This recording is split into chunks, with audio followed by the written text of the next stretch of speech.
Yo, say I'm not trying to bait shit. It's over, so it's time for me to start. They end at like past my usual start time, so I'm just waiting for them. I'm just waiting. Jesus, there's always got to be some kind of conniving scheme going on, huh? Yes, yes, yes. Oh, how is this in the same playlist as that other song, by the way? Whatever. Anyway, what up, Tofu? What up, Wagon like Keep 5, of course, Matrix and Say. How you guys doing? How you guys doing? Yo, the puppy is here. And she's been like slightly more noticeably growing lately. It's kind of like you know, sad and happy moments because the more mature she is, the easier she is to deal with, but the less small and tiny she is, also, that never comes back, so treasure it while it's here. Anyway, we had a few games today. Um, they didn't really go the way that I was expecting slash hoping. Um, but until there are opponents to play, I don't think I played any bingo yesterday. Until there are opponents to play, we're gonna talk about them. So before we do, just real quick, a good little reminder that we are trying to go to the land finals, the grand land finals. And so working through some of the stretch goals here. We do got time, no huge rush, but by like sometime in September or whatever, like that's when I'm going to be making that decision about whether I'm going or not. So here are the goals. Any questions about them, feel free to ask. But yeah, it's quite a bit of work to get out there. This time of the year for me, I really wish it was like a bit later where I would already be in Southern California, but unfortunately it is not. So I do have to travel for it.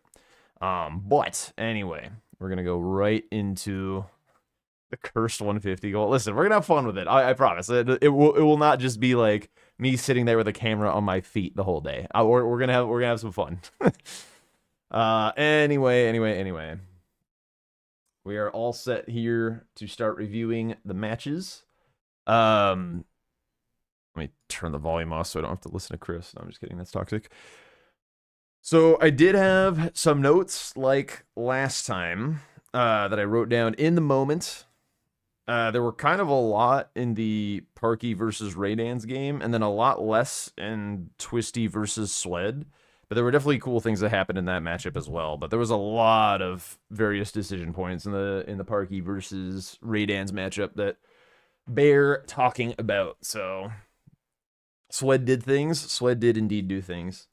I do think that like Twisty was off to a really really nice start in the DLC, and then it just kind of fell apart a little, and she had a bit of a wall. But we'll talk through that, how that might have gone differently, what she could have done instead, and then yeah, we'll talk over now the Parky versus Raydans match. So for those who were here last night, at the end of the night, I did watch both Twisty and Raydans do like a match against each other in the base game where we were just like yapping, talking, things like that. But I did get to like pick up on some habits that I was kind of curious how that might play out today, and it turns out they played out exactly how I expected. So, but we're gonna fire this up and we're gonna talk about it from here.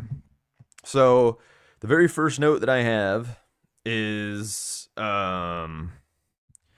in general, like I went back and I put a note up at the top for Parky that like I if I could just like go into Parky's brain and instill a concept, it's that making an okay decision quickly is better than making the perfect decision way too late. I feel like she gets caught up on that a lot of the time. Where like Dan is just kind of running around doing shit, and like very often he is not doing the best thing, but he's doing something intentional. He's working towards a goal. He's working towards a line or just like a square, or just like something. And it may not be like the best, most synergistic, most optimal thing, but at the end of the day, he's just going through marking squares, and like that's good enough to take the game. So That's like the big overriding difference between the two of them in this match. And I feel like if Parky had been like just go and do shit, I feel like she would have been on a way different level this particular game. The indecision moments felt very, very tangible. But anyway, beyond that, once this board is revealed, we're gonna jump ahead a little bit. Go back to the old nifty nifty highlighter. So the squares off the bat that we have to be thinking about, like basically whenever you take a look at a base game board, the number one thing that you should be starring or keeping in mind in general. And the DLC, it's more like rush squares or like key map progression squares or something. Is my camera shaking or am I just shaking? This desk is like ever so slightly wobbly, so if I animate, like sometimes the desk goes. So yeah, it's me shaking the desk. Is the VOD in 1080? I might have it turned down because usually we're like watching the like smaller views when it's like multi-Twitch next to each other or whatever. I could potentially turn it up, but I also don't want to like yeet my internet. Anyway, back to the analysis. So the squares that involve upgrades on this board are a little minimal, and I don't think I'm going to start any of the same squares that Dom did. So this is the big one. This is the main square on this board. Definitely the most powerful square. And then sort of smithing stone, bell bearings 1 and 2. It's pretty shit, but it is technically an upgrade square. I would never go for it, but Blanks definitely would. But the other sleeper is this center square Elemer.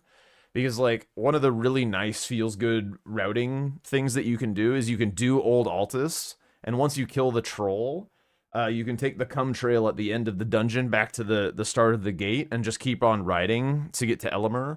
Or if you've already done your 1 through 4 progression somewhere else, the Smithing Stone 5s can all be found in Shaded Castle, which the Smithing Stones 5 and the Somber Stone 6 are the kind of gatekeeper stones for the game. Everything else you can essentially get for free, but those you actually have to pay a price.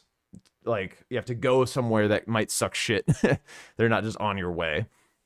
So whenever you're thinking about how you're going to get through a board, knowing how you're going to get your 5s and 6s is like really important. 2s and 3s somewhat as well. Like, you can just do the Schiefer route, you can just do the Liurnia route, but like Scar Seals being there just makes like it actually really nice to go through Schifra. So like, this is the biggest square on the board, no questions asked. Elemer being a follow-up.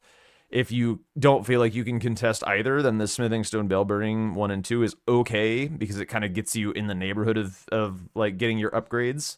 And it blocks out both of these, like the shared lines. So like, if you're like, a lot of players feel like they can't go for the optimal play, so that would be something to look at as like as a backup. And it's like a Liurnia boss as well.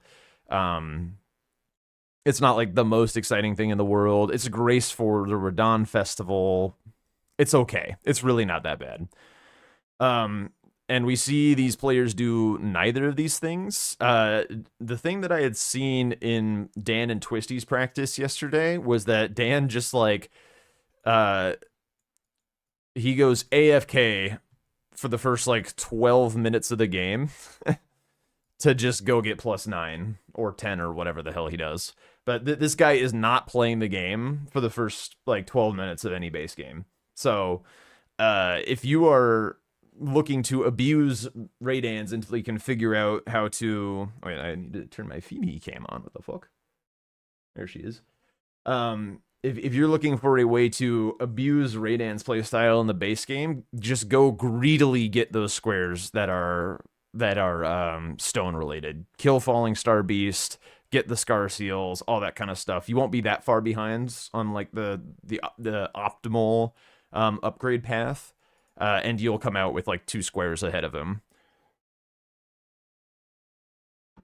Yeah, the start of the match, yeah, it did feel very delayed. They both picked weapons that also take a fair amount of stats to wield, so they go around and grab a bunch of money and shit. Which, you know, is fine. Like, both of these weapons are very good. So it's just it is what it is.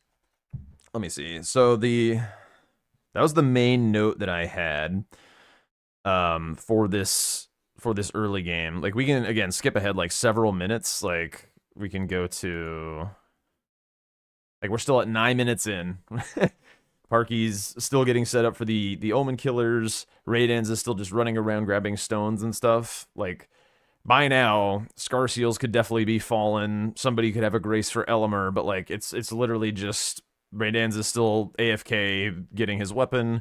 Parky's just like running around getting like kind of awkwardly set up. Like, it's not like a strong setup. Like, if she was just doing what Raidens was doing, then they would just trade off this like just throw away the first 12 minutes of the game and not give a shit and, you know, be on equal footing upgrade wise. But Parky's stuck. I made a note of it at +7 smithing for an extremely long period of time.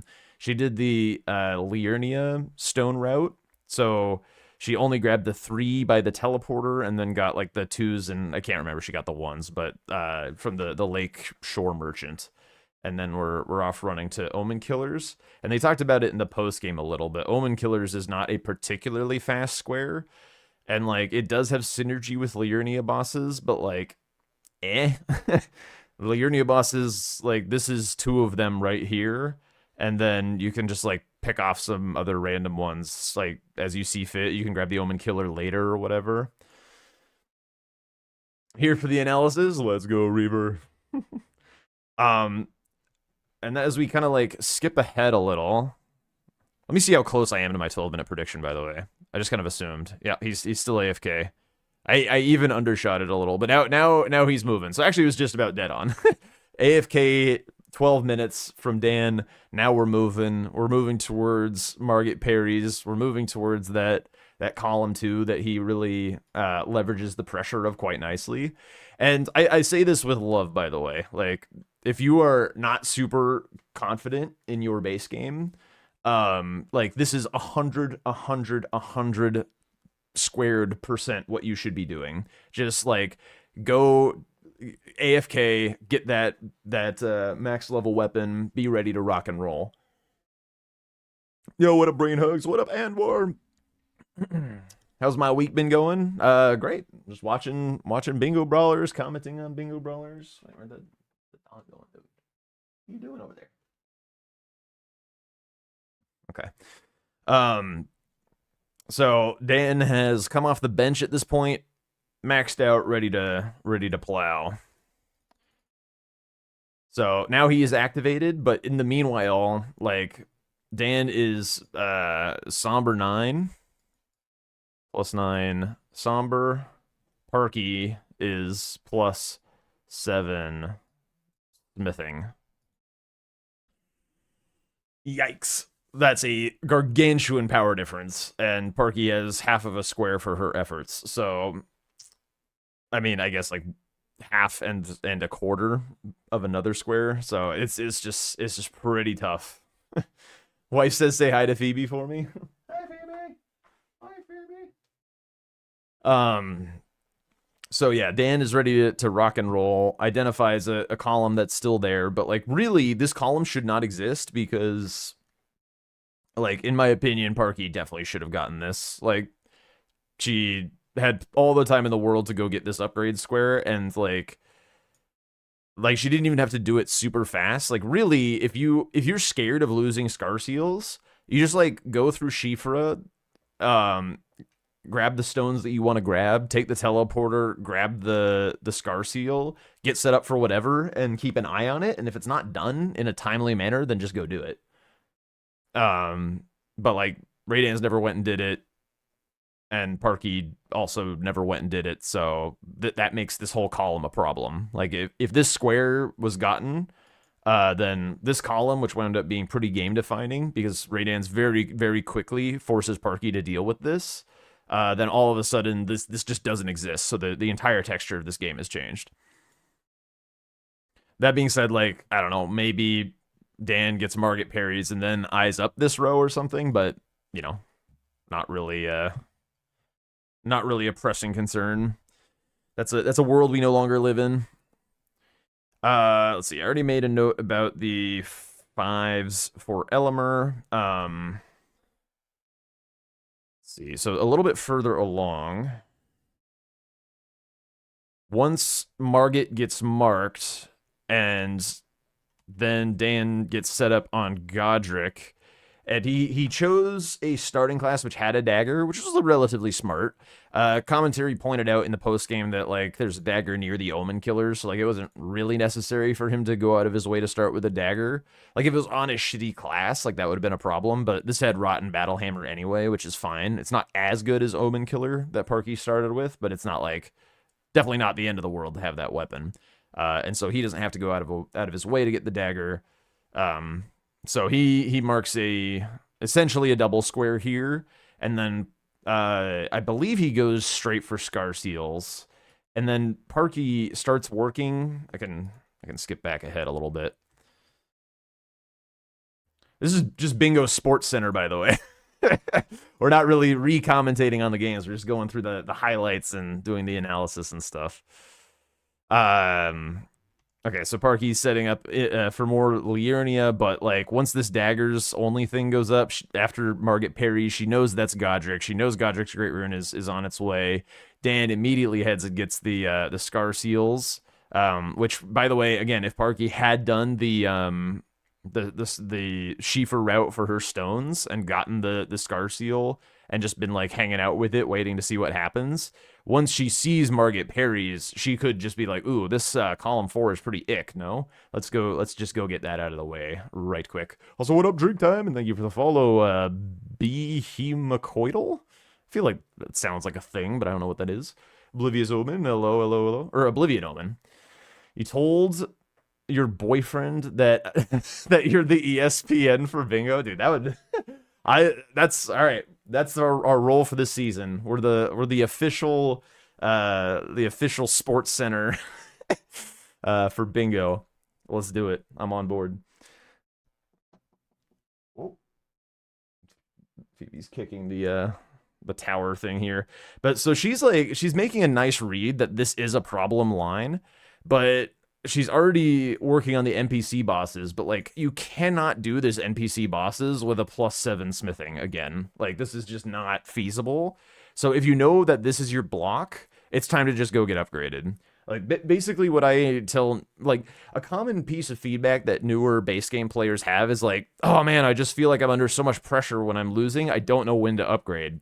And basically the correct answer for them is like, at the exact moment where you feel under pressure, upgrade. Don't wait. Don't like say, okay, let me solve my problems first. Let me like deal with this one line or whatever. Like if it like obviously this line is a problem, but like you still have time, right? You still have time to solve it, but you don't want to get behind. So like now is the time to get upgraded so that you can answer whatever you need, which is probably going to be the NPC bosses. But again, like you can't kill Vike with a +7 smithing. Like Stray Mimic Tear is gonna take a while. It's dangerous to run through there with literal 0 health. Like getting to Mimic Tear himself underground is like, you got to go through Radon and stuff. Like just go get upgraded so that you can contest this.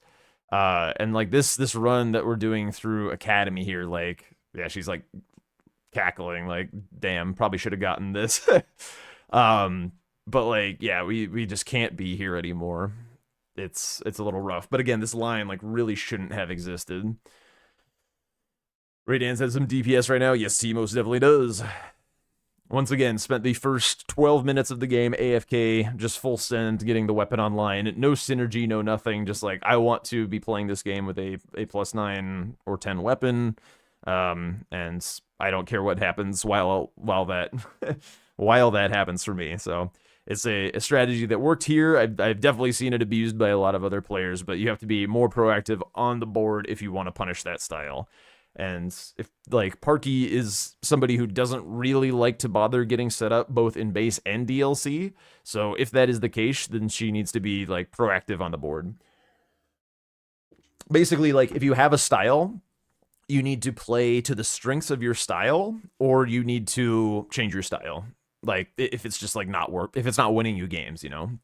So if you're more of an aggressive player on the board, wanting to do early squares or whatever, like, go get the squares that accelerate you and like keep getting you more squares, right? Like, don't, like, Omen Killer doesn't get you more squares. She's already got like one of the nice reasons to do the Omen Killer square is if you need a great axe check. Like, your weapon that you started with is kind of whatever.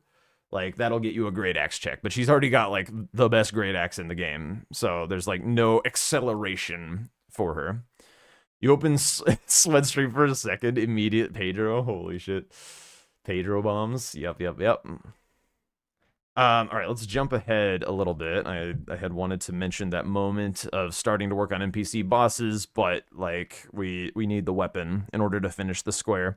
I see that, like, generically sometimes when people are playing the base game where they're starting work on a square that like is going to take like more weapon upgrades to finish, and yeah, it's just like, why even start the square if you need to be upgraded anyway? So yeah, no worries. Say, go relax, have a wonderful rest of your Sunday, doing the Lord's work, locking sweat out of squares. Good job. Everybody hunt down Say. Don't actually do that. Okay. So then I have notes for like another jump ahead. Let me see if there's anything interesting happening in the meanwhile. Again, Parky's continuing to work on this NPC bosses square. Like, yeah, you kill Nereus for an invader. You're setting up patches. Cool. But again, you can't finish the square without an upgraded weapon. So just like every piece of progress that you do along the way before you get to the requisite upgrades that you need is just like slower than it should have been. Okay, so he restores the rune.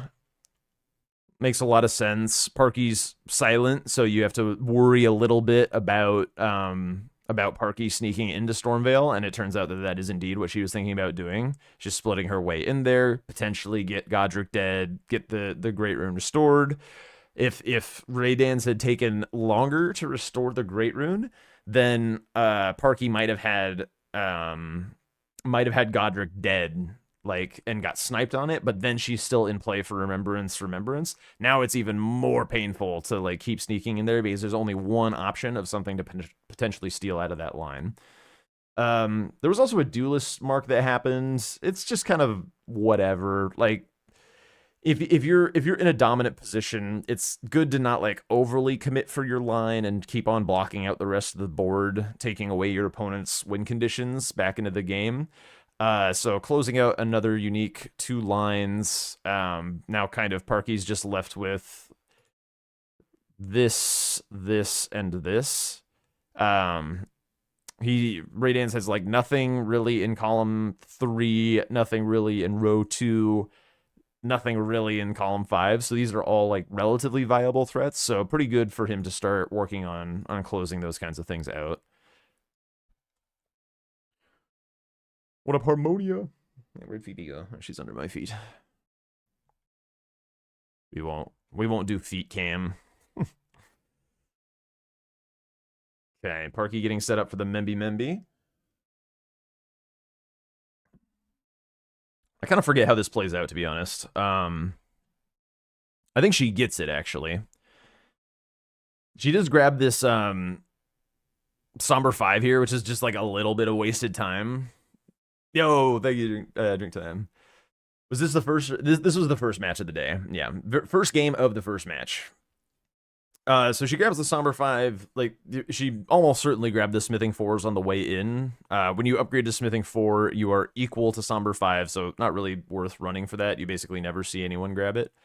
Raydance here also takes kind of a funky way into the castle, but no big deal.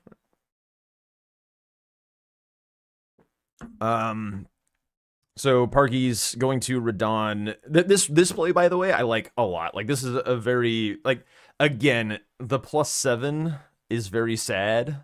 I would like to see it not be +7, but like this is a play back into the game that makes a lot of sense.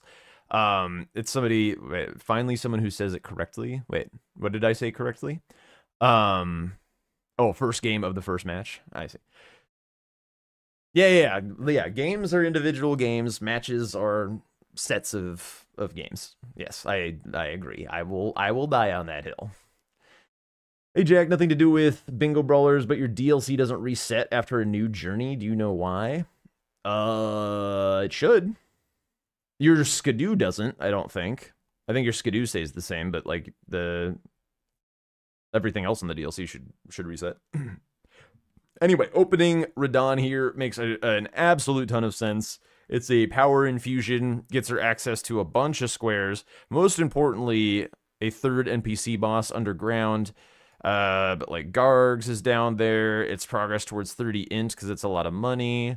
Fia's champs, so like kind of setting up a column 5 counter threat.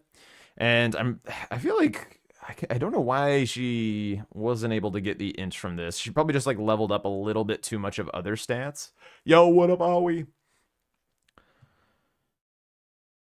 But also, yeah, the Memby for a slightly cleaner block. Like NPC bosses is a rough block to be sure. But Raydan's doing a nice job here, closing out on Elimer, which is pretty big at this point. He has nothing in either diagonal at this point, nothing in column 3, so this is 3 blocks for him when he's already on his way to a majority win. So really powerful Elimer moment. There's an argument for like Parky trying to like get it in order to keep her options open, but at the same time, this column here is kind of a 5-alarm fire that once again should never have existed because of Raydan's and Parky both skipping this during their upgrade journeys. Mid game had so many decisions for Parky. Yeah. I think she did a good job in base game for the most part, like keeping herself in the game. Like again, the square total's rough right now. The main problem is the weapon upgrade. I know Chris and Domo harped on it a lot in the game, and they were correct to do so. It's this is taking like forever. don't get me wrong, like I love low damage fights. Like I started as more of a challenge run type of person, plus 0 weapons, that kind of shit. Like I love sitting in a boss fight for entirely too long, just getting my vibe on. But in bingo, we gotta go. We gotta get schmoving. I still think there's like an overkill amount of damage that people seek sometimes, but you have to keep pace. Like as long as you can keep a reasonable pace, like a small percentage of damage difference here or there doesn't really matter. But like we're talking orders of magnitude difference here. Like Radiance is probably doing like 3 times as much damage as Parky is or something. So pretty tough. So what are we doing now? And actually, what was my next note? My next note's probably not for a little while. Right, yeah, she goes and does the remembrance here, which is cool. Kind of a nice decision to go for the hammer, but or the colossal weapon. It'll be good for like Gargs later, but honestly, it doesn't really matter either way. But this one does get to use the int, sort of. It almost seems always correct to upgrade fully in the base game, either right away or after 1 to 2 rush squares. Yes, I would say so. I don't think you ever really want to do what Raydan's did in this game of just like AFK for the first 12 minutes to get upgraded, but I do think that you want to prioritize like unless Duelist, for example, is in a really good spot on the board. I don't think it's really all that exciting to do a Duelist rather than pick a square that gets you upgrade materials like the Scarseal Talismans. Additionally, I didn't mention this earlier, but Scarseal Talismans also has a lot of value whenever there's something like this on the board, because like those free, even daggers to some extent, like sometimes they have like an int requirement or something. But having these to just like help you meet weapon requirements a little bit like can make the difference, because a lot of the time you're just like a couple levels off of being able to meet your requirements, and having those talismans as flexibility. Like this is not the most absurd board for this kind of stuff, but like with whips have a lot of like dex requirements. What's the other one? Daggers, whips, there's something else, right? I'm having a brain fart. But yeah, meeting weapon requirements. Bows, yeah. Bows are typically pretty easy, so I guess that one doesn't matter as much. But anyway, we'll skip ahead again. Parky gets her block. She has to get this money to meet requirements. Goes and squishes Godric. Raydan's not going for the bastard stars on Radahn here is a little interesting, I would say. We saw him like do it in the DLC and it was pretty bad, so maybe it would have been equally as bad. But I feel like in the base game, like I feel like Radahn would die to a +9 bastard stars without too much problem. So I feel like he probably should have tried for it, but either way, it doesn't matter. We get Radahn dead. So now that access that Parky had built up is kind of nullified. They both have Radahn dead, underground available.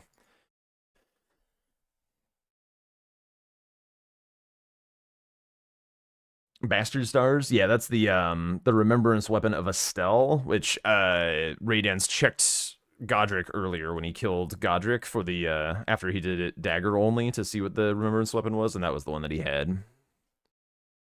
Okay, so Parky marks her square here. Again, still very low upgraded, but it's I think +5 somber now, so +12 smithing because she got the 5 from Radahn and the 4 on the way. So it's like, and I think that's what she ends the game at. To be honest, I don't think she goes any higher than this. I think like okay, so this decision here for Raydan's to do Crucible Misbegotten duo. How did we feel about this?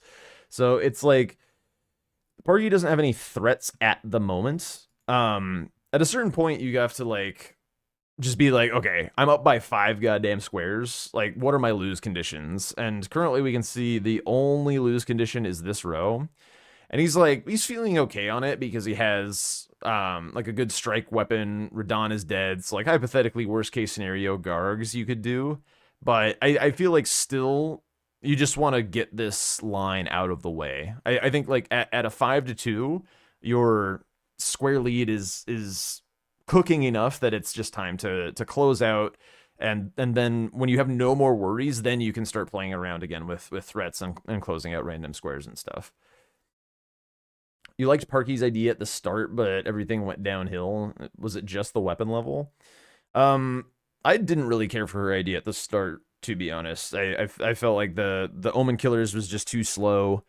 Doing it +7 was also slow. I mean, she did a nice job with it. Like, Parky's very good at not dying, despite being really like weak in the game. Like, she's a very talented Elden Ring player, so like she's just like very patient and like doesn't like take risks in fights and stuff, doesn't greed for shit.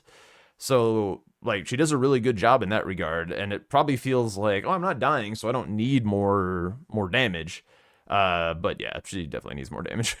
Also, you have to kill this archer guy because I think she gets like cooked here. Yeah. Yep. Kind of expected him to push NPC bosses here for that reason. I don't know. I feel like you just go underground. Like there's enough squares down there that like you can slow down for a bit to get the block towards Gargs, because like Fia's Champs is down there, NPC bosses is down there. Like it solves both of your, or like it gives you options to solve the line while still getting access to squares. And I don't know, it just seems nice. Like that's where I would have gone. You can tell Domo was stressed about it later in the day. Wait, for what was he stressed about?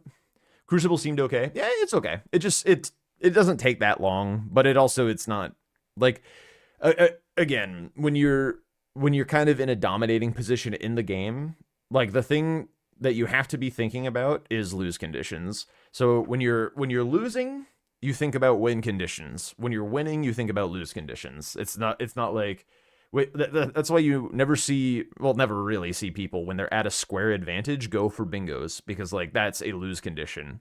When you like go for something that your opponent is definitely going to be considering because they have to block the bingo to not lose or whatever, then like that's a way to lose the game. So that's why we see a lot of people not close their bingo lines. It's because, you know, they don't want to lose the game because they're already winning. So why risk it?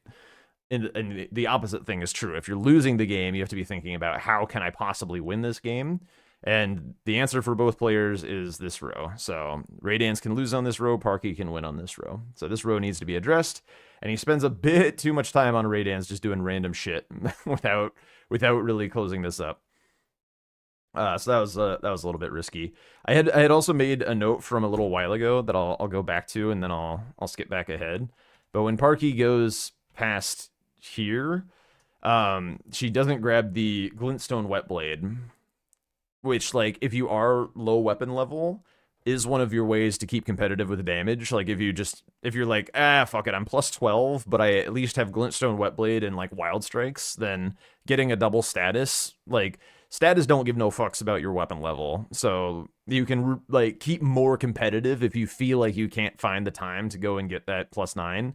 Really, you should just go and get the +9 Somber anyway, or like +8 at least. But that Glintstone Whetblade is like a major reason to do Academy.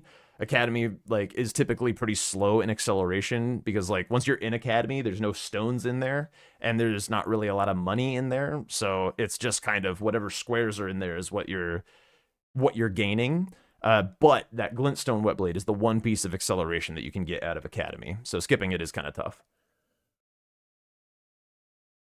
Something else, let's say the square count was closer, like 6 to 5, and the row 2 was open. If you're winning, what square would you go for? I mean, at that point, the game context is just very different. But, like, if there's one line open and it's 6 to 5, then it's, like, it depends on how painful that row is to block, right? If the row is, like, very bad, like, say, for example, if you were in the DLC, actually, I'll keep it in base game. If it's, like, Moog Sewers, Melania, Fia's Champs, Ancestor Spirit, and both Estelles or something, I'm not worried about this fucking row.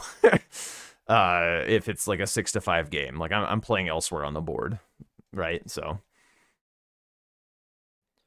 it's just all about, like, and, like, it's very unlikely for opponents ever to psycho send a row, but, like, the more behind in the game they are, the more likely it's gonna be. So, like, the basically, you have to kind of feel like you're playing against a caged animal as the game goes on. Like, the animal is gonna become more desperate, more aggressive and stuff, and you have to, you know, approach the situation with the with the proper mindset of, like, I don't want to get bit in a weird way, and, you know, handle with care.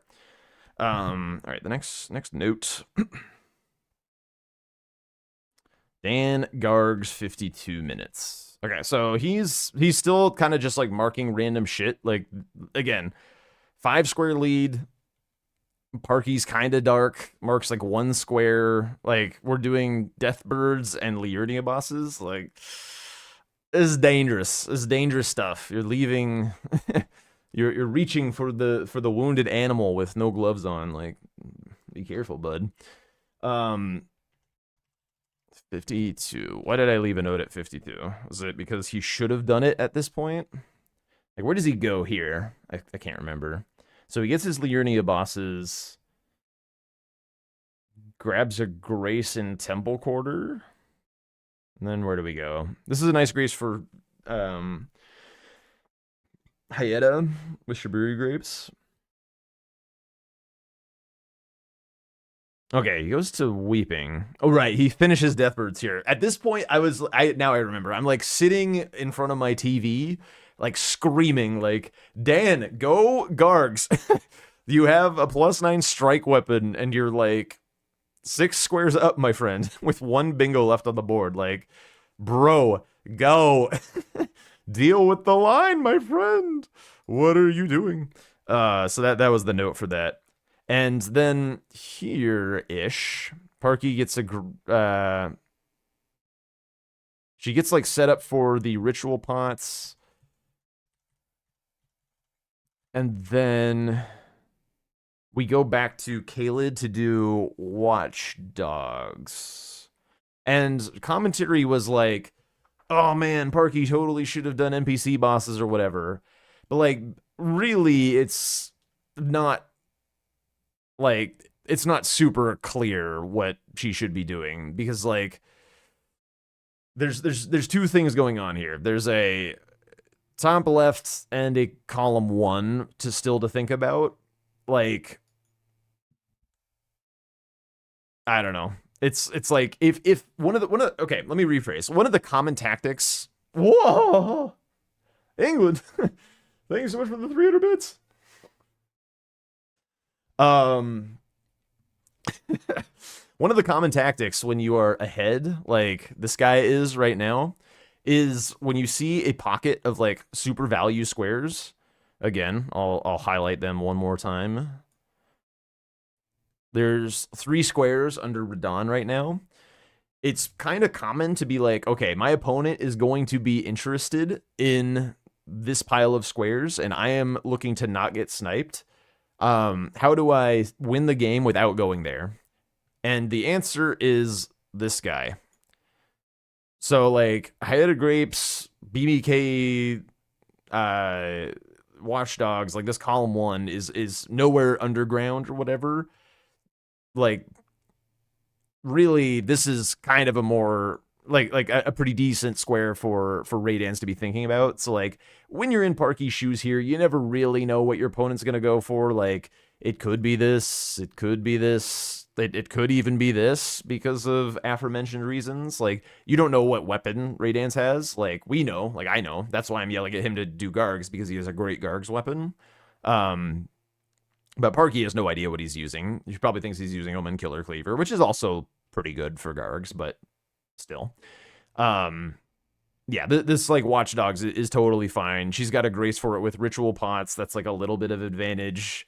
4 is a lot. It's kind of on the shitty side to do. So like, I don't know. I don't think like commentary was like, oh, why are we doing Watchdogs? I think it was like a perfectly reasonable decision. Like you kind of have to crapshoot, and I think like you could kind of get in your opponent's head again and be like, okay, these squares are underground. Dan wants to avoid getting sniped, so he's not going to go underground and try and win in another way. Therefore, Watchdogs is not a bad idea. So, anyway, that was my thoughts on that little bit. It was a guess right. Yeah, you just have to guess right. The other thing is you have to either like guess right or start earlier such that you don't need to guess right.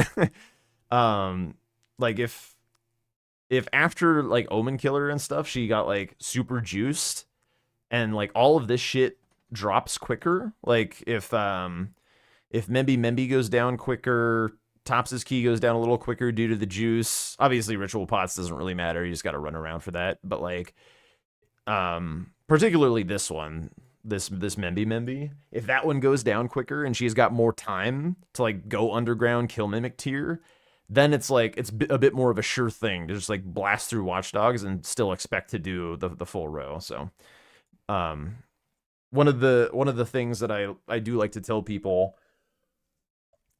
is like if you get a good sense of like when you're in panic mode and do need to start working on dramatic things to do to win the game, like the sooner you can recognize that, the better, because like then you have more time to devote towards your evil, crazy master plan. So being able to recognize that moment in the game is a big asset. Do X squares have a set range this season? Yes, they do. I don't know if there are any on this board actually. Oh no, yeah, Watchdogs is a variable. Liurnia bosses is variable. I think that's it. Oh, Omen Killers is variable. All right. So then this once Dan gets the NPC bosses, obviously this game's a little cooked, so we're gonna head on to the DLC. And this game, there's a lot to talk about. I think there's a lot to talk about. Let me again pull up my notes.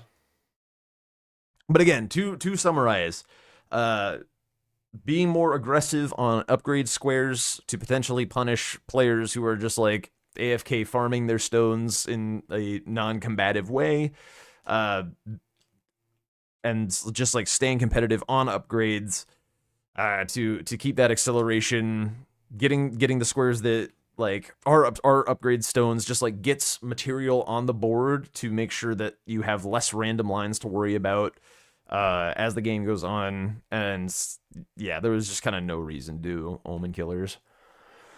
Hi, Phoebe. Ow, ow, ow. Hello. You want to come up a sec before we get going? Wow. Hello. We'll read some comments while you enjoy being up here.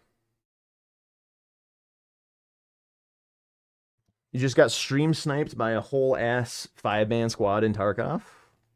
Never played Tarkov, but that sounds unfortunate. Hi, what are we doing?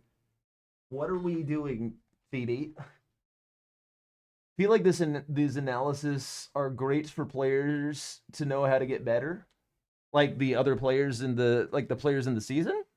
Ah, fuck.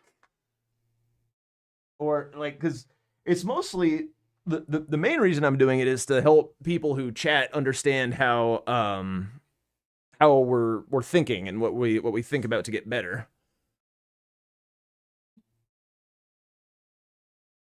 Oh. Oops. Ah. Wrapped up in my headphones.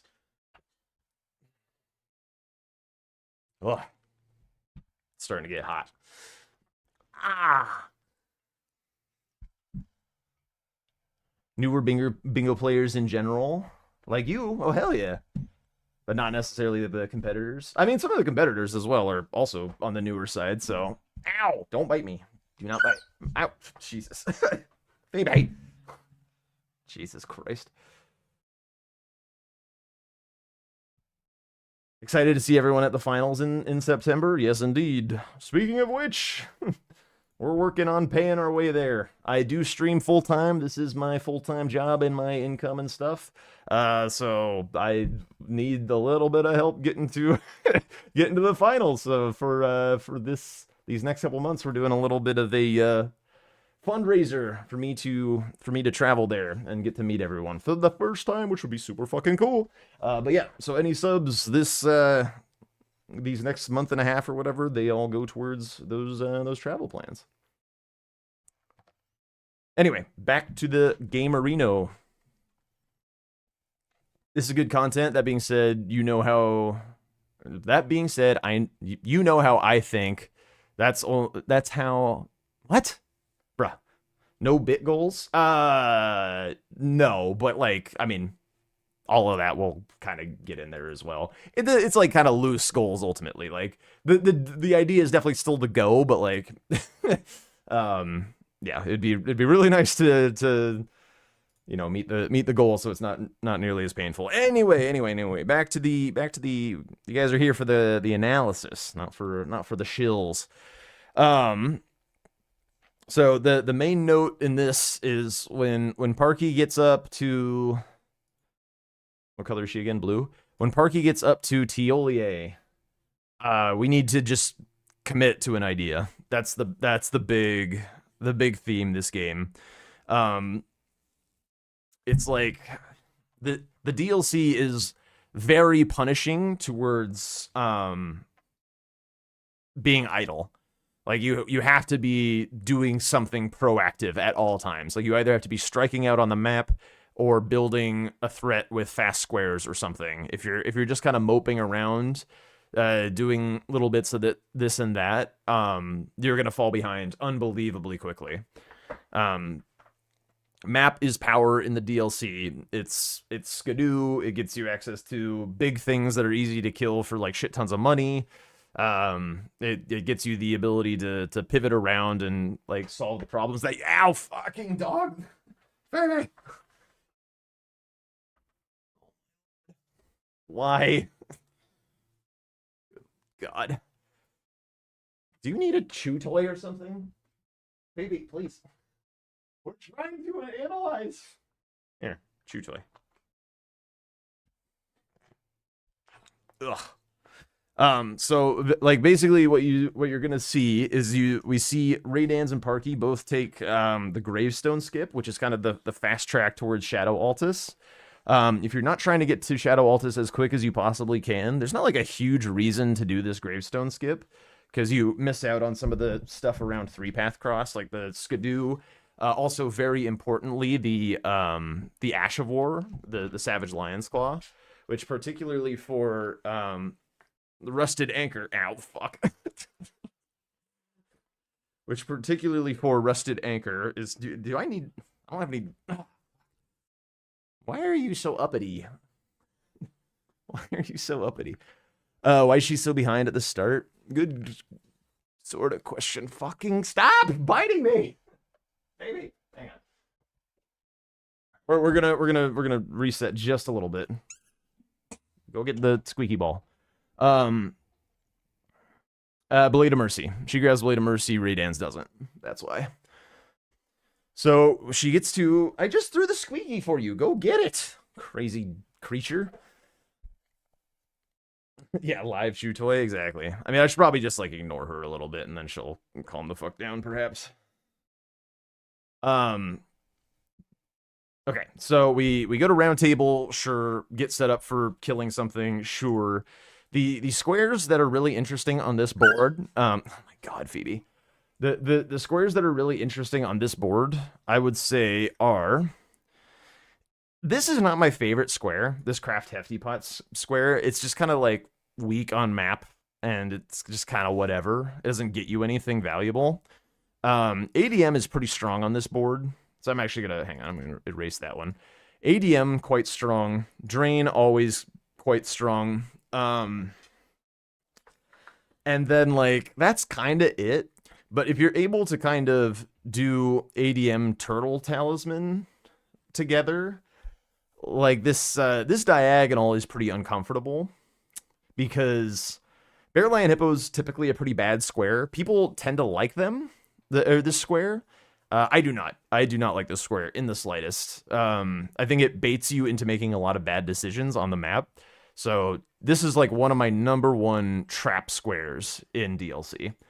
That like occasionally it'll be important, but often a trap. But forcing Catacombs and Senesax, also pretty bad. So I think like controlling this diagonal with ADM Turtle Talisman is quite nice. But Parky chooses to go for this armor sets, which is not on a diag. 3 is a lot more than 2. Like the 2 is pretty quick. The final one is not very good oftentimes. Either you risk locking yourself out of something with more, or you have to do a more challenging fight like Jail Knight or something, which is kind of a beast early. So, or run all the way to Oathseeker, which is in a bad spot on the map as well. So 3 is not a very appetizing square. But like you could argue that these two go together a little bit because you could kill Jail Knight for your third, blah blah blah blah blah. But you know, not being in a line, neither being in diags, no real synergy for the rest of the knights, I don't think. Like, I don't know. I don't give a shit about this. Meanwhile, so Raydance had also missed Tiole skip on his first run through, so he was just kind of taking a chill route through back section, just kind of checking random things, getting graces, grabbing stuff. Like, if you do have an incident on your route to one of these big squares like Drain, this is typically a smart thing to do. Although checking the Great Axe when you already have Rusted Anchor is kind of like, you're kind of really only playing to the Omen Killer cleavers. But on this board, honestly, Rusted Anchor might just be better. Because you've got like Lamenter, who's immune to status, Senesax, who's incredibly weak to Pierce, Romina, who's incredibly weak to Pierce, and it's just kind of like very good for everything else. So I don't really know that we're really all that interested. Is Power Stancing banned now? It is. It is indeed. Thank God. Okay, so then this is right where Parky 100,000% loses the game. By the way, like there's very few games that you win when you do this. So we get all the way to here, we break this rock, and then we have a moment of indecision. I don't think Power Stancing was fun at all. I was like so fucking bored while Power Stancing. So she's like thinking about the Spirit Spring to go up, and then says, wait, I should go. I don't even know exactly what her plan was here. Like, Power Stancing is banned. Why? We ran the numbers, and it is actually an 80% chance to be able to do it every game, either with Great Hammers or Great Axes, because of the guaranteed drops of Great Hammers and Great Axes in the DLC. And the damage is just like unbelievable. It's really fucking boring. So it's like 80% of the time you have like the same builds, and it's like it just trivializes the game. It's not very fun. We played with it for a couple weeks. It was ass. Very, very glad it's gone. But yeah, so Parky now does a couple things that are quite costly. For one, we skip a grace, which if she was just going for two-headed turtle, like doesn't really matter. It probably would have been still fine to grab the grace because there's the she goes down here for the round rock pot, which is fine. Like it is one of the unique pots, and it's one of the easier ones to craft because the round rock are just sitting around. So that part is cool. But not grabbing the grace, like you can still get up, by the way, from here. You can still like go around to where she was just looking.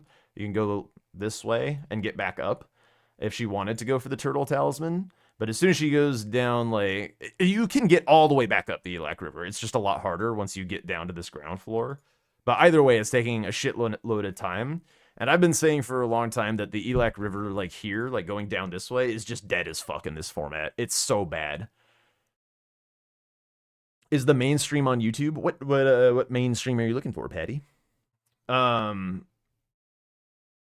So she's like realizing now that this is kind of a little bit of a fiasco, but then like warps out without the grace, so we're kind of like blocked out a two-headed talisman. She didn't grab a grace in reprimand, so she has no Shadow Altus. Raidan's is like all the way back here in Shadowkeep for Domo and Chris commentary. Now the main stream is on Twitch. I mean there is a stream on YouTube as well, I'm pretty sure, but yeah. Okay, the stay down, Phoebe. Yeah, the live bingo's all wrapped up for the day. We're doing the post game analysis. We're here as the Bingo Sports Center doing the whiteboard and the talking and the yapping and enjoying the moments of the game that mattered. You saw Domo use the Elak River to get to Cerulean Coast to pretend he had Jagged Peak access once. Yeah, I would say that like 1 in 50 games or something, there's going to be a good use for the Elak River. But in this format right now, like ever since the removal of like with 2 demi-human swordsmen, there's 50% of the time it's not going to be the 1 demi-human swordsman that you would get in the river. The removal of demi-human Mariga base game boss combo. The removal of perfumed oil, the removal of are perfumes on this board? Anyway, perfumes in a number that you could get the one that's by the lightning ram and that would work. It's just not viable anymore. So I don't know what happens to Parky here exactly. Like I think she gets lost or something. It's just like going for more round rocks to make the pot. But like Domo's also a little confused, but like this turtle like from this point she's still like kind of in a position where she can put some good pressure on the board if she goes for this combo here. Like she just needs to go for this combo to get some pressure on the board and she's okay.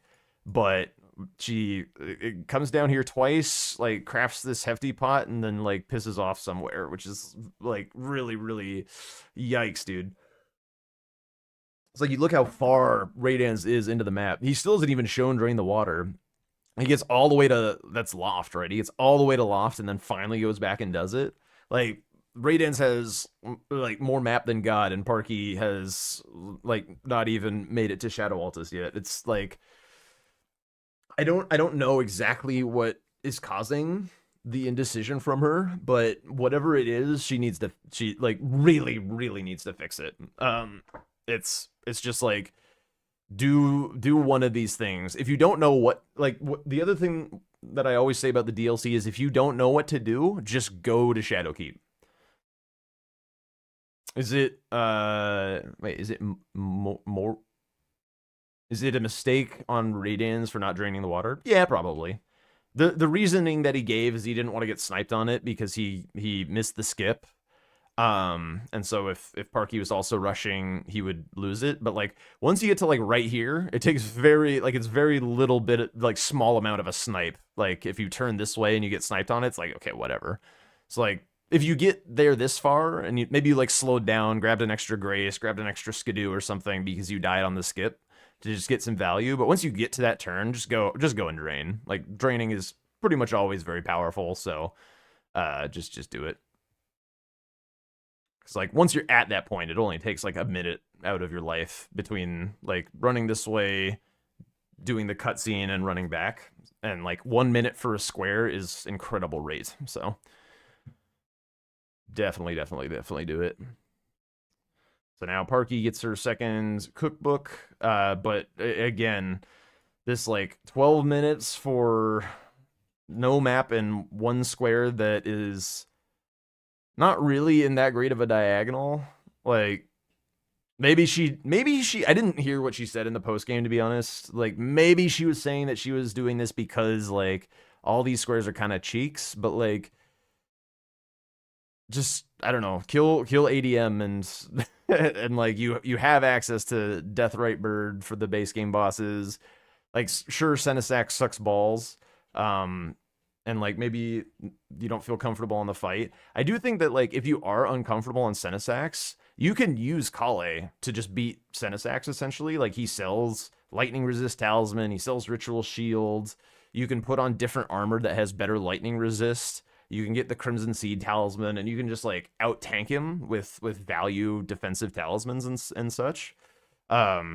So like I feel like I haven't seen people who aren't comfortable with Senesax try and leverage Kale to solve their problem, because like it really can. So now what the hell is that noise? Baby.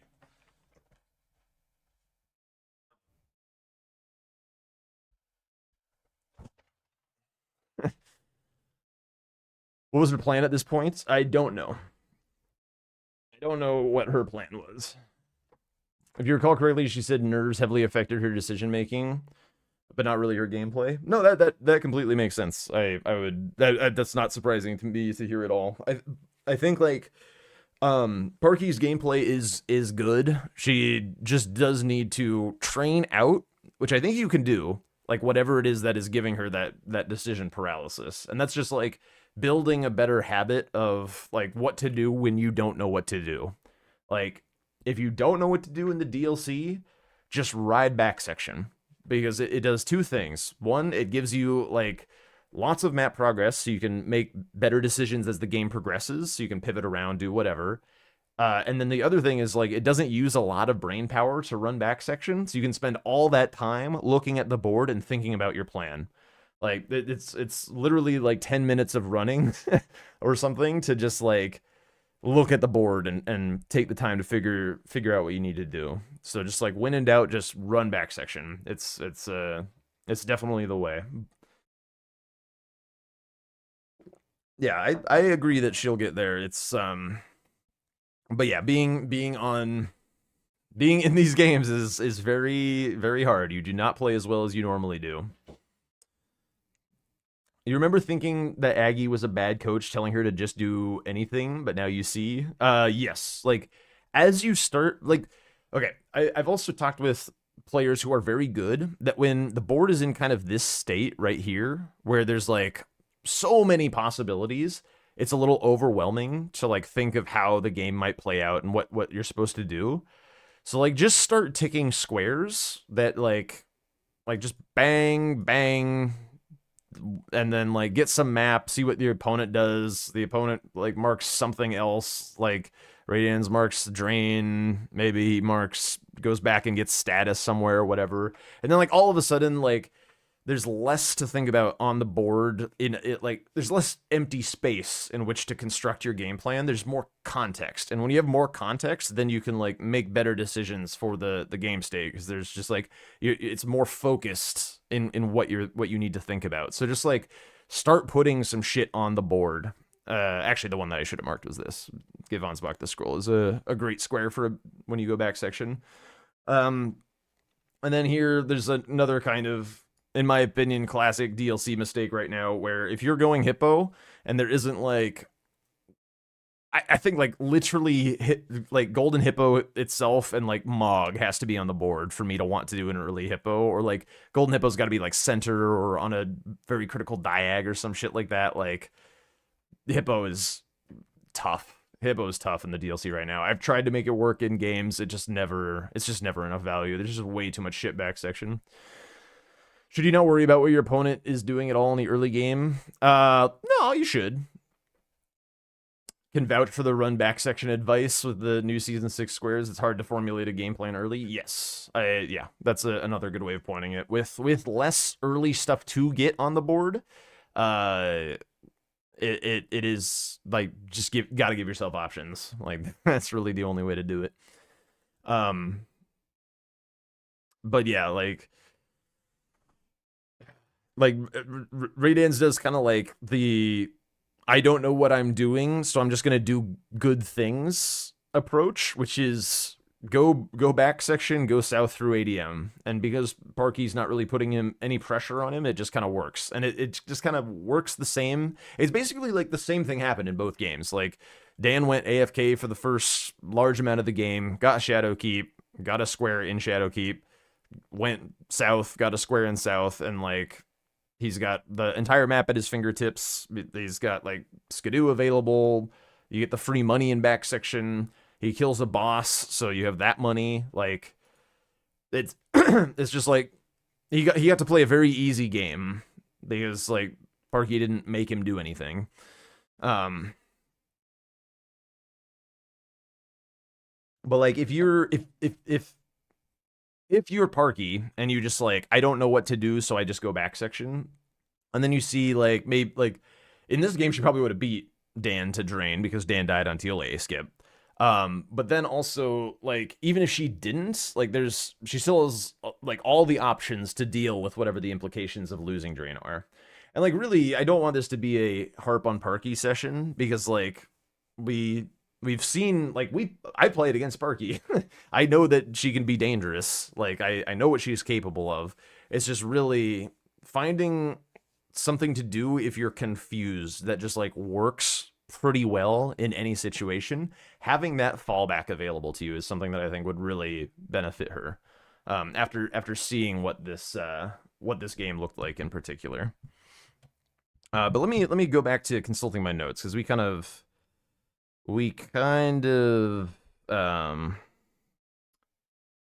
drove this into the ground a little bit.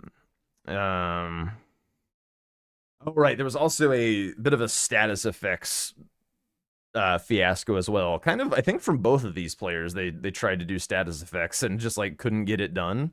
But a lot of the times, like it was just in a weird position on the board where it just didn't really do anything. But like for 4 status effects, if you like 4 is trickier than 3. Like 3 probably shouldn't exist. It's just like a little too free. And you can do it on anyone. But like for 4, if you don't really know what to do, you can just like eternal sleep grease the bear and just like wail on him, get the free status procs. It's like pretty easy from there. So that would be advice that I would give to these players for how to handle that square in a vacuum. You got the impression, not having big experience playing bingo, that Parky was too indecisive at the beginning of the game. She went, she go and went back a lot. I think she did TLE escape more than 5 times. Yes, that's very much correct. Like you basically never want to do TLE escape more than twice in a game because it's pretty long. So like you do one to go north. You maybe, if you have to, do another to get to the river. But never more than that. Yeah, if you have to do it more than that, something went wrong. She played better being in defense mode in these games. You think it gave her some structure? What do you mean by that?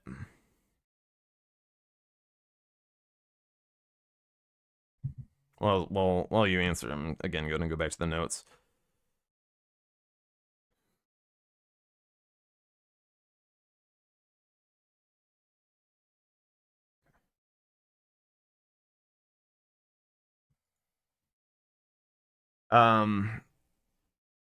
Gave her a clear target. Like, yeah, well, yeah, having, again, like I was saying, having some context given to you on the board, like, it does help, like, narrow down what you're deciding between.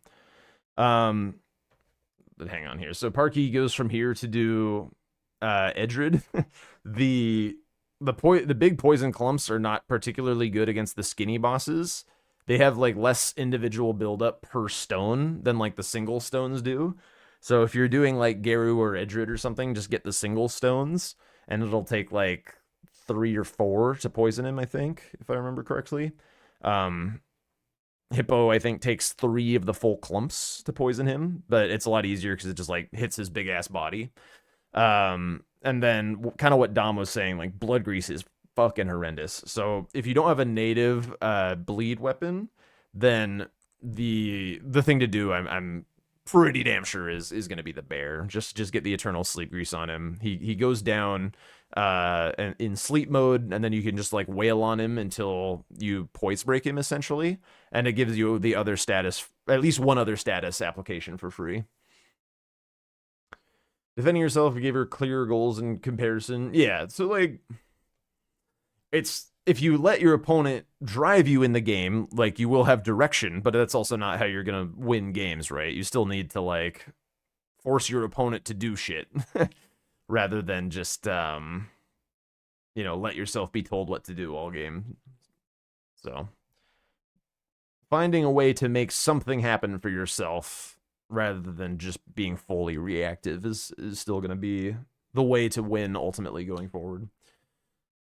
But yeah, anyway, we would see like a bunch of bosses not quite being killed with status effects here. The hippo, the bleed grease runs out. Radiance isn't even bothering. He's just like so now he's kind of in cruise mode. He like doesn't really know where Parky is. Kind of like we were talking about yesterday, where if your opponent isn't showing you anything on the map, just do what you think feels strong with what you have available, because like hypothetically they're on your ass. So just like take the shit away from them as much as you can.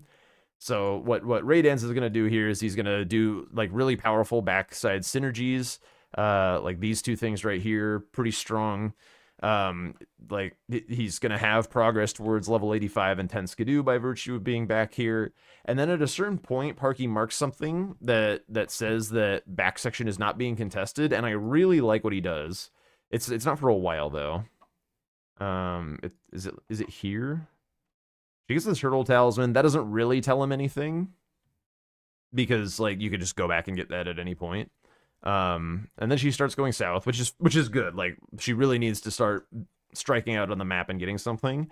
But really, you cannot win a game of DLC bingo if you don't go to Shadowkeep. Like very, very few games, and she doesn't go Shadowkeep until the very end of the game. So pretty hard to win. Oh yeah, there was some connection issues and stuff as well. Where was it? This square might not be for a while, honestly. Yeah, Raydance is still just like back here doing value stuff, getting 10 Skidoo, getting a this was pretty tough. This crummy flail on Gaius. I thought I was gonna do better than it did, but it did not. Parky marked the upgrade materials, which doesn't really tell Raydance that she's not back section. In fact, it could imply that she is, because one of the upgrade materials was back there. Yeah, he did a nice job. This is a very long fight, like a roughly 5-minute fight or something. And then like another quick thing that I'll mention is the last time that I played against Parky in the DLC, she also kind of had a hard time getting north, but also picked like a line that wasn't near what I was doing. And really made a dangerous diagonal threat on me. This game, I feel like she tried to do the same thing on this row 5 here. The problem is that this square is not achievable for her. So just like it wasn't quite the same ability to threaten, because like that Memby square is just like super free for Dan with all of his map progress, and Parky has no remembrances herself to speak of. So like it's just Rolana. Like I guess she could try and kill the lion with Rolana's weapon, but nah. pretty tough line for her to handle. So not really where it's at. Okay, so then still we're still waiting for that square to be marked by Parky that tells Raydance that Parky is not in fact south. Where is it? I guess it's the trolls. Or was it something else? Actually, I had a timestamp. I had a timestamp in my notes. 40 minutes into the game. Oh yeah, we had already passed it. Sorry. Um, so when I guess it is the two-headed turtle talisman. Basically, yeah, it was basically like right here ish. So he's wait, fuck, when was it? It must have been a little before because he does Rolana here. It's after the pause. Ah, shit. Okay, so it's after he gets this double square and he runs down and gets the third blessing or whatever. Like he's like, okay, oh yeah, here it is. So he's in the FSB fight. Sorry for getting a little bit lost there. He's in the FSB fight. He sees the two-headed talisman goes the way of Parky, and he's about to get like this double square here, and he's basically like, I'm getting the vibe that she's not back section because like why would she be doing turtle talisman? She may be eyeing up like the row 5 counter threat or something. But what he does here is like really nice, basically. Like as soon as he goes and gets this third blessing, this is something that I talk about a lot where like once you kind of feel like your region is safe, like then you can kind of like not keep eating out of the region, but like try and build something else for yourself, contest some squares that are in contest with the opponent. So like here he goes and starts working on knights and the Membi Membi. So this gets him like a remembrance weapon for the Membi Membi and then a knight boss as well. So like this is a really nice bingo instinct of like, okay, I'm not, my squares back here are not under threat. I've planted my flag. I've showed Parky that I'm in back gate. I have all of Shadowkeep at my fingertips, and now I'm going to back off and go take some squares away. So some other good options could have been like curse blades or what, like the status effects somewhere. Building into the south a little bit more because he has ADM dead already. So, but basically, this is a really nice idea at this point. Your feeling was she was too focused on bingo lines and ended up trading 1 square for 2 in like all of the games. Yeah, I would say in practice she's been better at letting bingo lines that aren't like real threats like hang out at like for an appropriate time. I think that she didn't really do that. It's like Raydance isn't really putting up any threats, really. I mean, kind of the row one, sort of. Also, kind of like not really. There's just nothing that Raydance is threatening her with. But she just like feels very behind on the map due to her early kerfuffles and tries to put up a threat of her own. I think just like she would have been better served by fixing her map, going to Kale, buying talismans, getting stronger, grabbing Skidoo, just being in the neighborhood. Because like really it's only a 2 square disadvantage. The big problem is the map progress. Like basically her only map progress advantage is 1 grace south. This 1 grace that she just grabbed is her first like real progress in the game that Raydance doesn't have, which is tough to see at like almost 40 minutes. It means that you're in probably some tough shape. Let's see, was there any other notes that I had from this? Then like Raydance also does a nice move. It doesn't ultimately pay off for him, but like when he kills the Renala or Rolana, then he goes and kills this troll on the way to Geru. So another knight gets a troll. It's a grace for was this one of the games that had Iris on the board? No. So that part didn't matter, but like getting another knight, getting a troll, just like some good value. He's like pretty sure that Membi Membi isn't at risk, so he's still getting like a nice synergistic play going. But this is just like a nice good bingo play from Raydance that I wanted to mention. And then from there, once he gets the Membi Membi marked, like it's more or less lights out from Parky.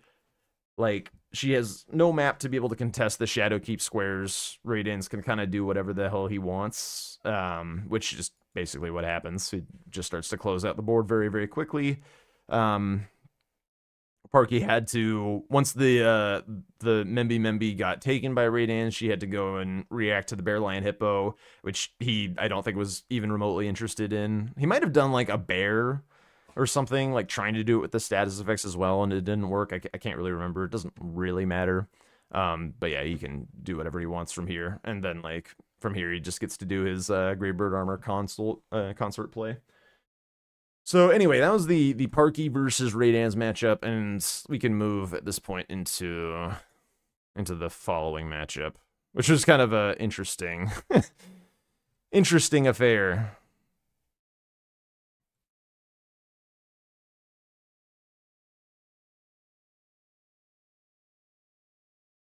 Let's see. Okay, so let me consult the notes again. So this is kind of a tough game for somebody who's like more experienced. Or, sorry, for somebody who's less experienced to play against somebody more experienced because of this combo here. Like this combo is really nutty. It's like borderline oppressive because like whoever's more confident on this play, they get like a basically +8 weapon off the rip. 2 squares, cover both diagonals. They're ready for Borealis, which Borealis is a notoriously powerful square. So like basically this game, Swed just like this is a dangerous play to contest against somebody who you're like very like tight in skill with, or somebody who's better than you. Like this is really yikes, but it's also just like super strong. So like, but Swed just gets to go from like this really strong play into this really strong play like super smoothly, and his game just feels like butter. Why is Borealis so good? Borealis is so good because it's very, very close to a Grace and gives a shit ton of money in like a relatively usually safe fight. Like sometimes his like he can do like if you're really low vigor, the screams can kind of add up, and if he does some bullshit RNG flying away too much and all that kind of stuff. But yeah, like Anwar says, it's just really easy to get juiced off Borealis. And basically like money in the base game goes way further towards square progression than it does in the DLC. Like the DLC has basically no money tax squares, like it's just MOG 500k. But the base game has so many taxes on your cash. Like there's all these stat dump squares, there's mogs, there's rune level, there's incants and sorceries where you have to buy a ton of stuff. There's meeting weapon requirements for like whips and daggers and whatever else, remembrance weapons. Like all of that stuff is hard. You don't get any free vigor, so like even like getting your own vigor up while managing your meeting stat requirements and things is hard. So like money is hugely powerful in the base game, and Borealis is just like a super like chill fast square, especially if you have a strike weapon, which is exactly why Swed started with this Jawbone Axe. Wild Strikes, Ash of War, strike damage on the weapon, super free to be able to kill Borealis with. His Borealis was even a little uncooperative, and it was still like not a huge problem. And like even on this board, it's like it's not that important of a money game. Like there's no stat squares or anything like that. But even on this board where there's very little, there's still like this combo here, and it's like 2 squares in a line. It's just really tough. So, yeah. When Twisty dies, let's see, when was that? Because Twisty dies at some point going for this square. Basically, like right when that happens, I think she needs to go to caves. Like she really, by the way, got bailed out by Swed mismarking the caves. You're surprised Domo allows wild strikes? It was outlawed in previous seasons, was it really? It's probably just because like in this season we go deeper onto the map where there's just like more big shit, and like having the players be a bit more powerful is fine. I don't know. But yeah, so when Twisty dies in this fight, she has kind of like a good idea, but like not the right implementation of the good idea. I guess the better way to say it is there's a good instinct here. I think Twisty played these games pretty nicely, but just like, again, just like a little bit less experienced than her opponent, kind of like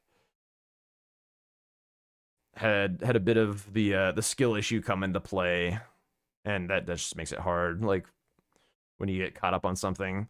So anyway, the good thing that she does is when she dies here, she's like, okay, I can no longer contest Somber Stones, but like, what can I do?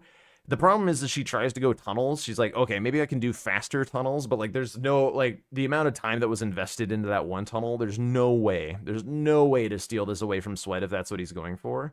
So basically you have to pick something else. You have to pick either something that deals with diagonals, or you have to pick something that deals with this row.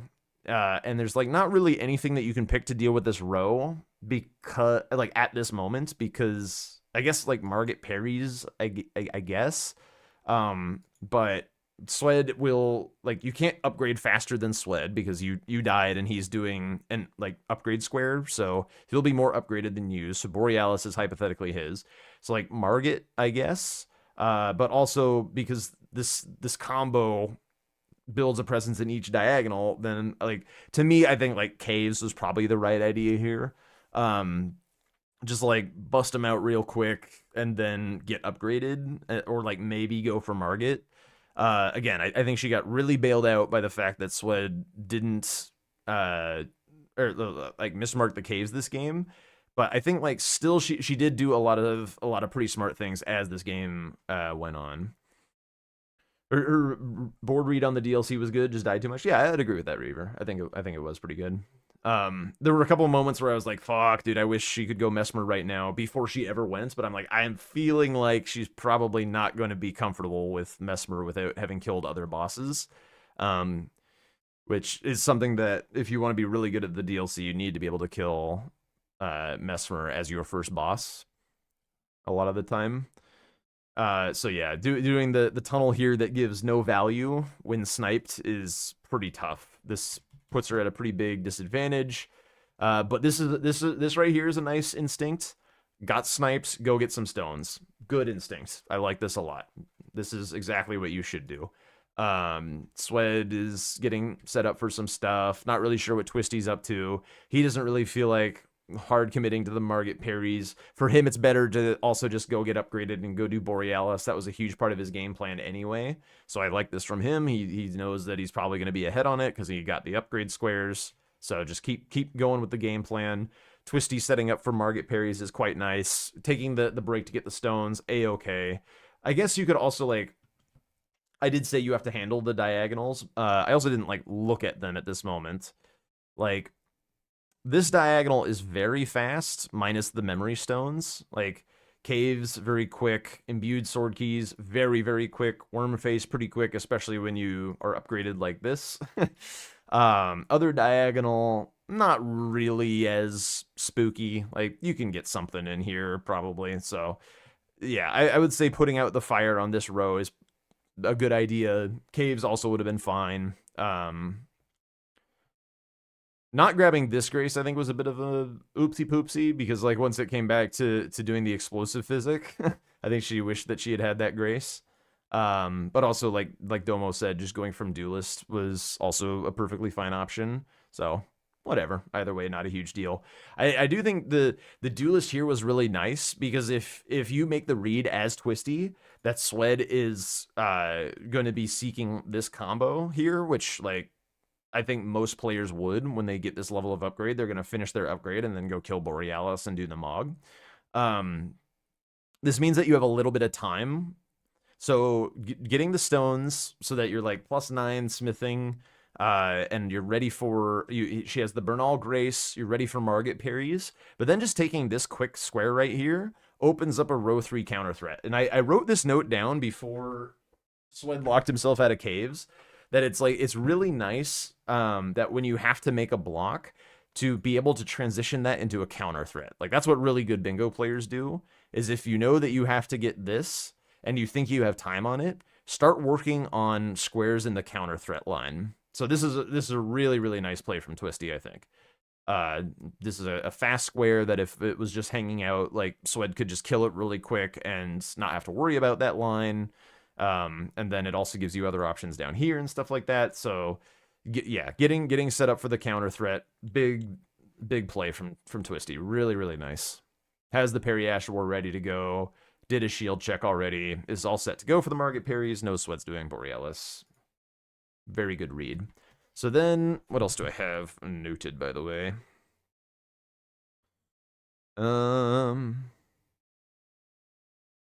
Okay. There was something kind of funny that happens.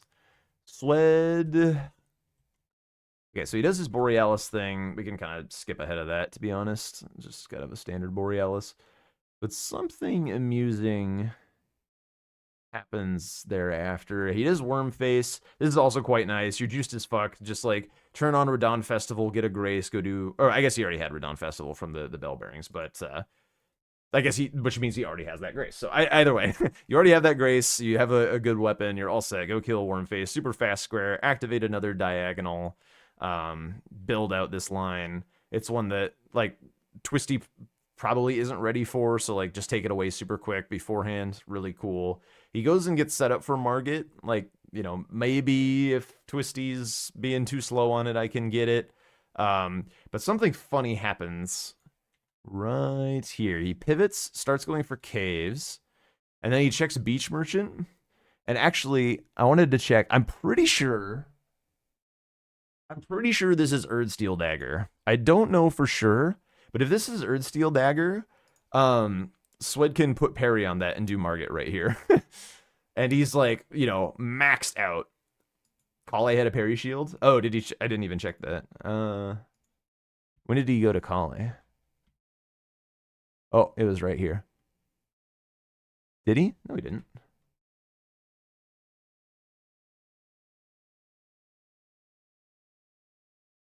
Oh, yeah, there it is. Yes. Huh. Okay, so I guess he just didn't want it.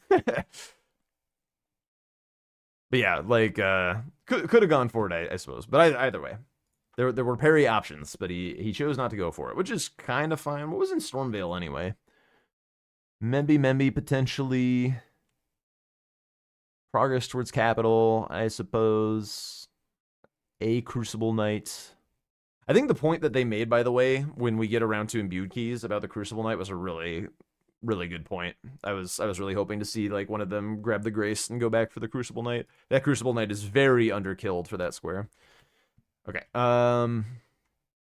Let's go back to the infamous moment. So this is where things get a little out of hand, and kind of the timing is very serendipitous. It's like Twisty finishes this fight, like,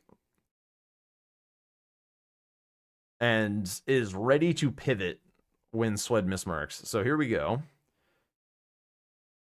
Bofa dies. Swed doesn't show. Indeed. Out he goes. Keen-eyed refs notice. Yo, what up, Magic? So, yeah, now Swed is a bit cookerinoed. And for anyone, by the way, who's like, why is he locked out of a square? That seems so ridiculous. He killed the boss. The thing is, like, it's all about creating an equalized point that is true for everyone of, like, when it's acceptable to count something as progress. Like, say that was his last boss, for instance, like, in caves, and he marks it, like, as soon as he's able to pull up the map or whatever, but the opponent waits for enemy felled. Like, Swed wins the square because he clicks it then. But, like, also, what if...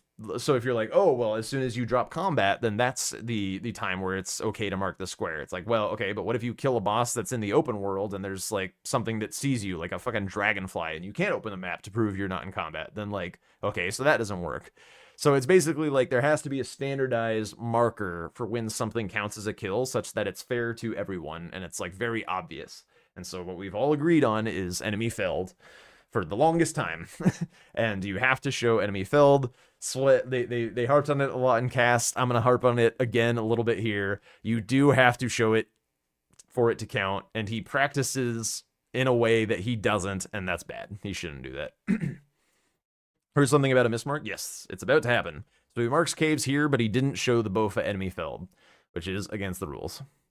He knew the rule. He knew he needed to show it, and was warned in practice for not showing it. Yeah, I would not really expect him to be like, bruh, this is uncool. What the fuck? Like, he knew.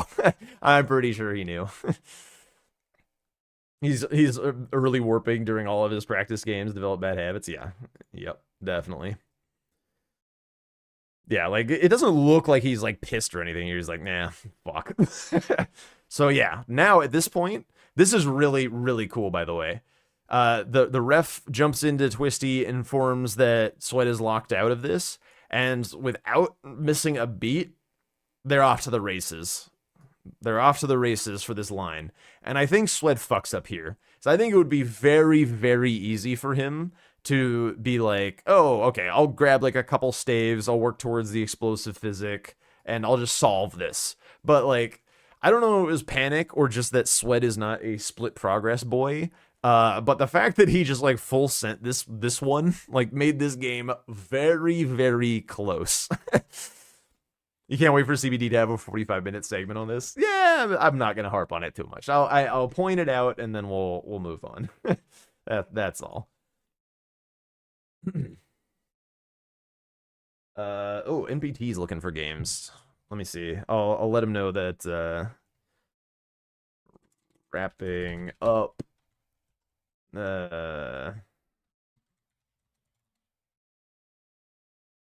Actually, whatever. Soon.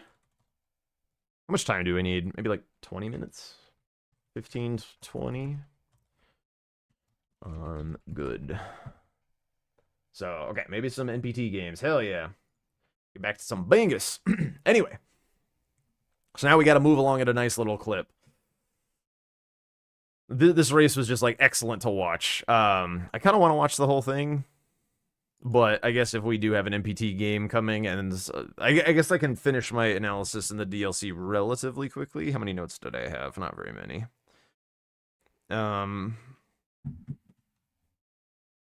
Okay, so Swed gets to the fight first and has way better damage. Twisty's damage is actually like pretty good for it being just like way less upgraded than Swed.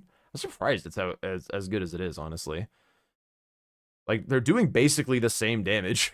I mean, obviously, Swed can hit way faster than Twisty can, but Great Hammer do be great.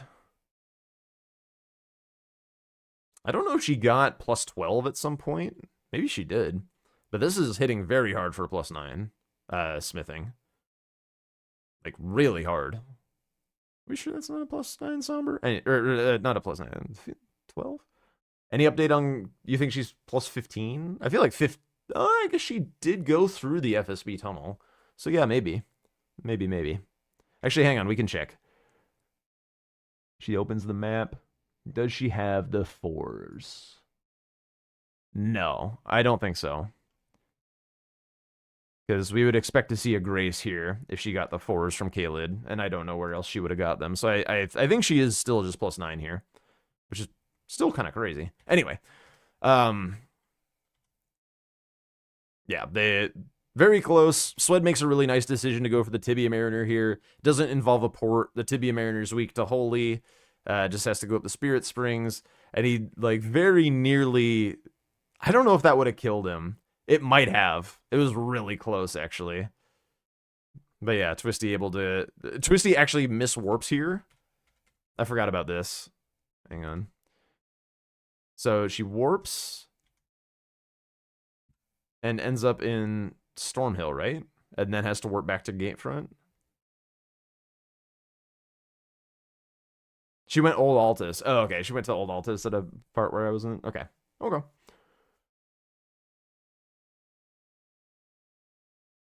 Yeah, they're sitting, putting in things. Domo's freaking out. Yeah, this was great. Yeah, she does warp Stormhill Shack. So if she just warps to Gatefront first, she gains like an extra like 20 seconds back. Yeah, Sweat does a really nice job trying to get this square, but yeah. And then, you know, the staves just Sweated had cleaner routes and stuff. But yeah, exactly. That was so funny.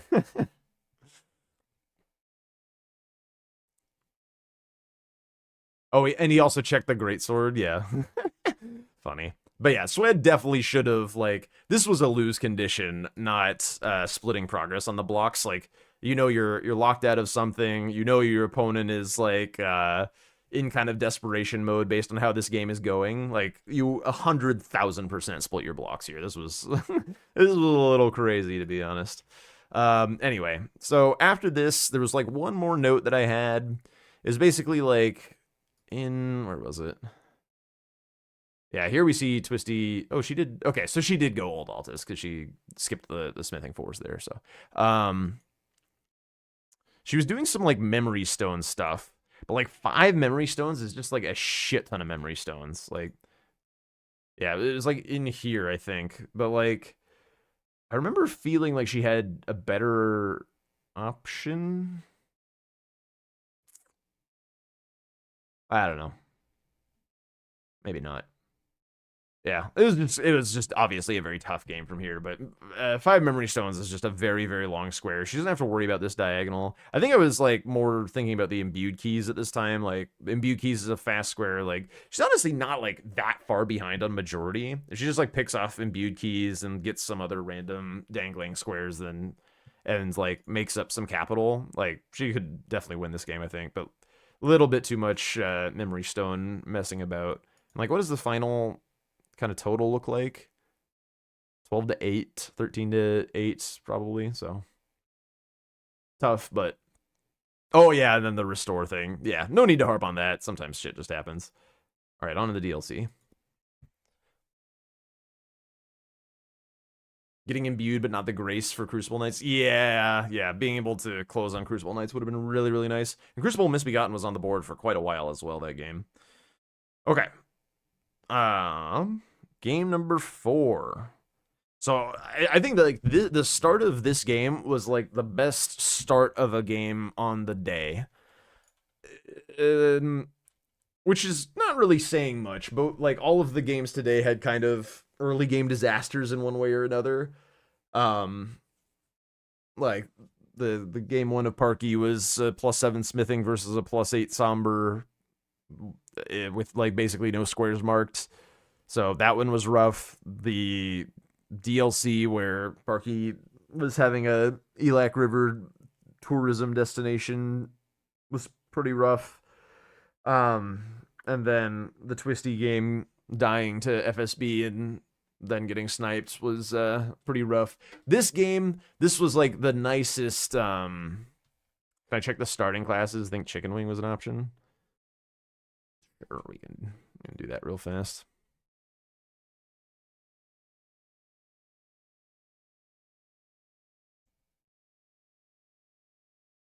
Okay. When does Swed start looking? Just look at Swed's screen. Mantis, Thorn Whip, Duelist, Great Axe, Club, Butchering Knife, Spy, Celebrant something. Oh yeah, there was a Chicken Wing. There was indeed. Anyway, so I think they do really nice stuff here. One thing that I had my eye on is this Hefty Pot square. Like, this Hefty Pot square felt like a really, really nice square. This row is pretty decent. Like, Queeline and Bellerot is pretty good. Having it be like just one Dancing Lion, Iris, Bellerot, like it all in kind of shared lines. Like, all of this is quite nice. So having that Hefty Pot square promotes this, so it keeps this in play, which is really cool. The other squares were like Moonrathil with NPC drop weapons is pretty decent. It's also like just a relatively fast thing to do. ADM with NPC drop weapons is pretty good. Teolier's concoction is like meh, but it's okay. But I think like the way that all of this played out was really nice. Because let's see, how did this happen again? So they both just kind of do Teolier skip. Twisty has an incident, so whatever she was planning to do, she can't do it anymore with the same confidence. Swed already has his twig on, so if he had died to the Teolier skip, he would have lost his sacrificial twig and his ability to do hefty pots. At least I think that. I don't think Swed grabs Blade of Mercy. I'm pretty sure that's a twig. So Twisty makes an adaptation, like can't rush Shadow Altus or Shadow Keep with the same speed due to the death, so we grab Fort of Reprimand, which is good for night bosses, Spirit Ashes, I guess money if we're interested in that kind of thing. and continues on. We're still, classic DLC, no squares marked in the first however many minutes. But this is actually like a better DLC board than a lot of them. It's like got more fast things, so there's like more game to be played here in the early, which is cool. So Swed more or less just rushing the 4 hefty pots. Twisty at this point, what does she decide to do? So it heads towards Bonnie. I was mostly watching Swed at this point. Okay, so just grabs Bonnie Village, and then what do we do? Okay, just kind of generally progressing, checks Great Axe, nothing to be found there. Not really bothering with the hefty pots, it looks like. Which is kind of interesting. I feel like you would still grab them while running through Bonnie Village, but she's foregoing them completely. Sled, meanwhile, gets the square, and then this is really nice because, like, now she knows that she is 100% ahead on Drain. Like, there's, like, no way that she loses that. Yo, Squidizard, thank you for the follow. Welcome on in. So, committing to Drain here is 100% the right idea. You just don't take any deviations, and you got it. Oops, I'm on a different thing. So, Drain is Twisties. And then Swed also does a nice counterplay when Twisty marks Drain, where he's like in a position to be ahead on Braid. So we get a little further ahead.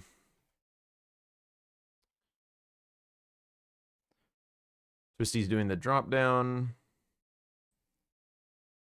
Twisty marks Drain. So it's actually like ever so slightly risky from Swed. They're like roughly at a spot where they would kind of be like neck and neck for Golden Braids. Like hypothetically, Golden Braid being the next square in the back section sequence, like this is in contest.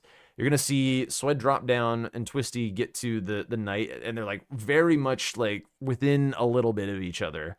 So maybe a little ballsy for Swed to go for Braid here. But I think like it's still an okay decision, and Twisty also makes a good decision to not go for it because Swed is then dark after hefty pots. She obviously doesn't know exactly where Swed is when she marks Drain, so hypothetically Swed could be like a little ahead of her on the like if she snipes Swed on Drain and Swed is like right by the Fire Knight, for instance, then he just turns right instead of left and beats her to the Braid.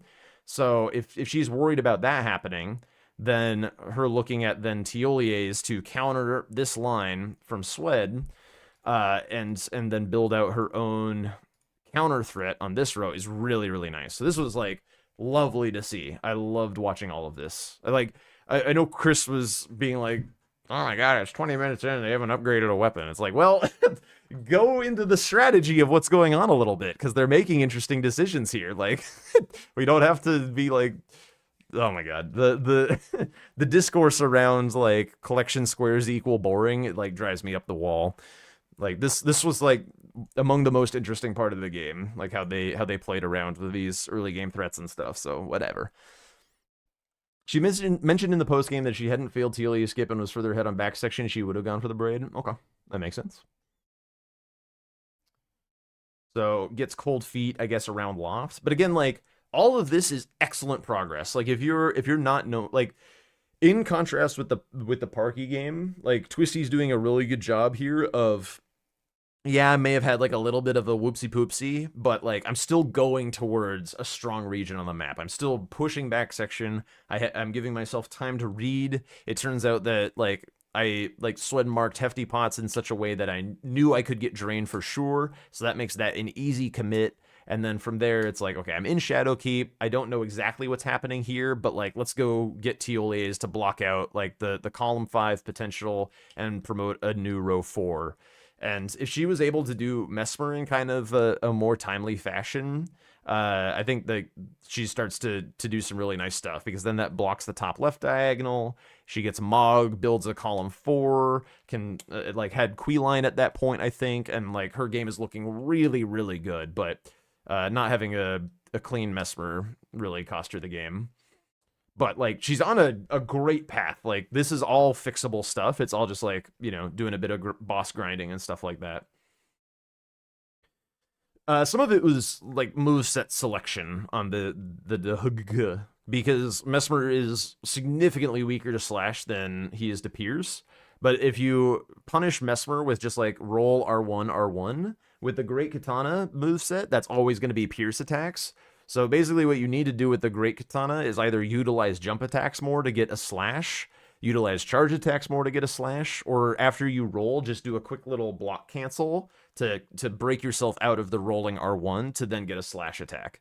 And those little adjustments on Mesmer like really make a big difference in damage.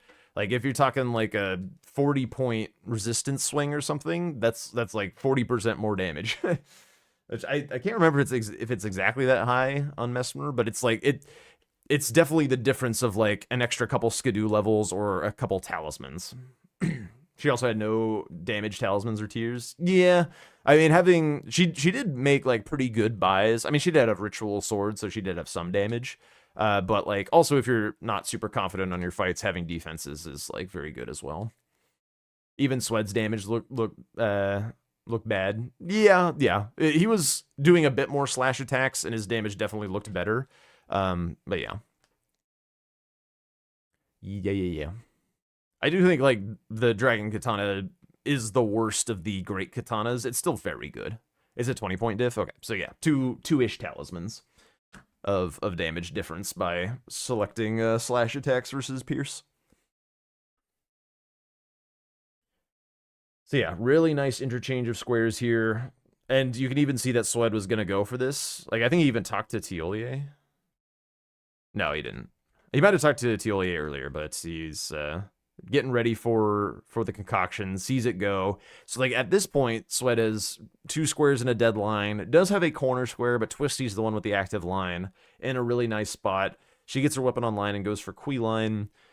Which blocks out the diagonal, which blocks out Swed's row. So, like, Swed is, like, fully blocked out at the point where this happens. Like, at this point, she is legitimately, like, in the lead, which is, like, really, really cool for being against, like, a very experienced DLC player. Like, she's in a great spot this game. Closet Knight would have been great. Yeah. Bloodfiend's arm looked completely broken when Romain used it, and it was a starting weapon. Could have completely changed the game. Coulda. It's something that, like, if you haven't practiced with, like, it's not like a hard weapon to use. It's a quirky weapon, though. Like, you have to get used to the fact that it's slow as fuck. And then this mark here from Swed is also really, really good. Nullifies all of Twisty's threats. So basically, like, from here, we're back in a dead even. But, like, at this point, if Twisty were able to do Mesmer, like, all of a sudden she's fucking cooking. Because if we look at what Mesmer does here to this board, Mesmer is this. She's already in Bellerot for the Lion. ADM is like kind of still available for NPC dropped weapons, but it like doesn't really matter. Like, I don't know. We're looking really good if we get this Mesmer Mog here.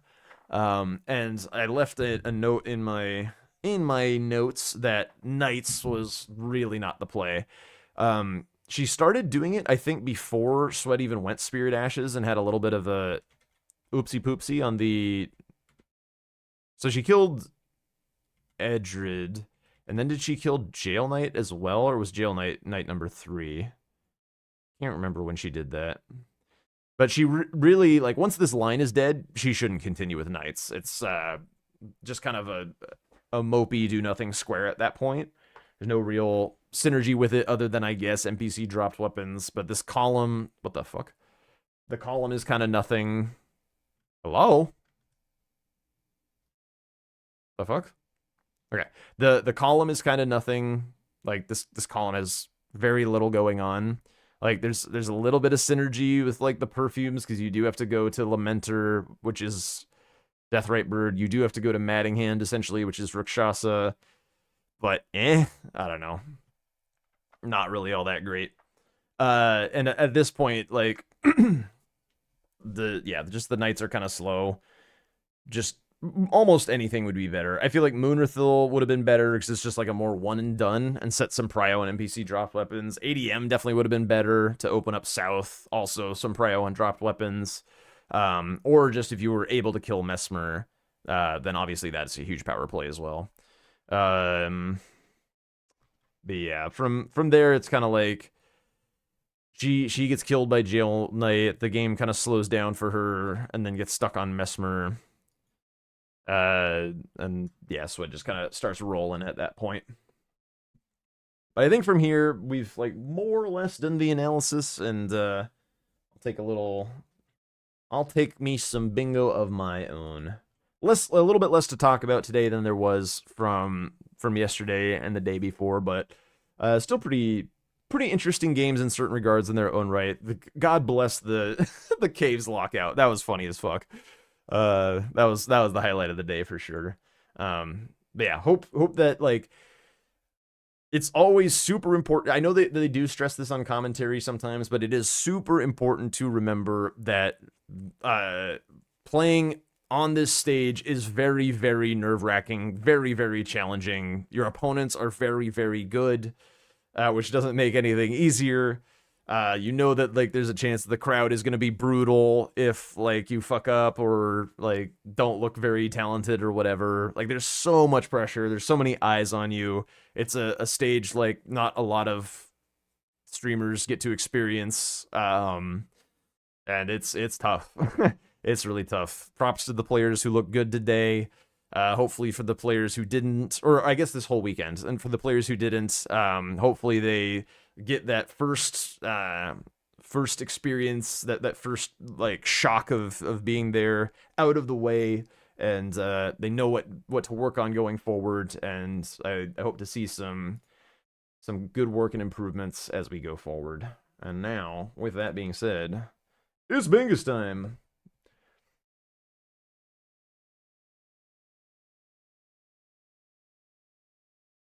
Hello, Mr. Tomulus. Hi, Jack. I'm trying to explain DLC openers to anyone who wants to listen. Teach. Yes. Teach? Yeah. Explain away. Well, first thing I said was like make sure you get the crystal tears. Mm-hmm. Mm-hmm. Second thing is if you're starting with a boss as your first square, get greases. Because your damage is going to be kind of low. So like frost grease helps. Rock grease is really important because it just does more damage over time than what freeze same grease stars will do for you. At least you didn't go At like that all low the of way up and damage. stuff. But if you're just rushing to collection, then or like getting mapped, then you don't have to buy it, and you can like come back later on to get greases if you want.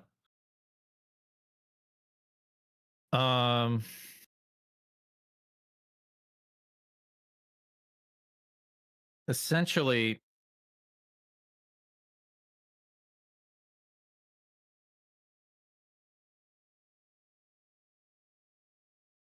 Essentially. essentially, dude. Yeah. As for talismans, you don't want to go super heavy on buying talismans at the start. Ritual Sword Talisman is great if you can keep your health at full. And it's a 10% increase in damage, right? But if you get hit, you don't get the bonus anymore. So it's only good if you're going for hitless stuff and you're really confident on your first fight. Rod and Wing Sword Insignia is decent. It gets up to 13% increase in damage, but you need to have constant hits on the bosses. And if you know what boss you're facing, maybe it's not the best decision. Charge tier or charge talisman, X talisman, works if you do a lot of charge R2s. But I generally like defensive talismans at the start, like the Dragon Crest. Dragon Crest for sure, yep. And pretty much after that, you put all the rest of your money into stats, because with higher stats you have higher damage. You can choose to go up in vigor, but it's not going from 50 to 60 is what? Like Not super relevant. 200. It's like 200 HP. You start with 1700, so that's 1 over 8.5. So that's about like 11% ish. One of the other things is 11.5% like when you buy more. ritual sword and you have 60 vigor, like it can often be harder to keep your vigor at the max. Yeah, because yeah, you have to just keep healing. That's the thing, right? So ritual sword is great when you're confident in fights. But yeah, like for example, I have Omen Killer Cleaver, right? So say I'm gonna go fight Hippo first. I'll get Rock Grease, I'll get Frost Grease. I got the tears I want. I got the whetstone knife and the crafting kit. Did I buy the I didn't buy any talismans. Just Dragon Crest. If you're confident, if you want some more, well, no, we're okay. So we're at 107,000. So now from here, you get the requirements for your weapon, and then you basically pump. I've been liking 25 strength for like every start because it gets you to around like 90k in your runes, and um that lets you buy armor at round table and extra weapons while getting the stones and still being good to go for the rest of the like for the beginning of the run. That's kind of it. The only other thing is like after your first boss, come back and get talismans because it increases the damage overall. Um and your opponent's going to do it too. So you might as well do it yourself, Who knows what this is right? from?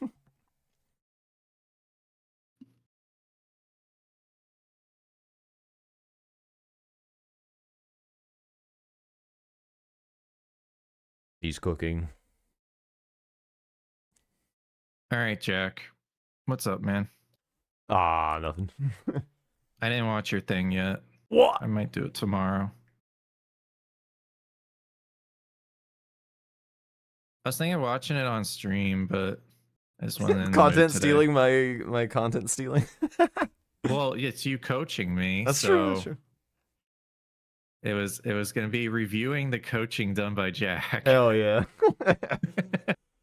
Massive contentception. um, so I was thinking of doing that, but I wasn't really in the mood today. I was Yeah. like, we'll see if anyone wants to play, I guess. So I'm down for a couple of matches. Let's do it. All right. I guess I will join your lobby. I gotta grab the dog's food real fast because she's looking at me with murderous intent. I'll be right back in just a moment. Okay.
Okay.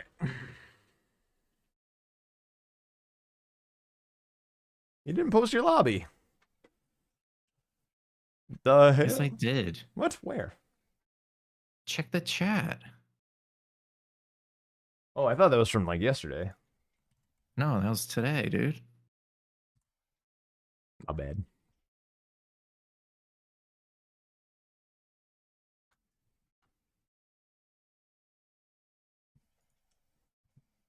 Oh, and there's a seed as well. Wait, is that what you're currently investigating? You're currently scouting the seed on me?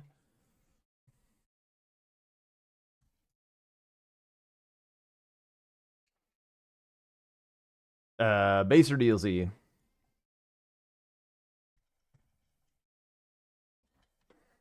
Do we want a Gamba? I don't know, do you?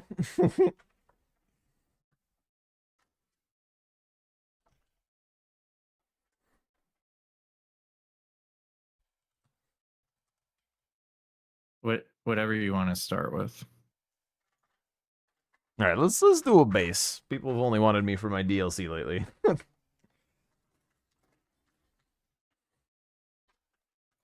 Did you hear me say that I wasn't using that seed? Oh, no. Oh, I was muted then. Yeah, I typed in a bunch of random letters for that. I have no idea what the seed is. Perfect. I'm gonna guess, and if I'm right, we can change the seed, even though it's complete coincidence. Okay. I'm gonna guess Vagabond has Banished Knight's Halberd and Serpent Crest Shield.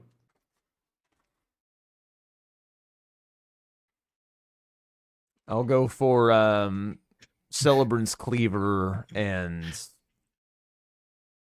Perfumer Shield. Okay.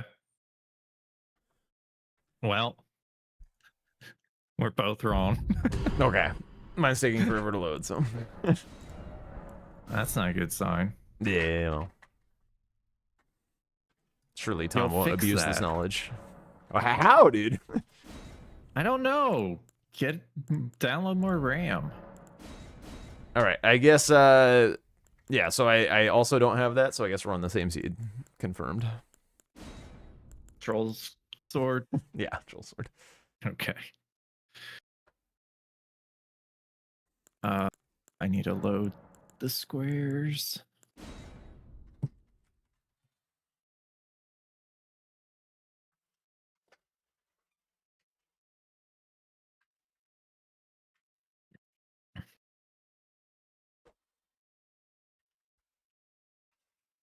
All right. You ready? Yeah, sure. Yeah, let's do it. Good luck. Good luck.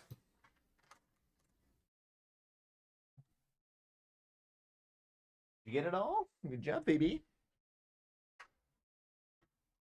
Why do I feel like there's still a piece missing? Am I crazy? Maybe I'm crazy. Board. Whoa, dropping controller. Okay. I like friendly NPCs as a rush. What are the upgrades?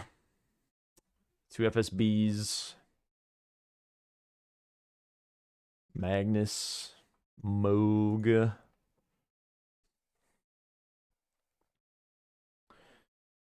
Mimby, Godric, Nephili.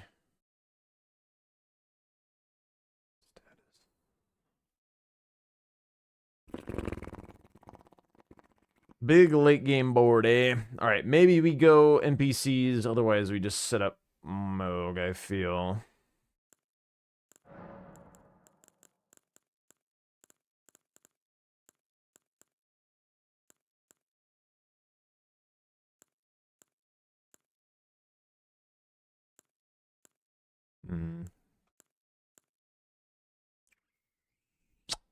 Great katana on this guy.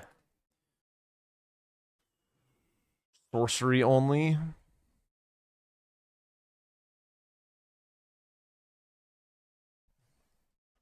What are you chewing on? You chewing on that shit? On this, there's still stuff in there. Um,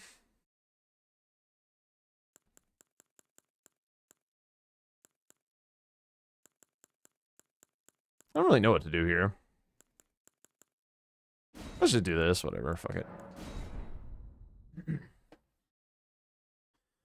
Can't beat comfort. Yeah, gotta wait till capital for that, sure.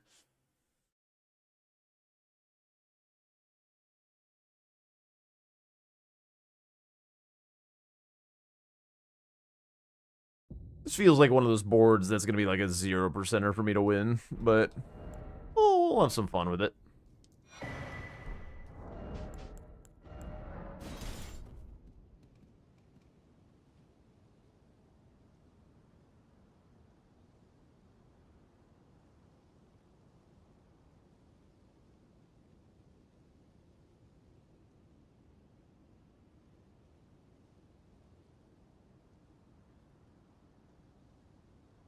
I think I do the first Grayson Mogwin to make this wieldable and have enough money for some shit, and then I try and do some of column 4 maybe. I want to get Magnus. I want to leave him the Falling Star Beast, and I want to get Magnus.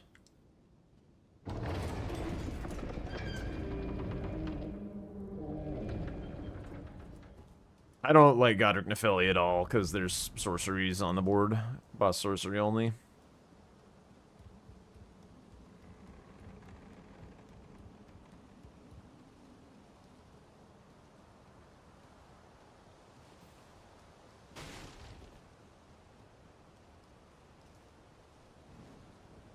Right, I was supposed to die to the frickin' thing. This is gonna be a slow load. Whatever.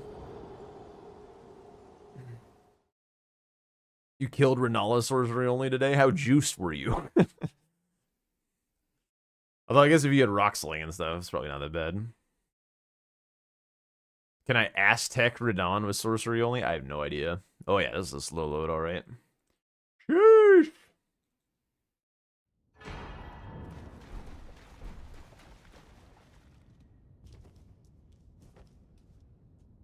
Not juiced, but use Rock Sling? Yeah. It does do physical damage, so it does make it a lot easier. Rather than fight through her 80% magic resist.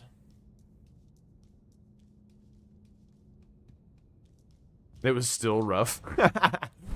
Yeah.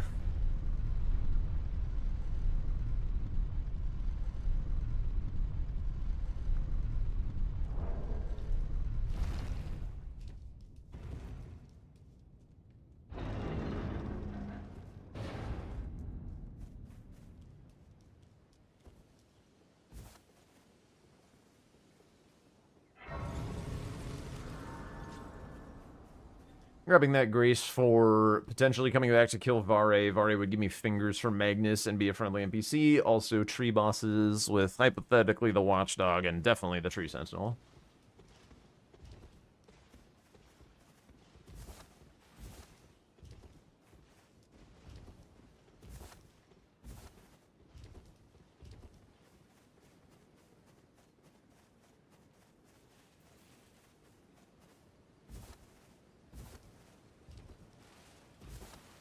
Also think that definitely before I go Moog, I'm setting up the staff in Kaled for the perfumer set, so I have some armor. That way I don't get like instantly blood procced by getting blood flame on me.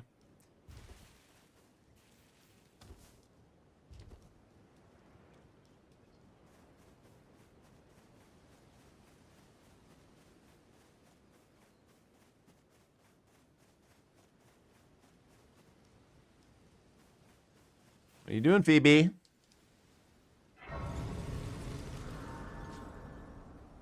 Hearing dog noises. They sir, but you, I can play turning to 80. You need O to the foot. Then summon me. I bequeath. He is Torrent. Treat him.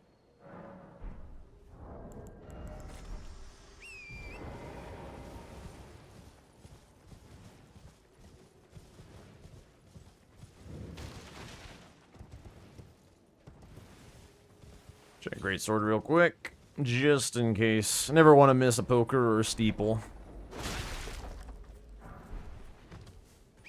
But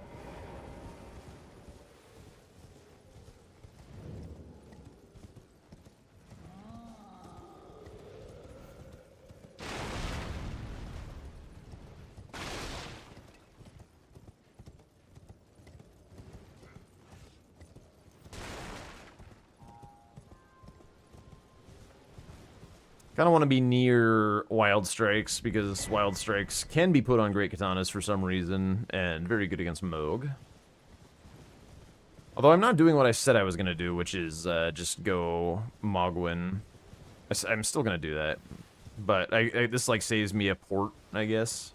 I'm going to come back here for later.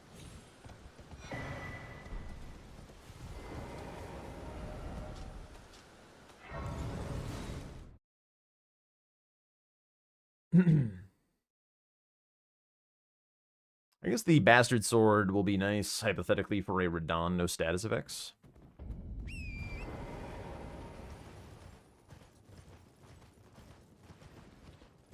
That is the beauty of Elden Ring, starting to feel like you're improving.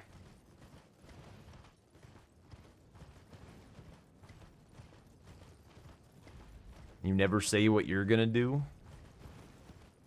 Well, who asked what you're gonna do? What do you mean?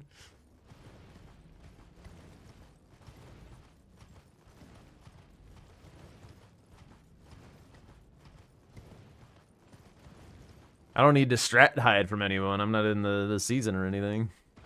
I can yap all I damn well please.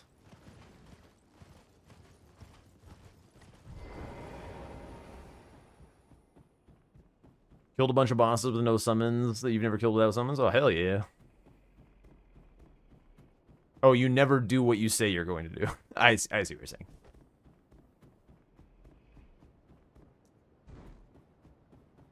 Then it is too far.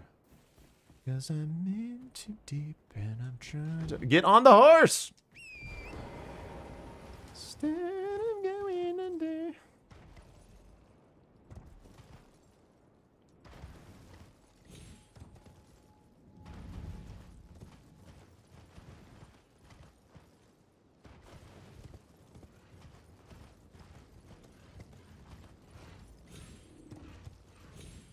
I never see anyone get this rune. It's more than going to get all of the mountaintops money to get that one rune. Like, come on, people.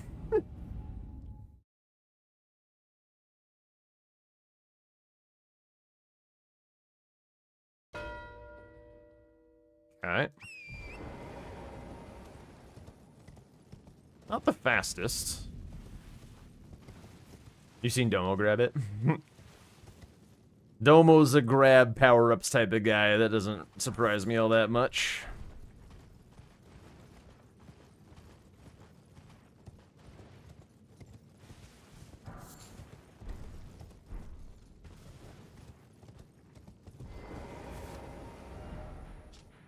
Wait, hang on. What am I doing?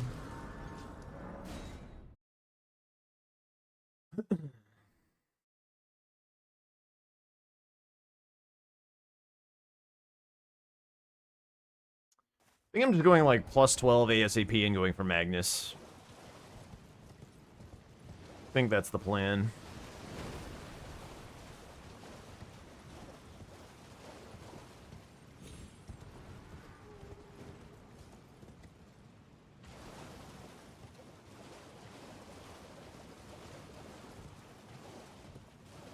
If he does go FSBs, the diagonal's a little spooky, but hopefully by then I have Magnus and I can just do Garank.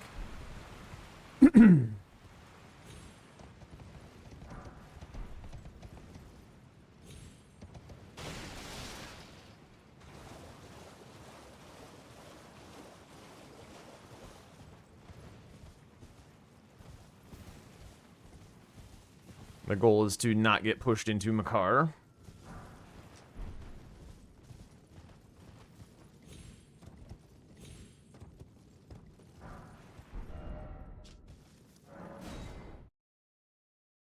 Okay,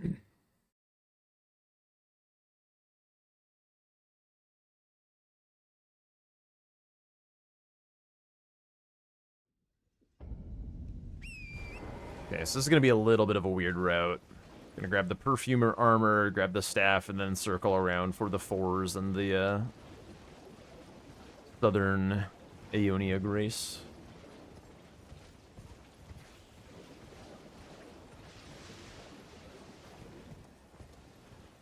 Another thing I don't see enough people doing is when they go and grab this staff, it's way easier if you dismount Torrent. Wow, look at that.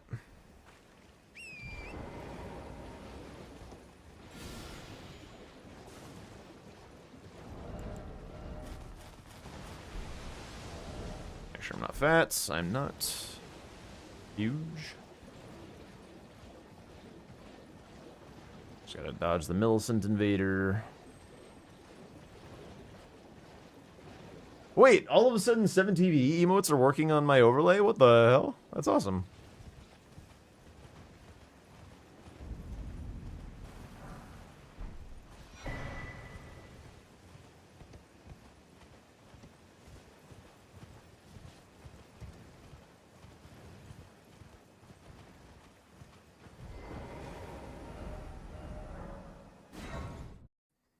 There was a patch last night to fix it? Really? I mean, I haven't downloaded anything. Is it just like on their server side patch? That's fucking sick though.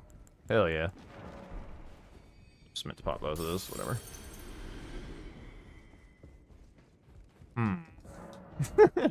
What?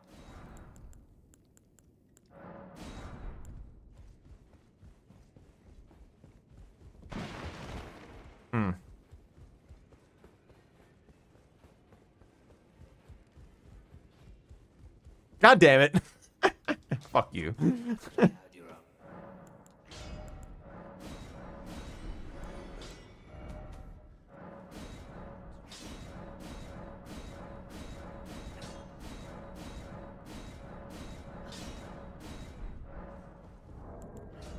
And I guess in this case, I think this is better for Magnus.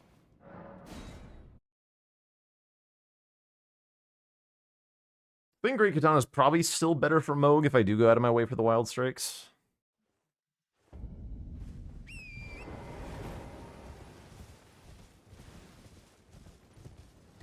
What are my starting stats like? 1 dex, 6 strength.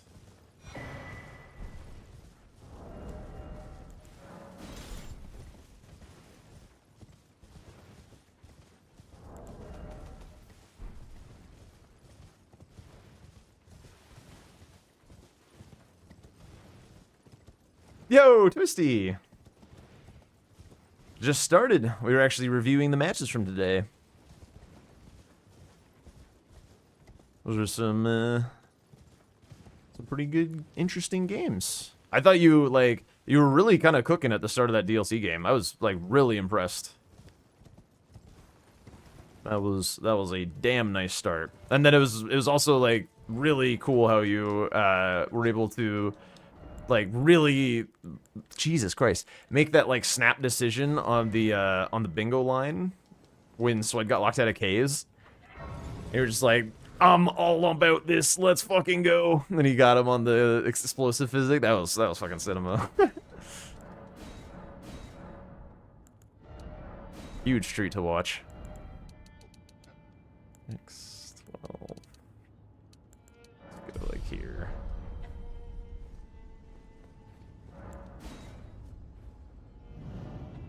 Yeah, the DLC did take a turn for sure. But the start of that game was the best start of any of the games today. It was really nice.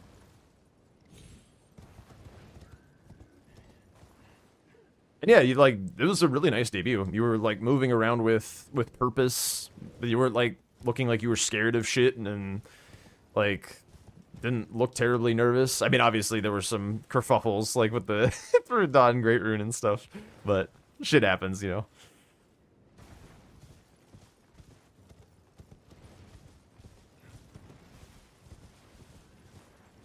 Yeah, the Teolius Coction was inspired. That was really nice.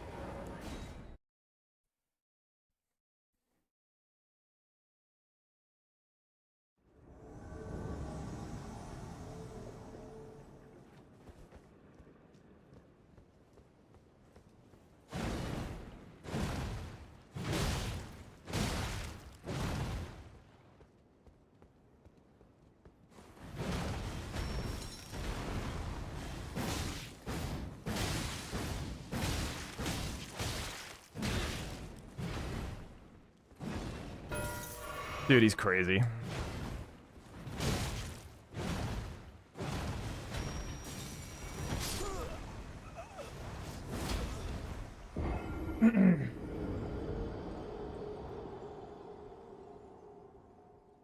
I basically like ran straight at that. The problem is he checked round table. He had the Omen Killer Cleaver before I did, and so he was like able to do this at like lower upgrades. I still gotta do this for the stone.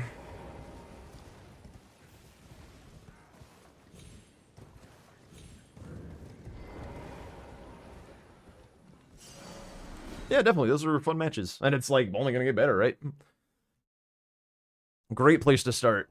Get over the early game jitter or the early event jitters and go on from there.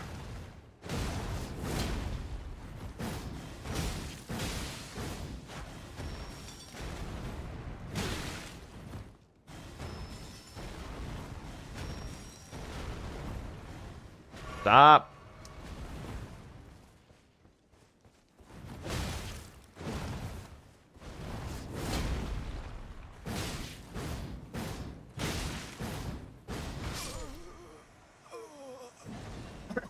I know there's tech to get this guy on the wall. I am not practiced on it because I'm not a 2-god speedrunner. I should stop using the wild strikes, to be honest. Alright, now I really have to do this, otherwise I'm completely fucked. One last shot at this, and then if I don't have it, then I don't have the stone, and then we're just kind of done here.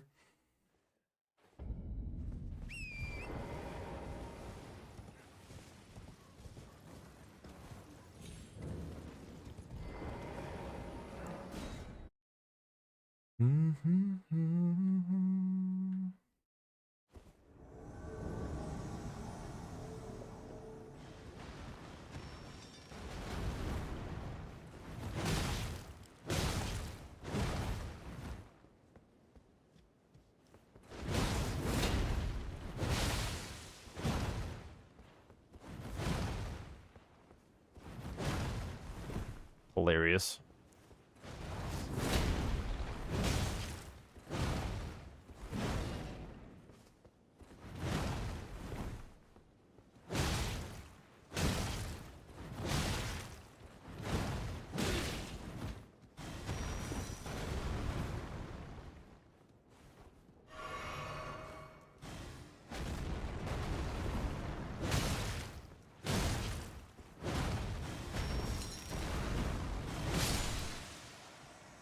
Okay.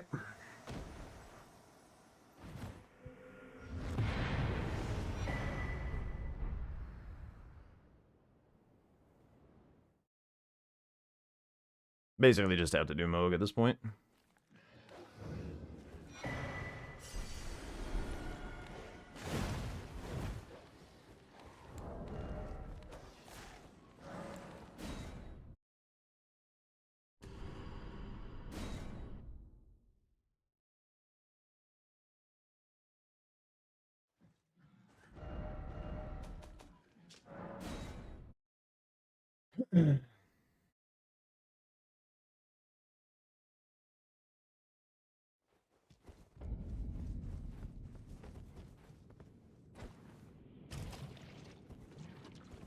There's Magnus. There's always a shot.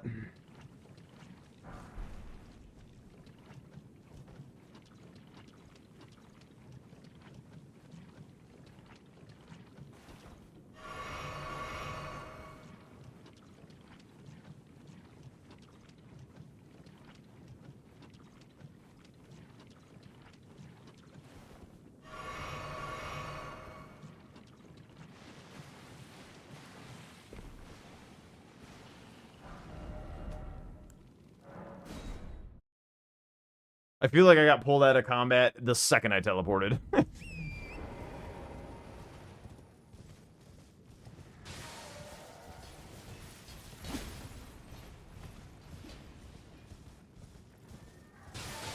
also need a somber weapon, actually. I don't think I have one.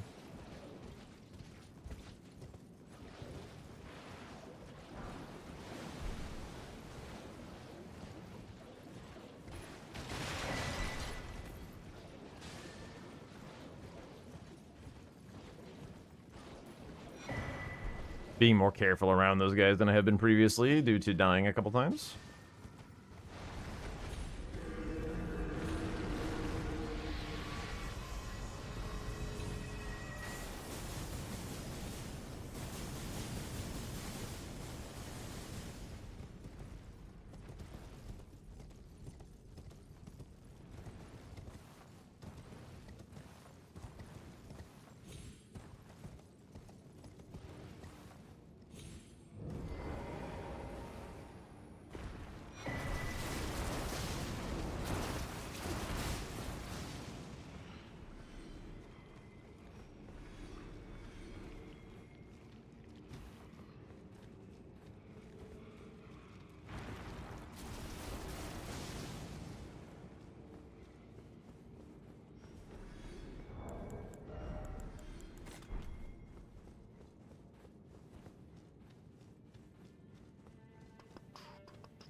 Yeah, it's a little annoying that I need to go back and buy a somber weapon. Okay.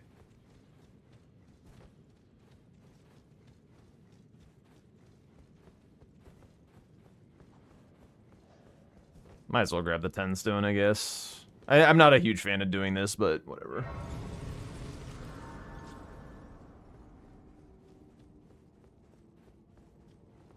Do I have any throwables? No.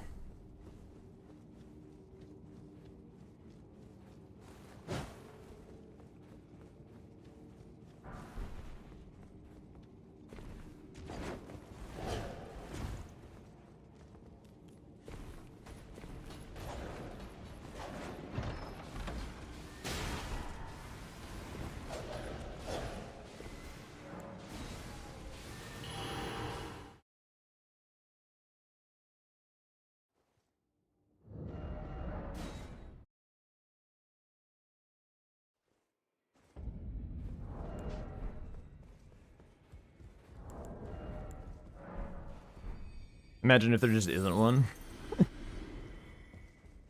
Come on, baby. You.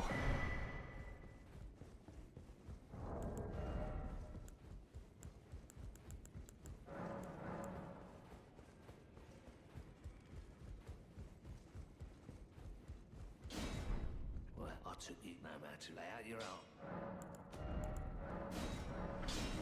I keep the 50k for something, I don't know what.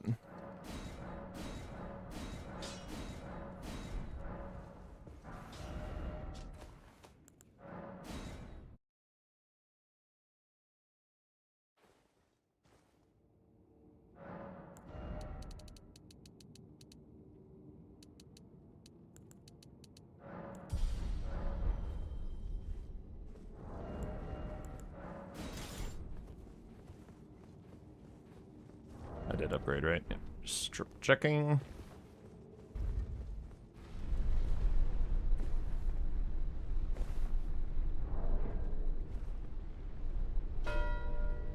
Okay.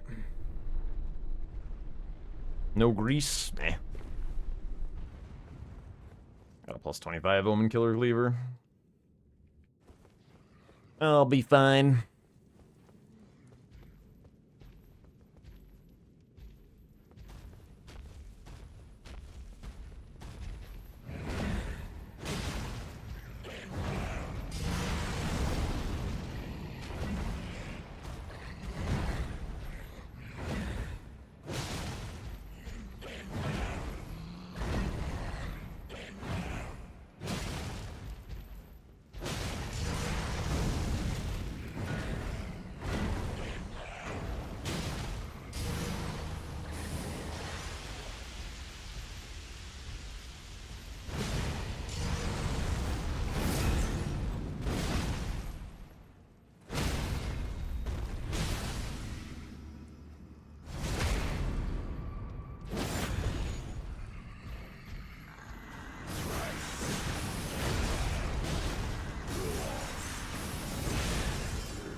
I've died here before.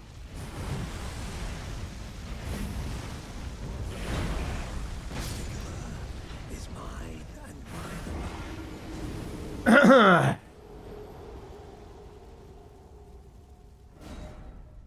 I hate when he gets stuck in that fucking corner, dude. It's so hard to see what he's doing.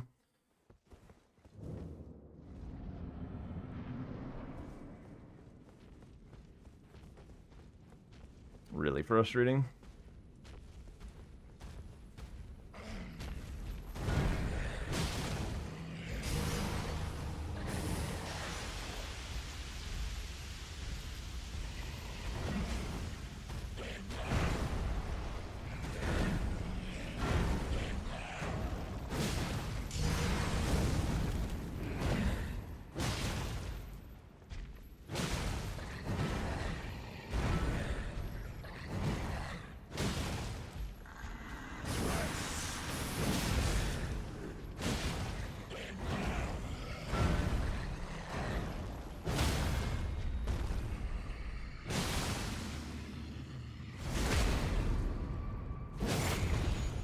Yeah, Surumoga is immune to all status, that's true.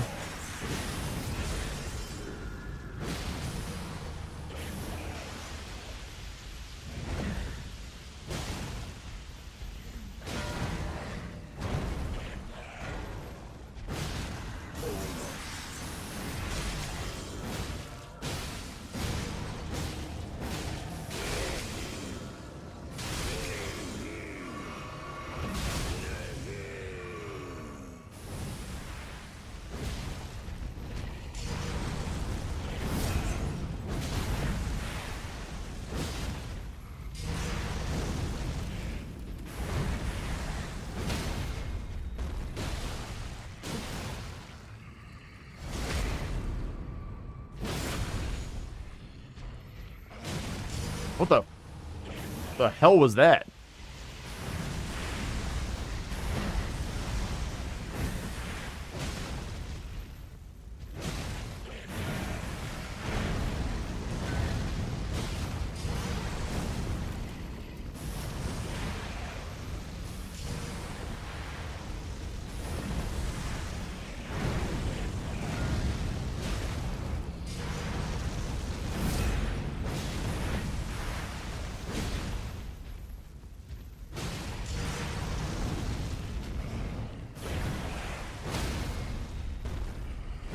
I can see it as clear as day. The coming of our dynasty. Morgwyn. Pretty bad game we got going on here. Wait for the runes to come through with the foot. Okay. Let's go see what our remembrance weapon is. Is it ever worth it to kill Eleonora? No. We also don't really get the physic very often, so the heal's not really that big of a deal.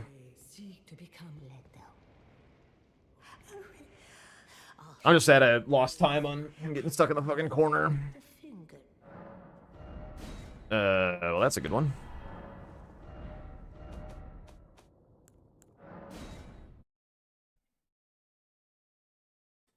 If Tom marks this, I'm not doing the car. Spoilers.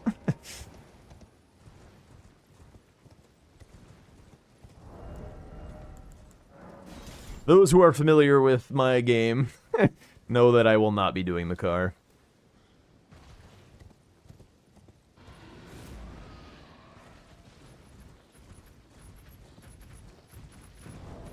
What is this again?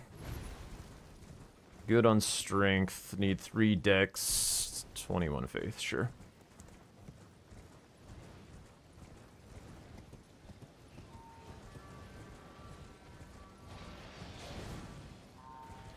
Well, the thing about that, KG, is, like, we're not gonna do that. Like, if Moog's on the board, nobody's gonna be making that mistake. What the fuck? Hello? Go into the thing! Thoughts on ending early? Yeah, I'd FF all the time if I don't think a practice game is gonna be good practice anymore.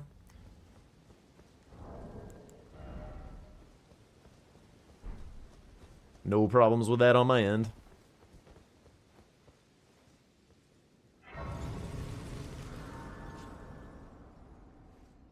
What was it again? 21 faith? 21, 15, something like this, right? Yeah.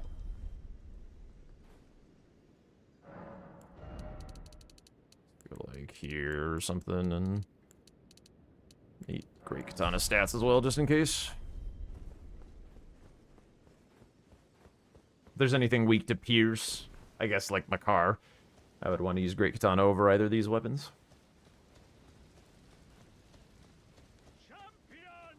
Champions! The stars have aligned. The festival.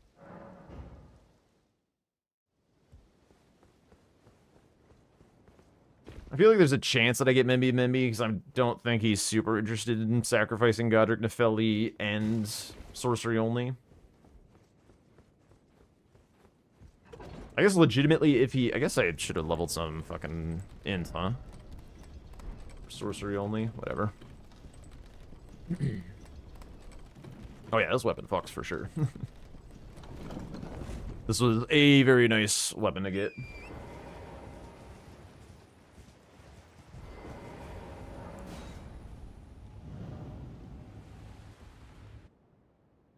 This row 5 is like nearly bingoable for me. I'm sure he'll do Godric with one of those things though.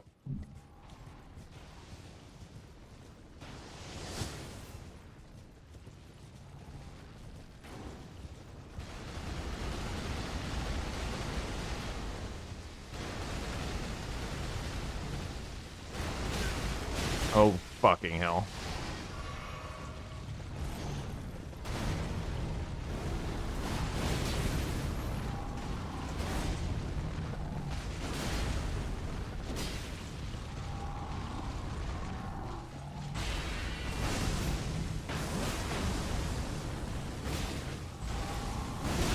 No stamina.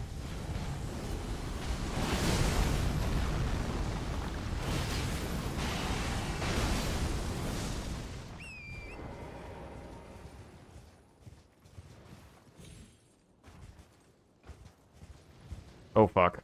Where did I spawn him? Okay, we're chilling.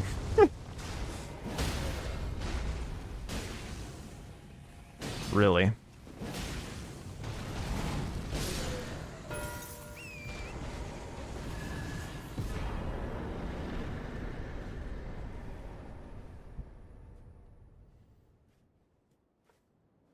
Alright, well, I'm not gonna kill Makar, so let's try something else. You sniped me on that by actually 1 second. 1 second? Yeah. What the hell did you get from your Blasphemous Blade. Membi? Oh. And did you have Margit dead already? No, those were done. Okay. Honestly, didn't think you'd do it because I thought you might be afraid of the row 5 counter threat if you sack Godric. I was gonna rush Shackles. Sure.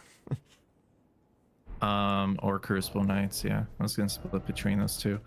But yeah, I was like, Chad, I'm locking myself out of 2 squares. Yeah.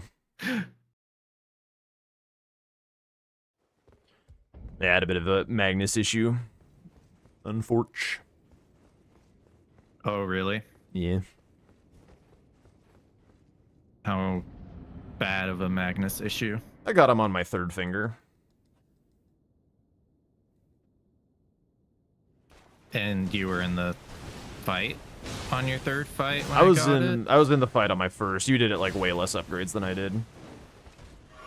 I was +9. Yeah, I was +12. I see. Okay. Yeah, I did +9. I put Wild Strikes on the Great Katana. Did you not check roundtable? Not that point, no. Okay.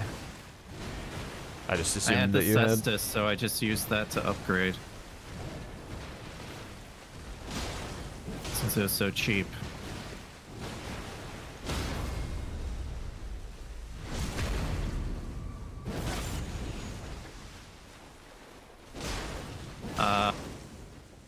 I see. Okay. And then, yeah, okay. That makes sense, I guess. So you were just going for Magnus? Yeah. Did you go into Moog's place at the start for money? Yeah.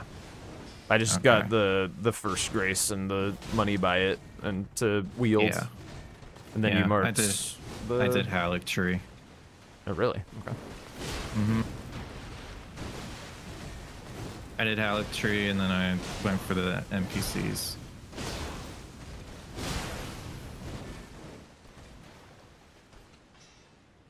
Yep.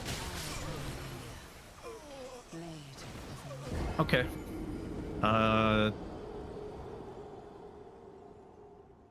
Again, or? Yeah, I wouldn't mind just a quick reset. When this board got rolled, I was like, well, this is a Tom board if I've ever fucking seen one, so GG's. I was like, this board's kind of crazy. I like it. Yeah. I would like it against, like, anyone else, because I like a lot of these squares. You're just better at them than I am.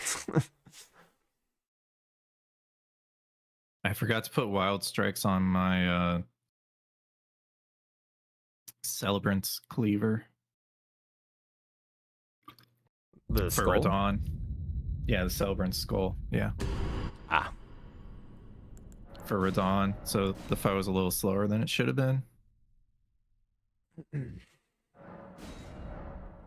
Yeah. And then you decided, like, when you marked Moog, I was heading to Garank, and I was like, no. And then I pivoted to Margit.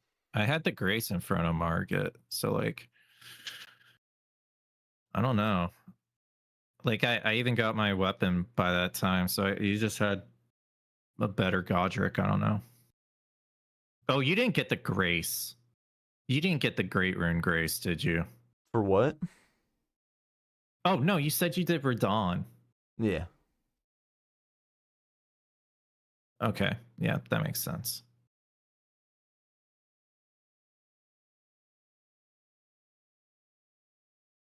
Anyway, I've got a Banish Knight's Great Sword and some kind of kite shield or some shit. I'm crashing. 1 sec.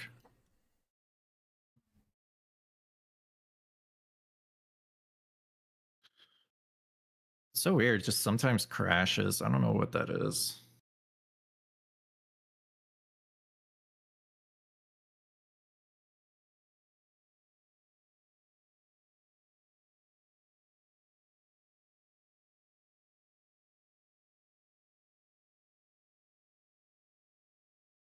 You think I played that board all right?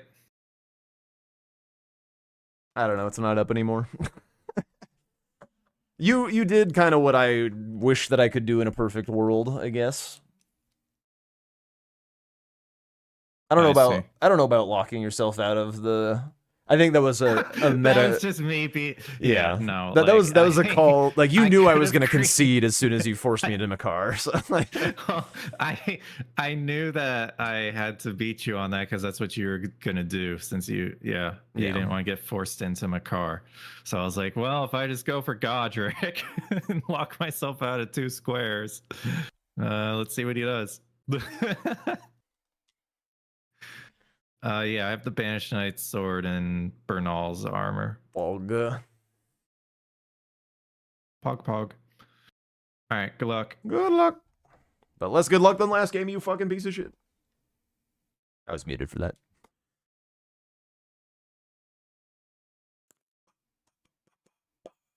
Okay. Ah! Why? This is even worse. What is he doing, dude? What is he doing? What is he doing to this board RNG? Little fucking shit. Ah.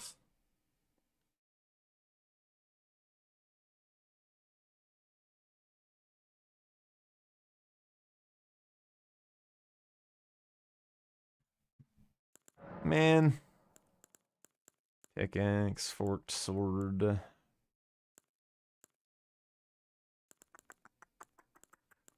Scythe? Wieldable grave scythe? Hello. With raptor's feathers? Ew.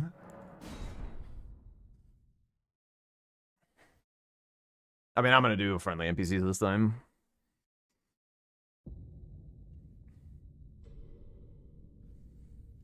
I wouldn't mind friendly NPCs into Margit +0 potentially, and then go get upgraded.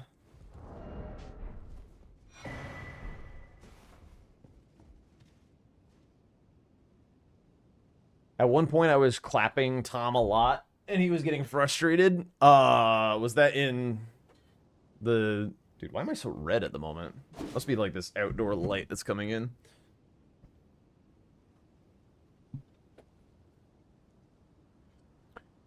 Yeah, that looks more normal. Was that in the DLC? Because I can still clap him in the DLC. Yeah, Margit +0 is early. Just friendly NPCs is faster. There was a time where I was, like, doing well against him in the base game. Because he kept on giving me Radon back when Radon was super powerful. What does this one do? Arcane. Sure. Who won last game? Nobody knows. Fuck you, Andwar.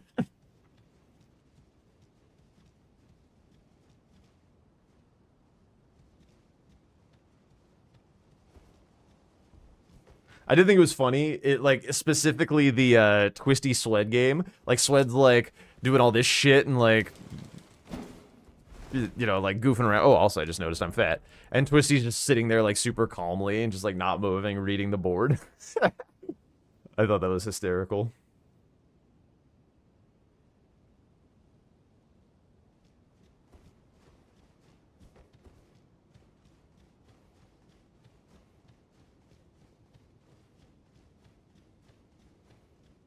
I'm honestly surprised there haven't been, like, any draws yet this season. I thought there would be, like, I guess currently it's just been a lot of, like, one player's more experienced than the other, and so they just win both formats. I was expecting a bit more, like, format mismatch, where someone would favor one format over the other, and then lose the opposite one. I guess maybe I'm expecting that because that's my situation. Where I'm, like, way more likely to win in the DLC than in base game. So I just assumed there'd be more people like that. Kill me.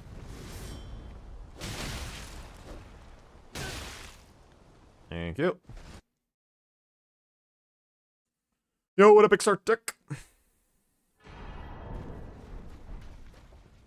The matches so far had obvious favorites. Ah, legitimately, no cap on God, for real, 6-7. I think that if Parky played her peak, that she can beat Raydans. That's like how nervous she was. Like, that difference is how nervous she was. Like, Parky looks very good when she's on. Is getting killed by Scion faster? I have a problem with slow loading, where, like, sometimes I just don't load fast enough. And when you go off the cliff, you have 2 loading screens, whereas when you go through Scion, you only have 1.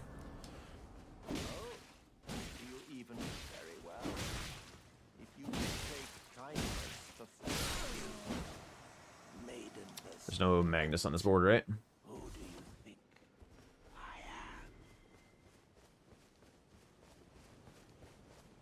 Friday, Aggie versus Sirius is going to be a good match. I would agree. I'd put my money pretty substantially on Sirius, but I don't know. That one could split, to be honest. I wouldn't be surprised if Aggie won DLC and Sirius won base. But it could definitely go either way for sure. It should be a good one. I agree. Aggie and Parky mostly seem to be practicing with each other. I mean, I don't think either of them are like, I want to win this season. So it's like a cool thing for them to be able to do together. Like, I don't know. It's the same thing with the chemist situation. It's like, you can use this season to do whatever you want. Like, however you want to spend your time with it, like, that's up to you. Like, nobody signed no goddamn contracts where I'd, like, you know, cut your hand, spill your blood on this pact with the devil that you're gonna, like, work your absolute goddamn heart out to make sure that you have the best chances of winning the season as possible. Like, no. Aggie has indeed been known to lock the fuck in. What makes me favor Sirius? The fact that I played against him a fair bit, and he is really fucking nasty. He's my least favorite player to play against. Treat him with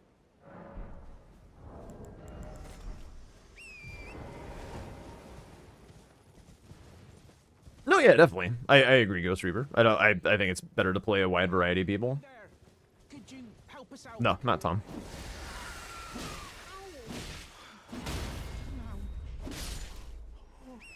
I have no idea, actually, if it's faster to run or if it's faster to warp.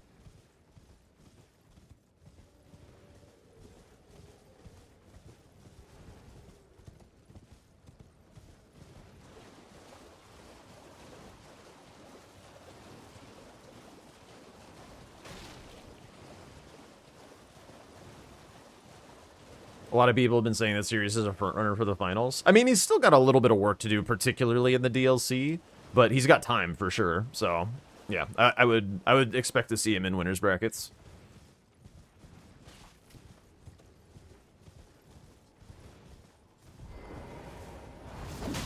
Too late for you,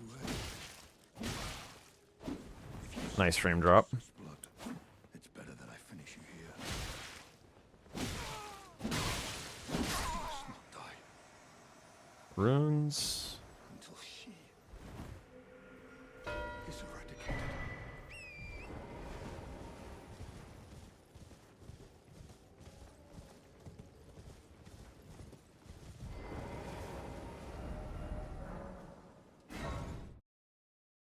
That grease is kind of nice for larval tiers. Not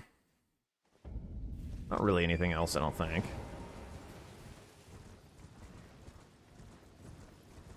Has Tom gotten back to me about letting me commentate? Okay, there goes that. Sort of. On the last time I asked him, I got a thumbs up on my message, but I don't know what that means. It either means, please shut the fuck up, or, yeah, we'll get around to it. But he's a busy man. I am not the foremost of his concerns and responsibilities.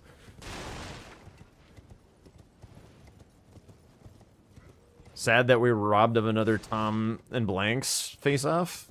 You think they're not gonna make it into the same bracket?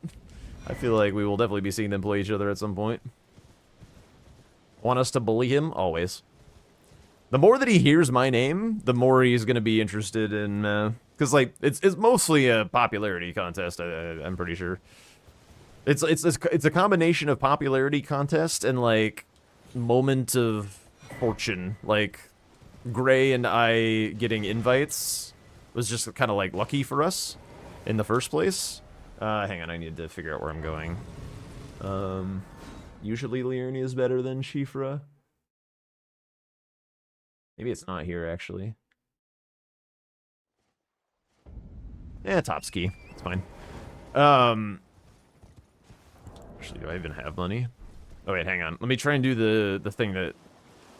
where you grab the... what's it called? Sacrificial twig. Rick for caves? I don't really care that much. Wait, fuck. I gotta pay a little bit of attention for a sec.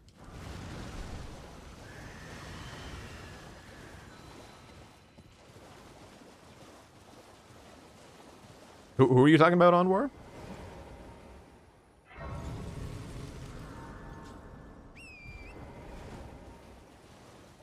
Oh, that's what you don't want to say, is who you're talking about. Fair enough. Can sell Meteoric Ore Blade, I think.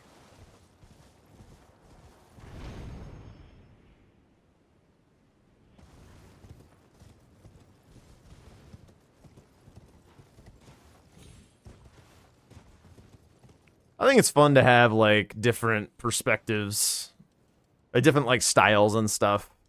It's nice to have a little bit of a shake-up. I understand people's criticisms of Chris commentary, but I don't know. It's fun to have different vibes. It's only 500, really. Oops. Oh my god, bro. Ah, shit, I didn't need to buy those. I'm so stupid. Whatever. Oh, wait, that's a somber weapon. Might actually want that. Oh, wait, I have Gargoyle's Blackblade. What am I doing? I'm playing so bad.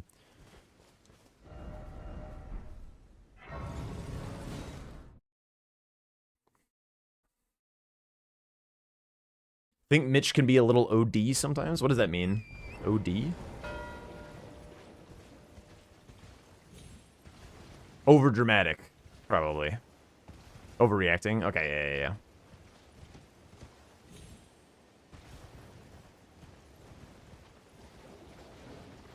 I think my weakness as a commentator is I would probably struggle if, like, the game is kind of a blowout to provide, like, authentic entertainment. But we'll see.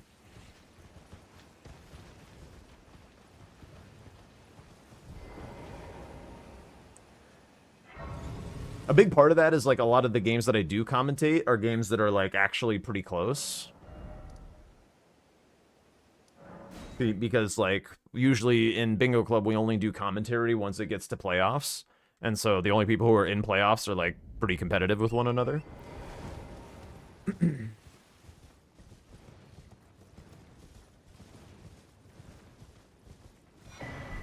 I do kind of wish, Ghost Reaver, that there was, like, a little bit more of a established, like, job for each commentator. Like, someone's there to do the shout casting, someone's there to do analysis, and then obviously they can, like, interplay between each other because that's fun. But, like, it kind of makes the cast less muddy when people know their jobs.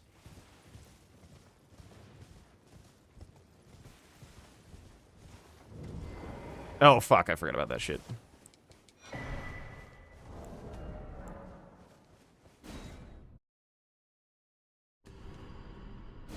Yeah, Zoodle's great. I also like Mitch. Like, I didn't like Mitch's commentary in some previous seasons, but I feel like he's gotten a lot better. He put a lot of work into his hype casting, and that's like a huge strength of his, and I really appreciate it.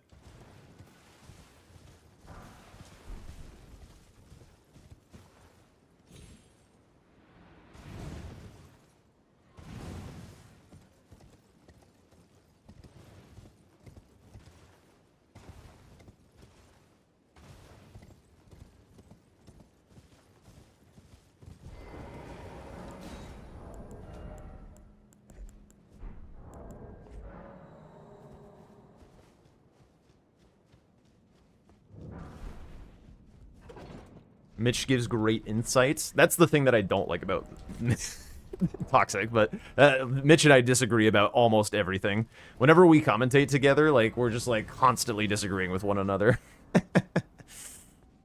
He's a very opinionated person, and our opinions just happen to, like, exactly not align.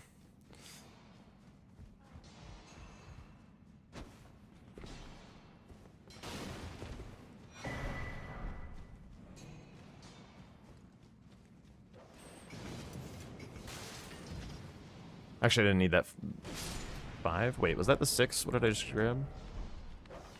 Yeah, I didn't need that, actually. Just go right in.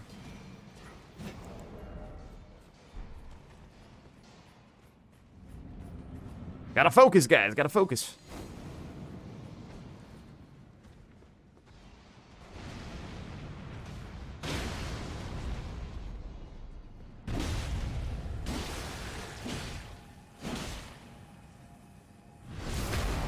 Heading out, hero? Alright, thanks for hanging out. I'll catch you later. Tomorrow's a day off, though, so you won't see me tomorrow, but...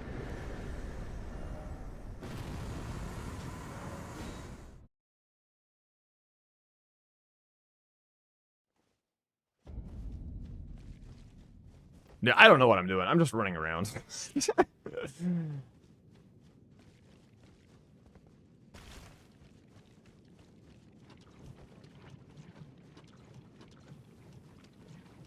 I do feel like Chris is not like he's not really there to be a caster. He's just there for like the vibes and to kind of talk about what's happening.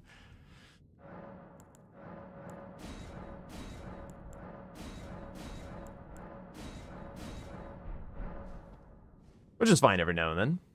I do not mind.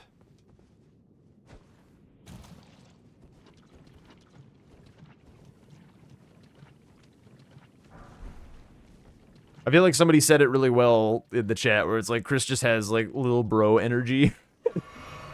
Which is fun. But also can get a bit like, oh my god. Calm down, little bro.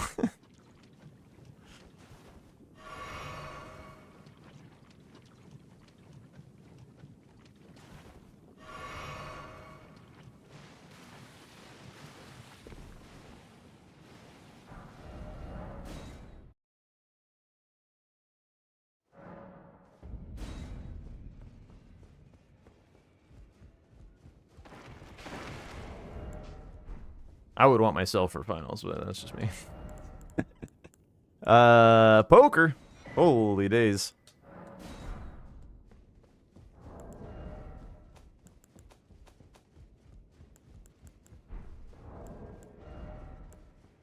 Is that my cheapest somber?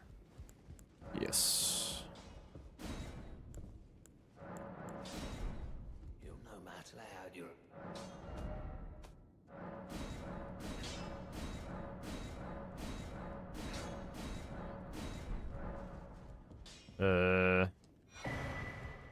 Back or no matter.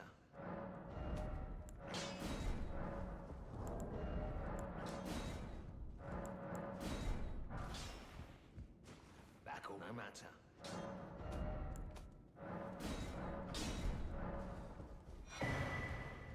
Back or no matter. This is actually going pretty smoothly as far as weapon fidgeting is concerned. No, I'm out of cash.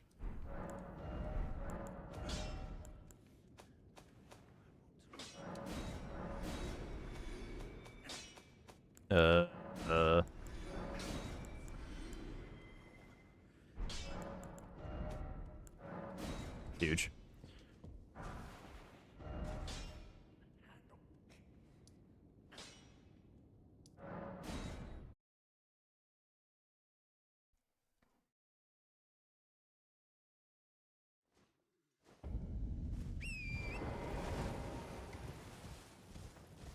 Tom's definitely going for Moog, by the way. I already grabbed that. What am I doing?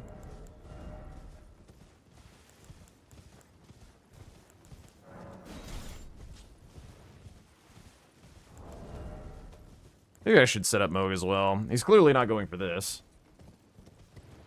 And I need cash to, like, wield the shit that I have.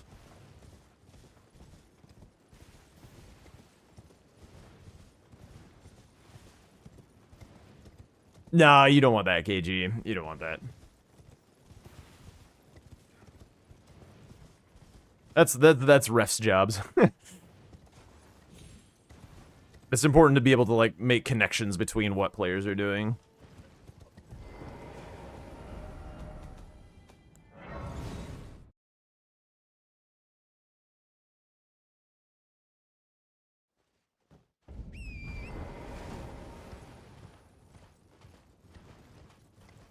Oh yeah, definitely. Most def.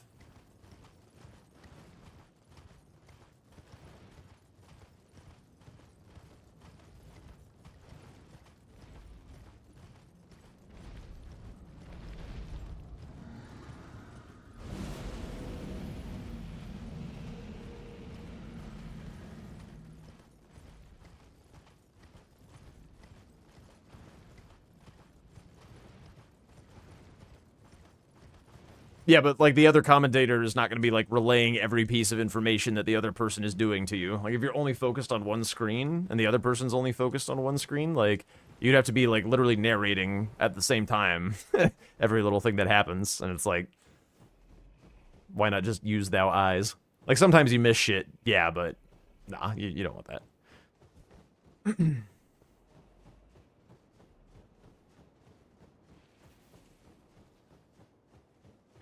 Yeah, 2 eyes. Watch 2 screens. Forehead.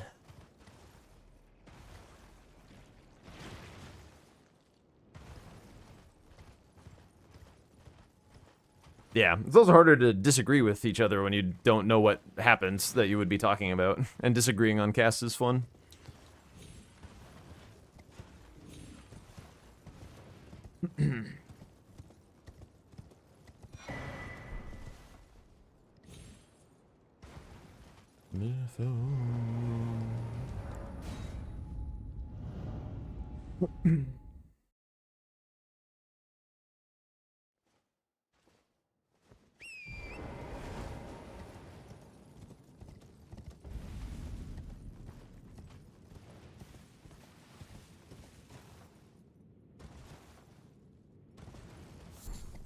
I hate that mushroom, dude. It always, like, for whatever reason, it always selects, do you want that mushroom, sir? Over the fucking rune. Like, every time. If you had a nickel for every time Mitch says something and then Domo repeats it 20 seconds later, that sounds like a them problem.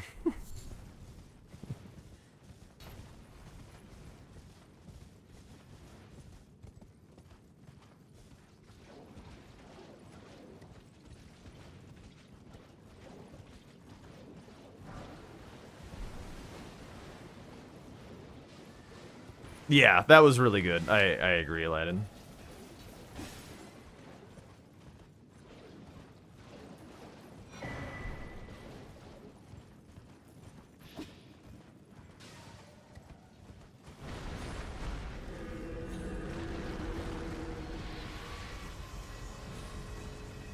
What the fuck?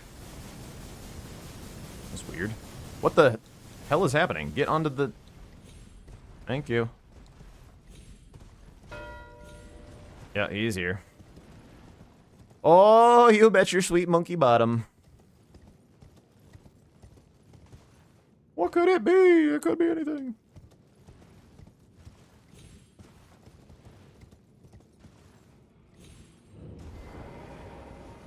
Alright, simply have to beat him to Moog.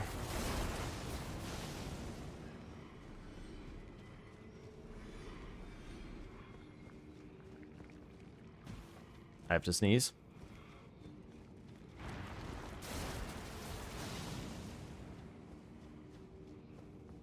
Okay, I'm chilling.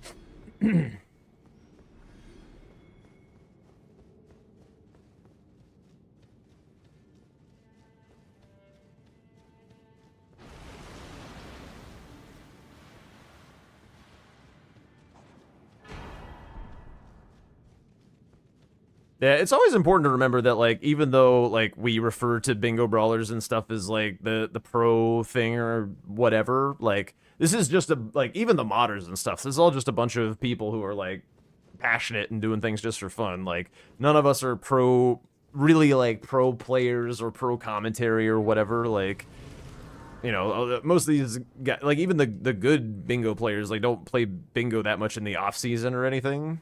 Like, this is a for fun thing that has just happened to get, like, really successful and cool.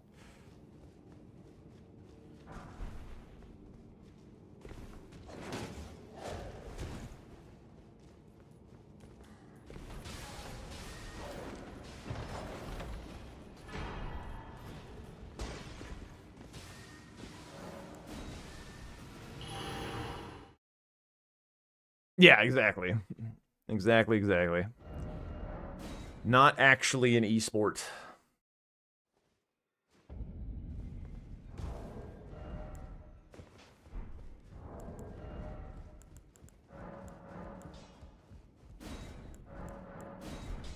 Well, I took you no matter to lay out your own.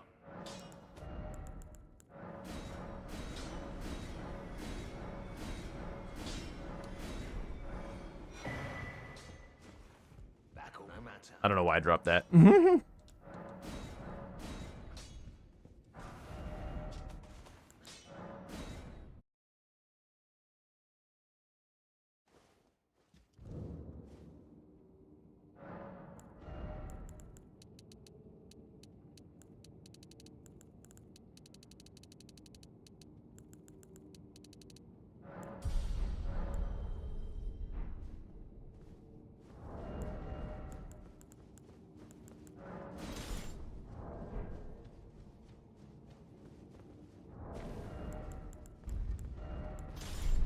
Heavy load, eh?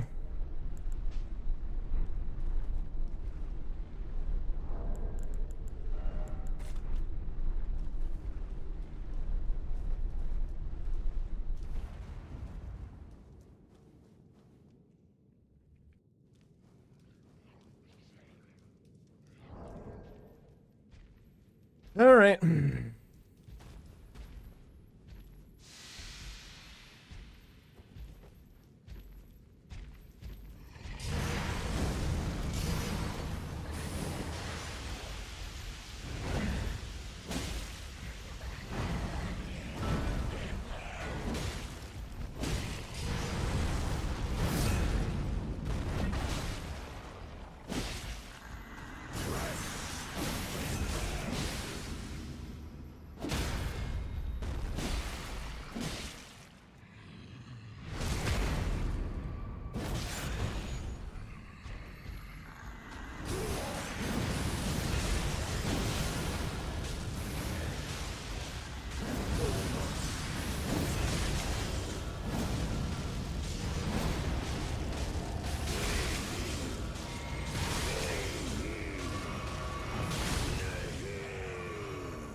Huge. Yo, Stray, thank you so much for the $50. Holy shit. Tipped $50. Have fun at the finals. Thank you, thank you. I will be counting that towards that travel. Thanks so much. Thank you. Holy shit. All right, huge. What am I doing now?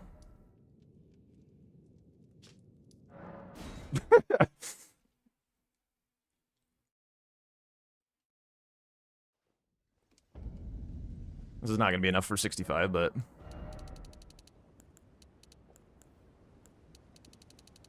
Holy shit! Exaxes! Suck it, nuclear pasta, bitch!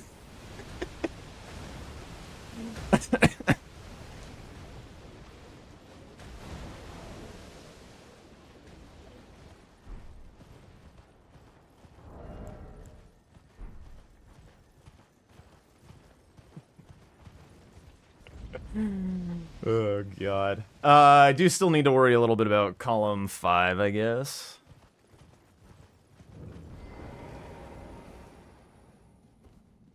New sub alert for Tom. Feel free to clip it, I guess.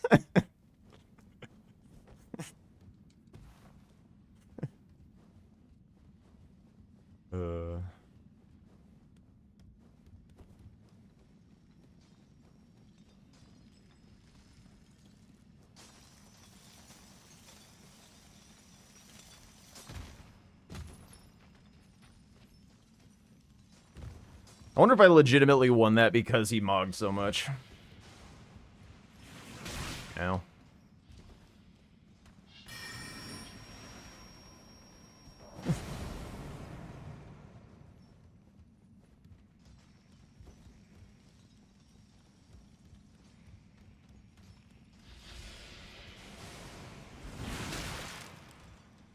Don't do it. Thank you.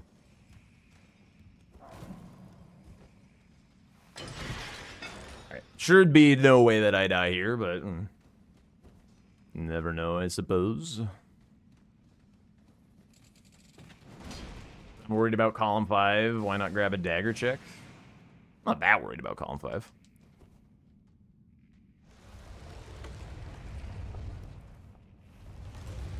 Just gotta think about it at some point.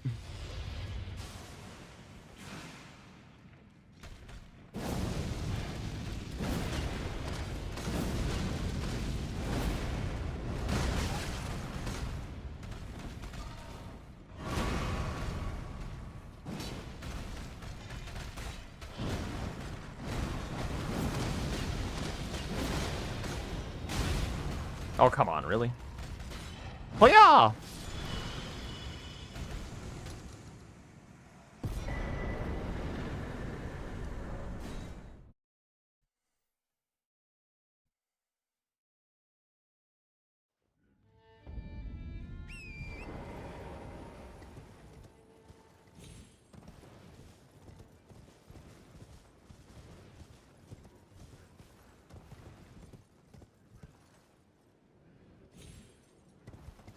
What?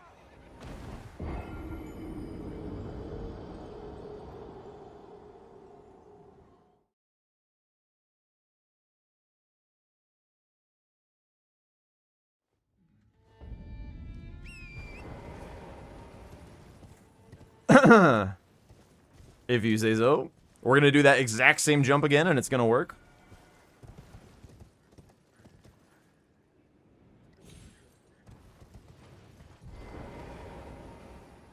Cool.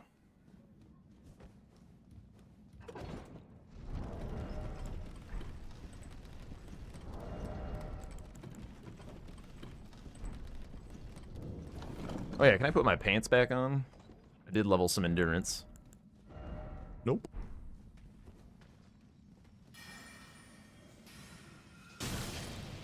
Douchebag.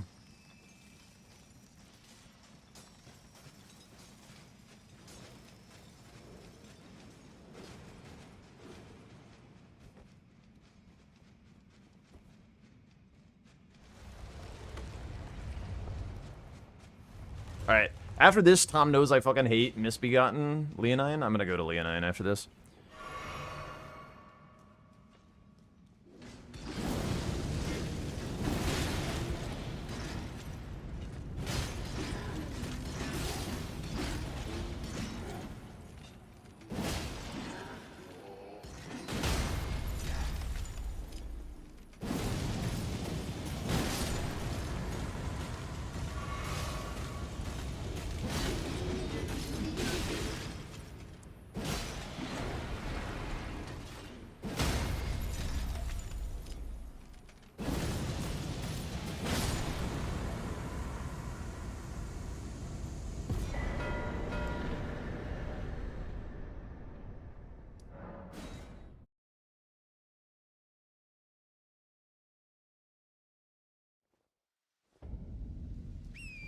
Yeah, they're definitely frostbiteable for some reason. Estelle and Falling Star Beasts, which have, like, fleshy bits, are not frostbiteable, but Crystallians.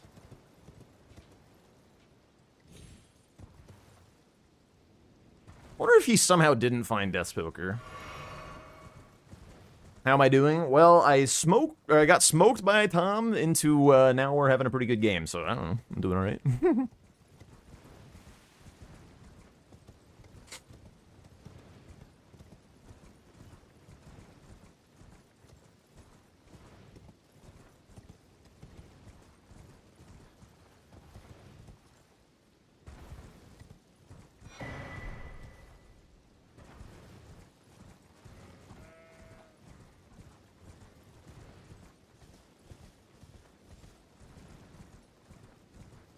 Wouldn't mind doing Leonine into Incants.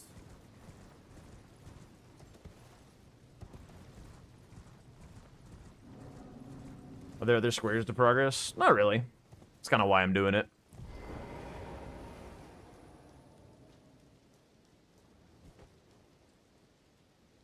Like, both Rykard and Godric's Great Ruin are god bosses.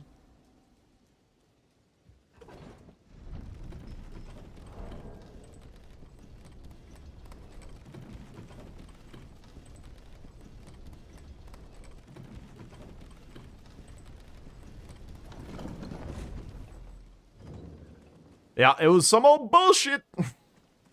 Some old bullshit, Salmon.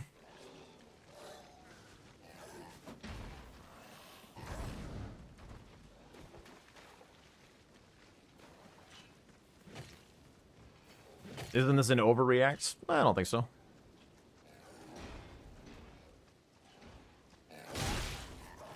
It's also just like an otherwise untouched line. I kind of plan on going for Incants next, and then the rest of the 3 squares on that line are kind of miserable for him to do.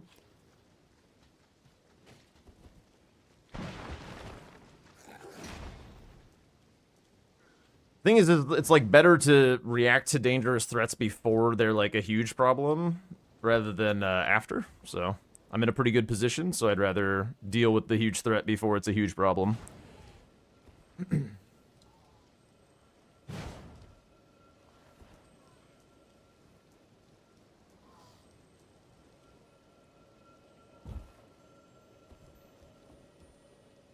then I do need something in column 2 after this. So maybe larval tears.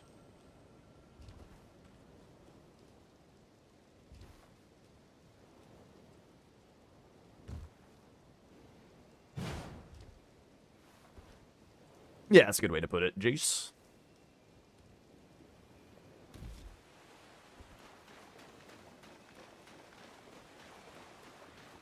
Oh yeah, I definitely sniped the shit out of him.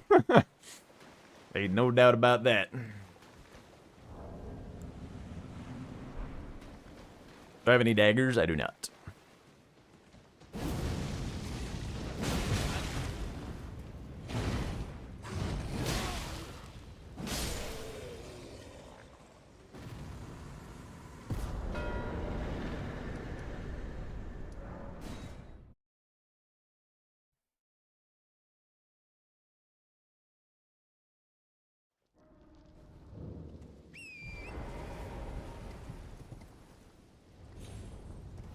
I mean, it is a weeping boss, and I'm plus 10. Like, the scythe also would have looked pretty dumb.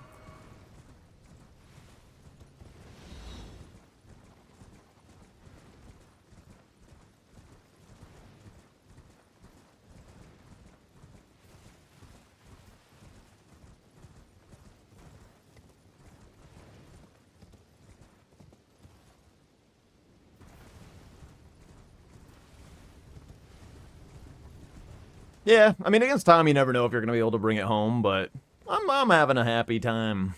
We're chilling. Life is okac.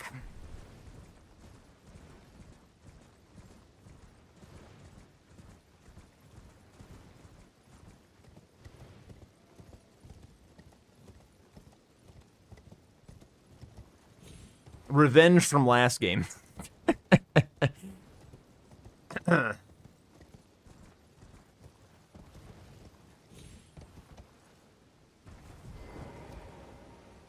You're right, Fotsy. Revenge is what matters.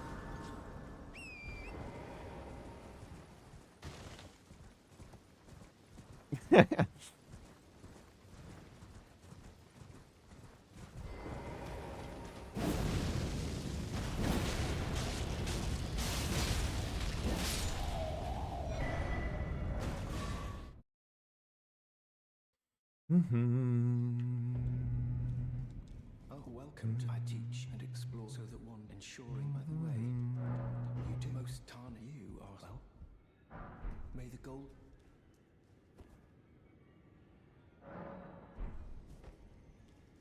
I've decided I'm off in we may not if there's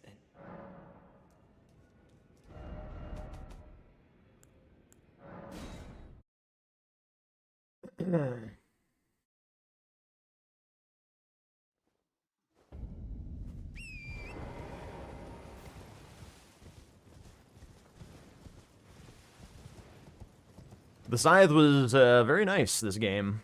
Got me bleed and rot on Moog.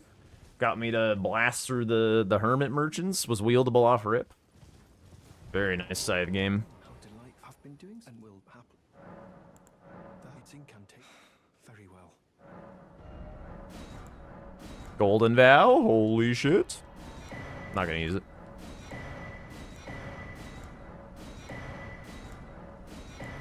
Oh my god.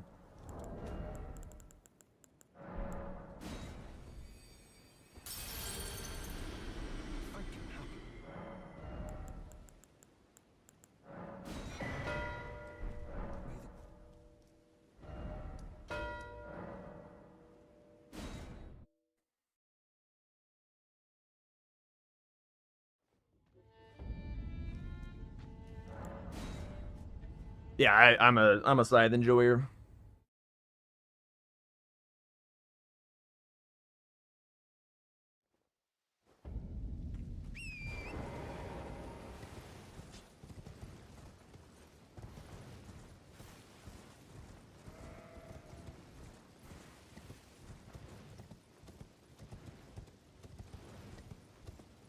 I'm gonna grab a Grace for Apostle. I don't think I'm gonna do Apostle, but like, you know, there could be a world where there's sneaky god bosses or something. I don't know.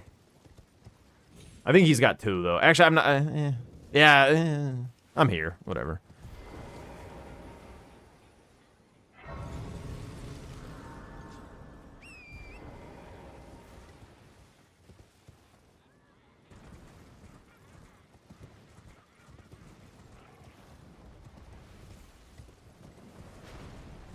You can dupe if you've already used the Memby. I did skim real quick for Memby.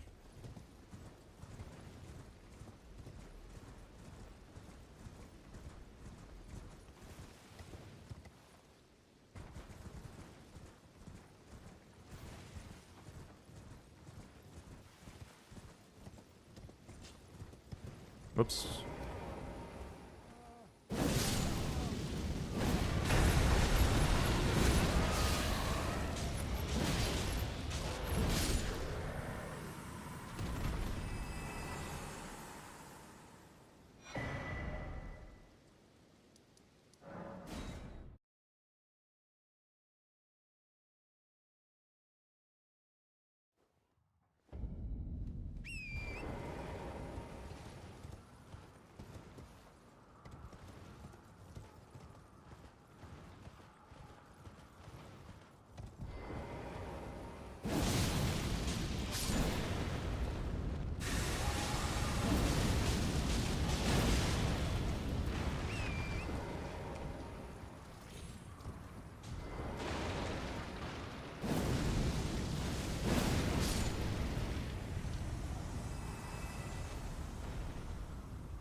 I quite like this square melon.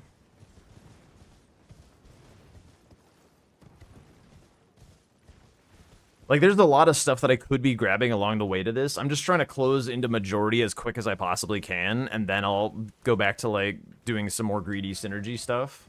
But right now, I'm just, like, hauling for this majority.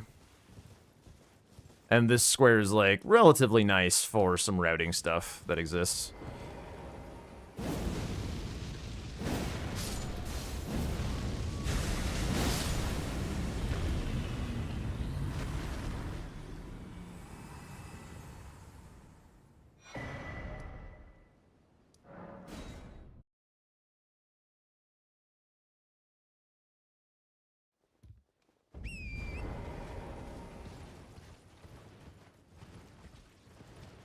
You feel it now.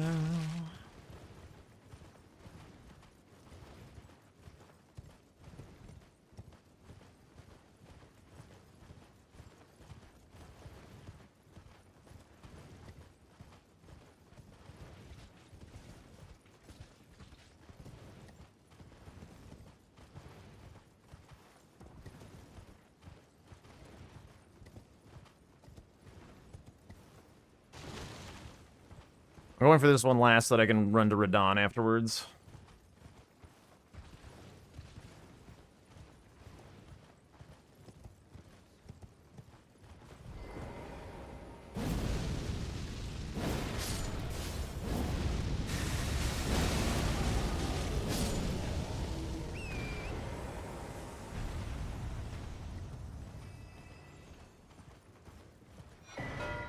Huge. Alright, that is full majority for me.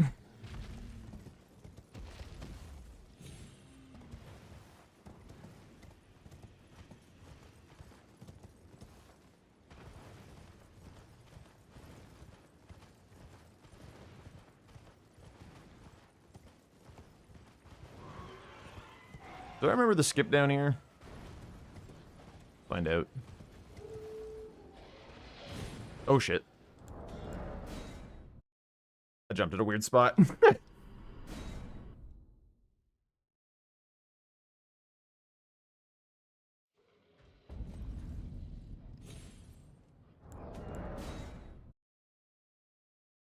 I see it now. Should have gone the long way around, but just practice.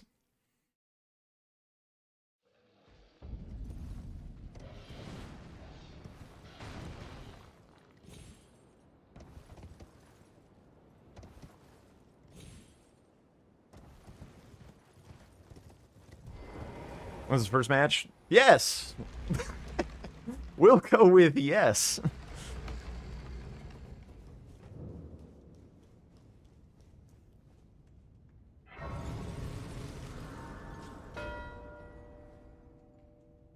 Yeah, so he's got tree spirits.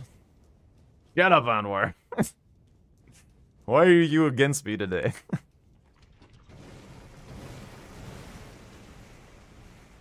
Buh.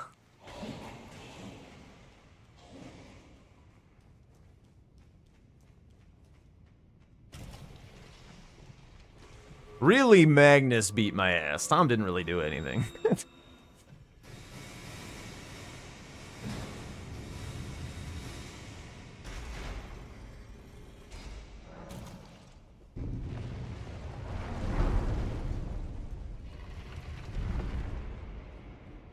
That's true. That he did do that.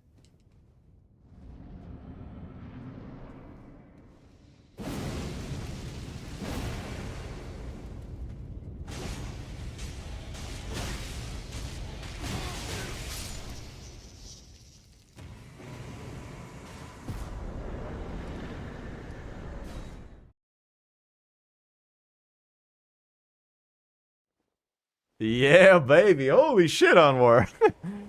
Thank you so much for the 1,000 bits. Brother. Dude, thank you so much.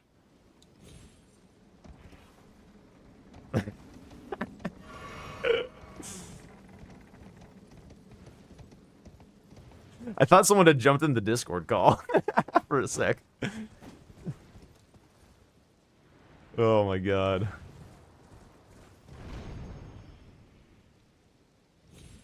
I'll be doing my best to keep up the tabulations to make sure that all of this is being put towards the goals. I'll like kind of fudge the sub numbers a little bit and kind of to kind of accommodate for that.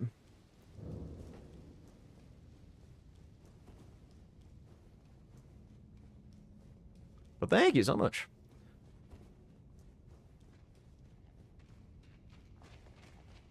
We do have a lot of fun little alerts hanging out. Definitely not bait. I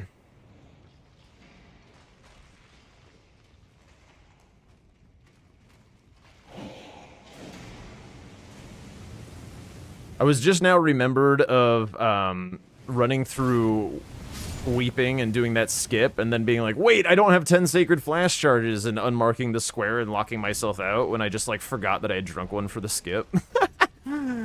That was something else. Did that lose me the match? I can't remember. I don't think it did, but that was fucking funny.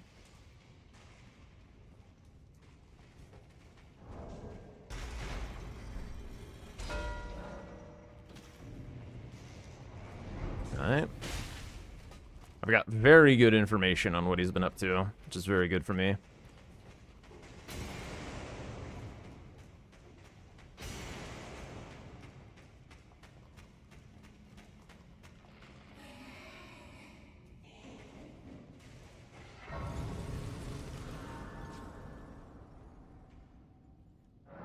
Was he actually pissed? It looked like he was like, like whatever. He does that all the time in practice. Surely he was expecting to get locked out of it, out of something at some point.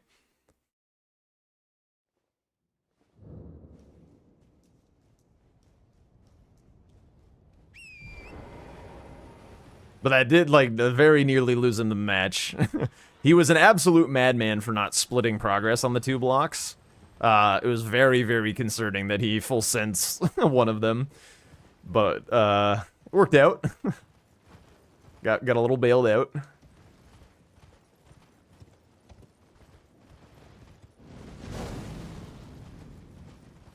He looked like he was about to crash out.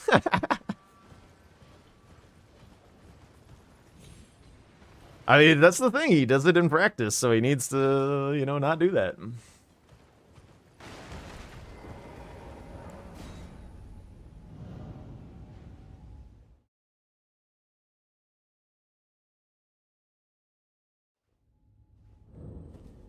Heading to bed, Jace. All right, thanks so much for hanging out. Appreciate you being here.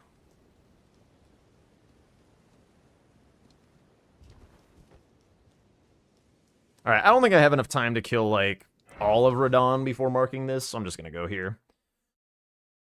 I've been mostly trying to avoid getting sniped, and this is the first thing that I'm a little likely to get sniped on, I think. I do think that the larval tears potentially tell him that I'm coming to Volcano Manor, though.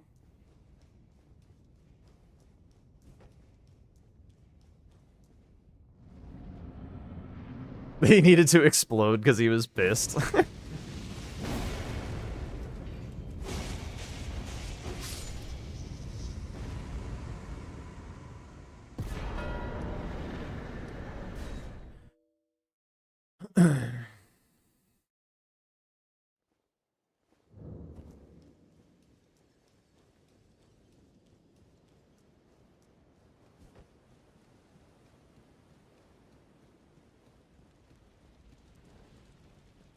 Champions! Welcome! The stars have aligned! The festival...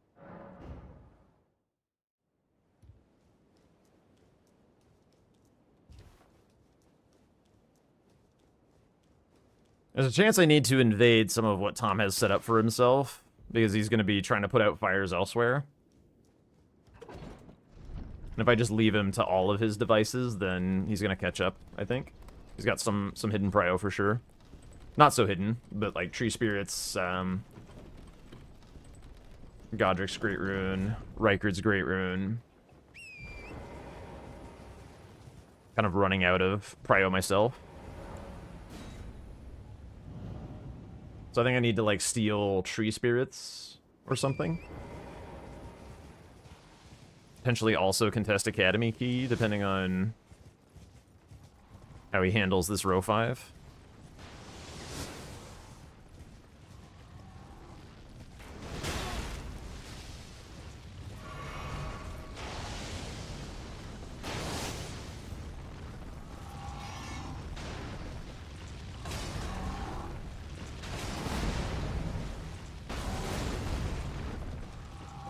Why am I crouching?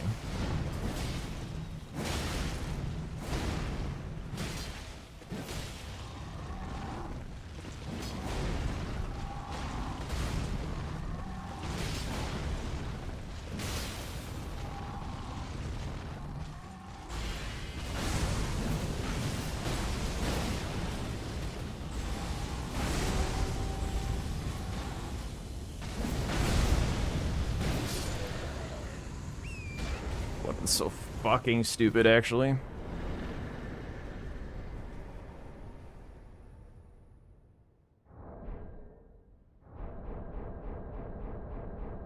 What up, Rhinos?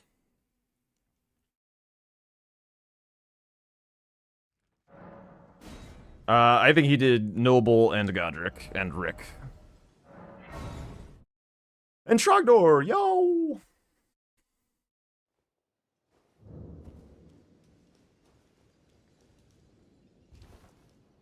Game is going well. Tom is never one to be counted out, though, so we shall see.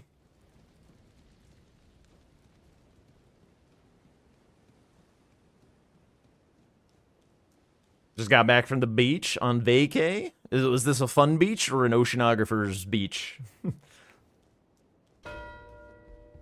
Okay, he closed out on that. Interesting. I'm no longer... I have a task. Old business. May we meet again? Do I just go for the Estelles?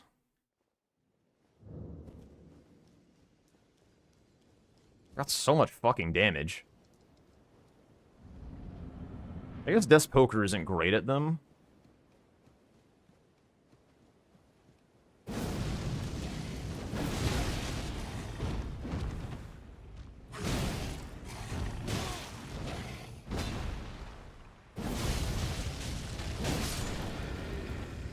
It's a little goofy, but whatever.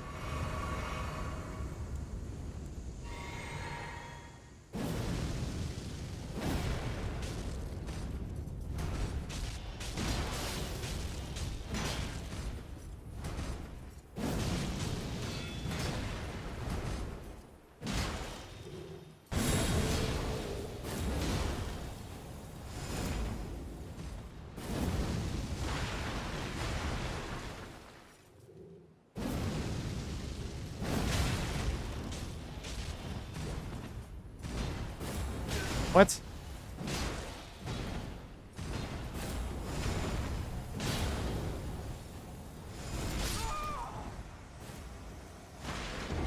Okay. I played that about as bad as you possibly could. It's fine. I got time on it.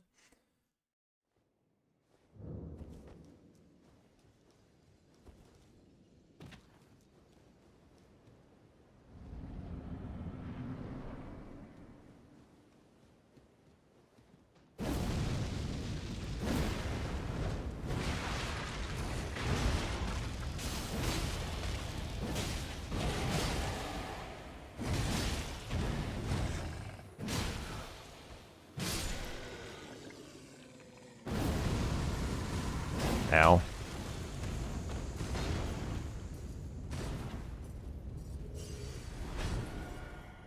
Running into a piece of shit.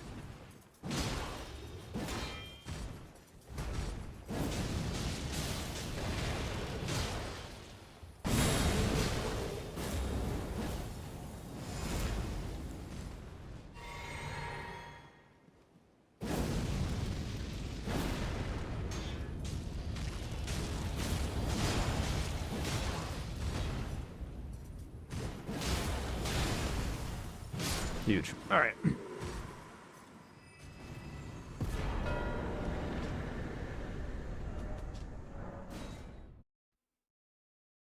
I don't know.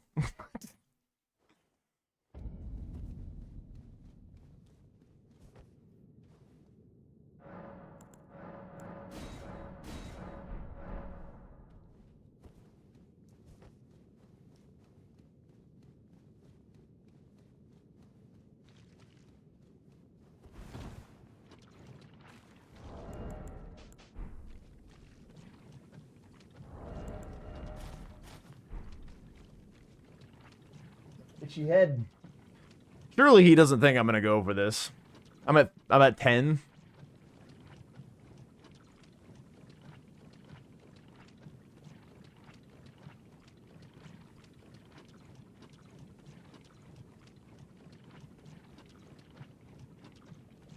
I don't know. This seems like fun. This is the most fun square remaining on the board. The other squares are shit. So we're gonna go do this. Any questions?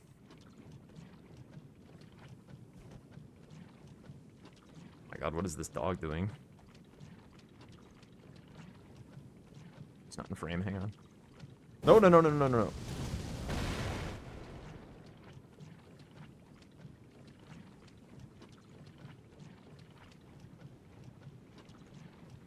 Hang on. I can get a bigger view.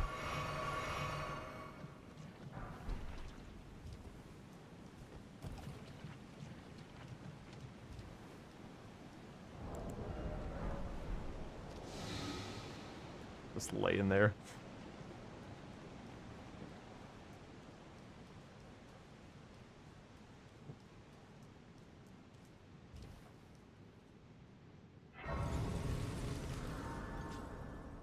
Not memory stones? I don't even know where 5 are, dude. I don't give a shit.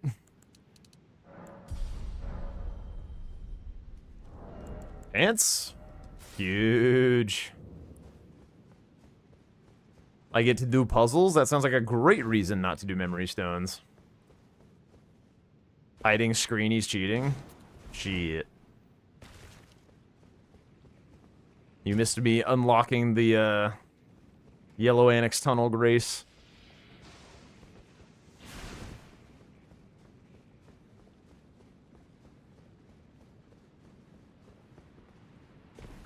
Yeah, quick, distract with dog. It's like the classic magician with the...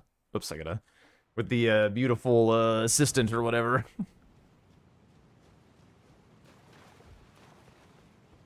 Oh yeah, I could mow through those super quickly. I don't think this is correct. This just sounds like fun. I don't mind. I don't mind throwing the game, to be honest. I'm also just curious to see if Estelle gets hit by Ghost Flame Ignition. I have no idea if his, like, head hovers too high. I'm very curious about this.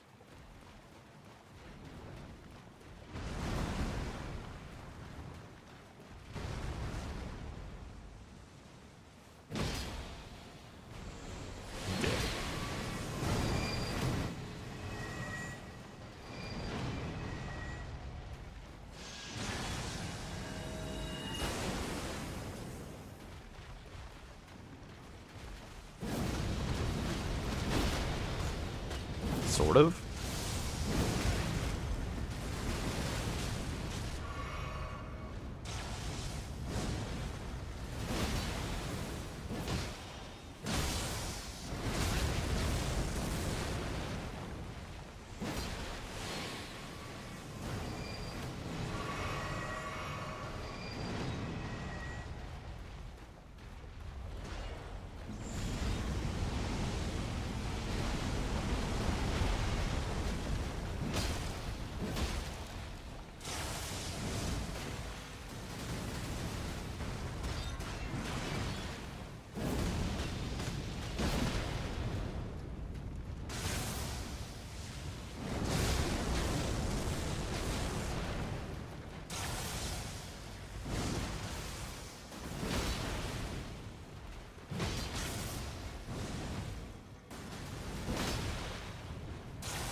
Actually, am I gonna run into the dude?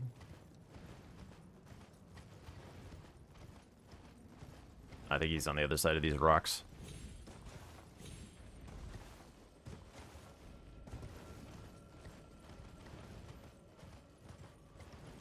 Tom is dark. He's not marking more squares. I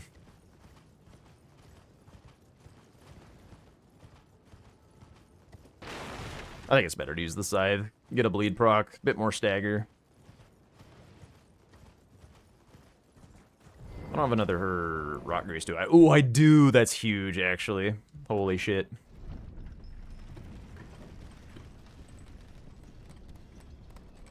That is massive.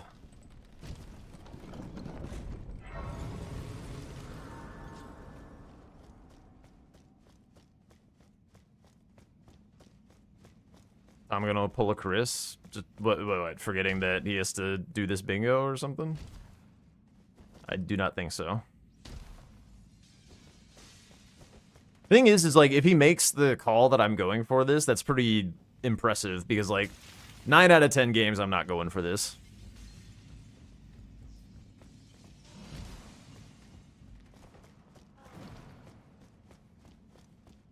The Stormblade band? Only in the DLC. You can't buy the Ashes of War from Bernal's Bellbearing, which is in the mod in Roundtable.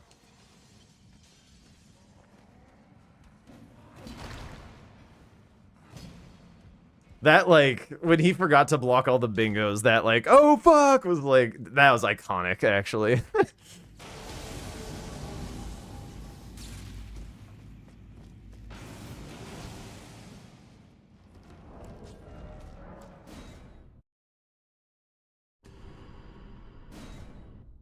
I bingo more than any other streamer? What? Like, go for lines? I feel like that's not true.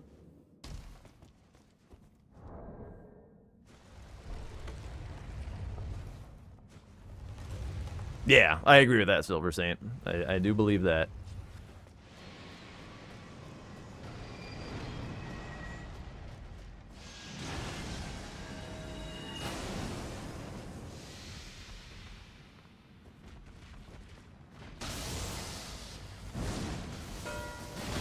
Aha!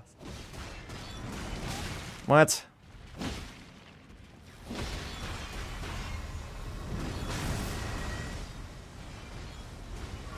Nice try, Thomas.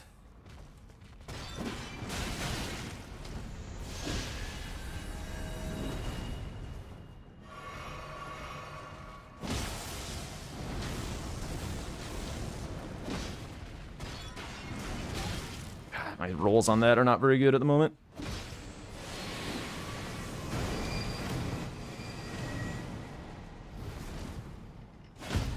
Oh, baby.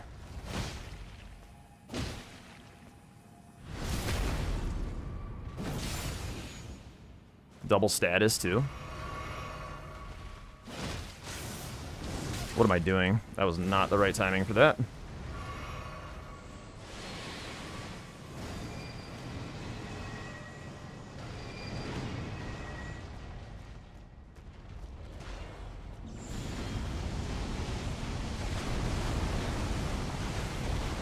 Whoa!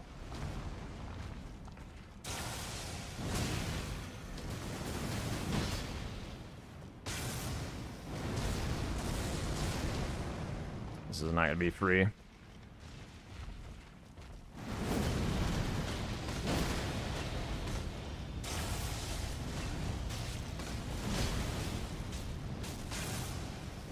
Huge RNG for me, actually.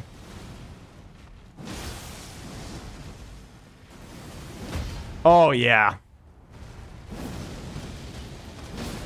Oh, what a clutch up. Sheesh! Suck it! Oh my god. Woo! Didn't see that. It didn't see the line, like, at all? I didn't see the line. Nope. Oh. Yep. Would you have gone for it if you did? I would have gotten Crucible and Miscon Duo way before you. That's for sure. Yeah, okay.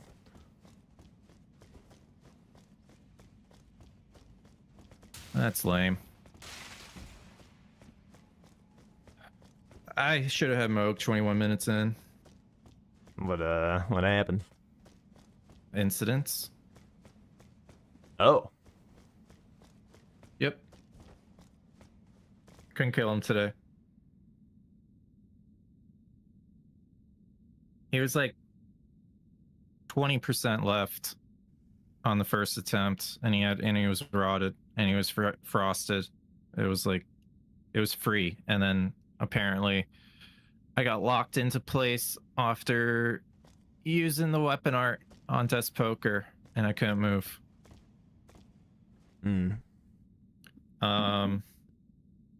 Yeah, I had 4 memory stones. I had Grace for Godric's Great Rune.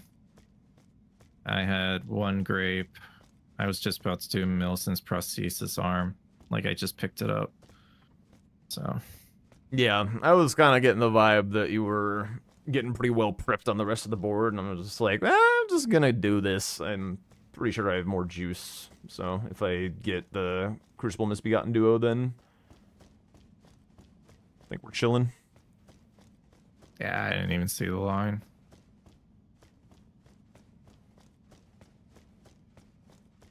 Did you see it after Crucible Misbegotten Duo, or just not, and No. like jump scared by No. thunder? I didn't know you were gonna bingo. I thought it was just row 2 that was left. Oh.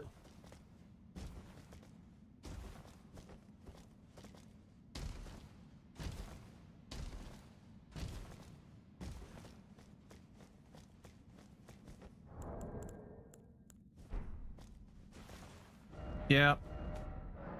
That's okay. I didn't see it. That happens. I would have played it differently if I noticed it for sure.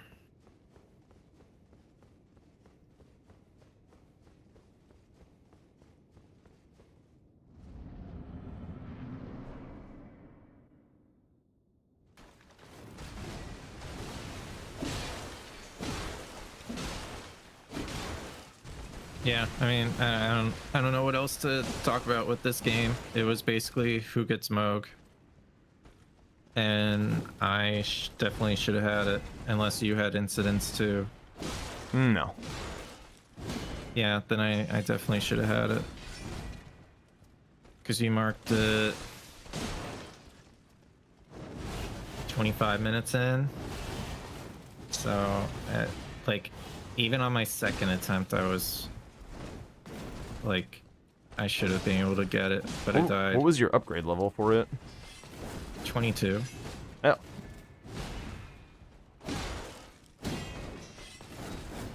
I'm Memory of Grace, so I didn't have health. Well, I mean, yeah, I guess.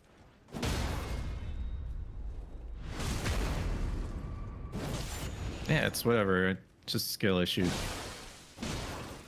It happens to the rest of us. Mm-hmm.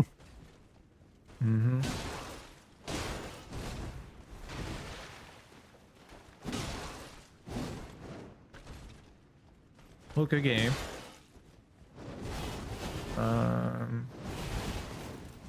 GG's. You want to do DLC, or is that your break time or something? No, I don't need a break. We can do DLC. Yeah, that's good.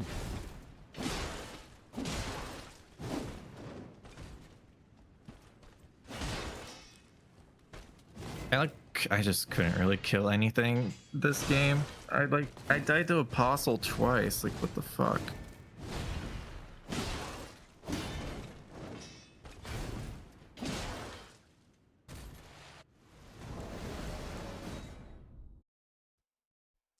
Same seed, but just flags on. Yeah. All right.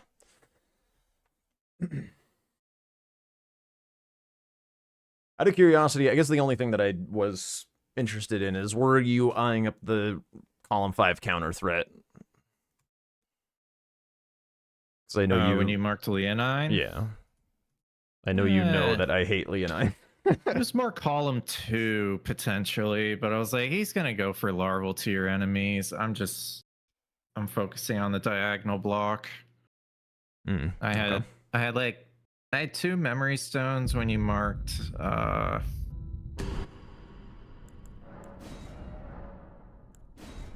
tunnels. I was like, okay, well, I'll just go for blocks. I'm not gonna go for a counter bingo.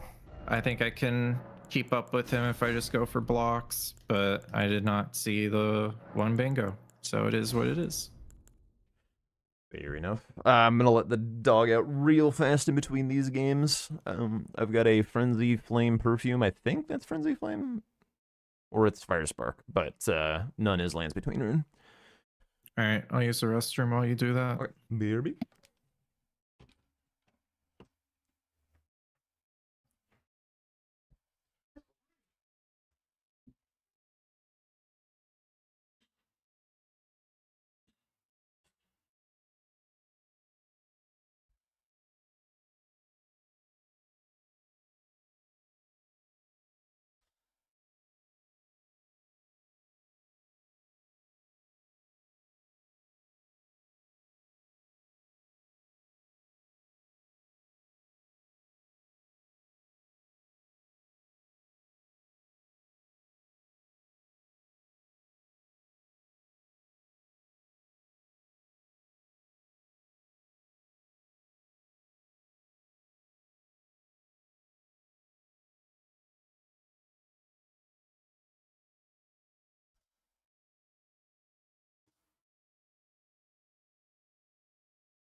He's gonna force you into 2 Estelle bosses. I was like, okay. I was like, okay, sure. Maybe that's the last square. Like, is that what you're saying? It's gonna be the last square, but I didn't see the bingo. So nothing I can do. Back. Nothing I can do. All right. Yeah, I have the same as you.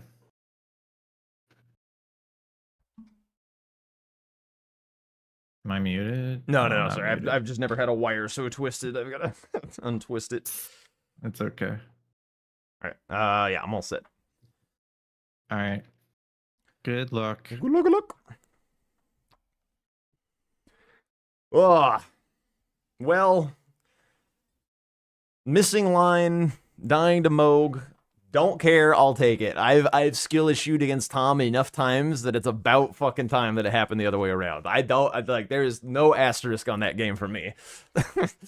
I'm happy. I'm happy. All right, what do we got? Pickaxe. Spy. Gotta be pickaxe. A win's a win, indeed.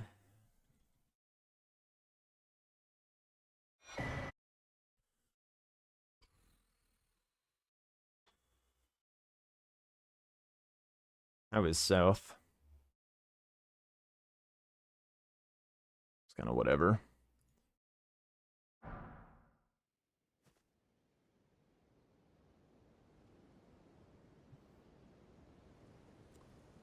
Fuck this scorpion stew square, dude. Ah! I hate it.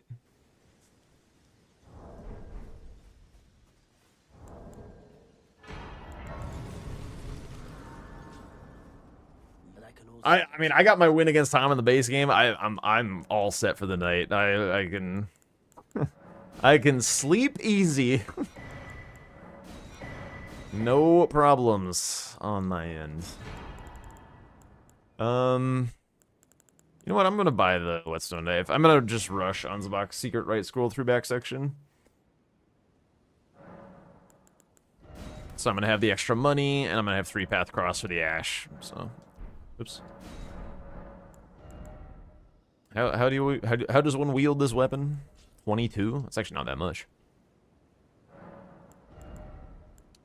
21, 22. Coolio. Nighttime.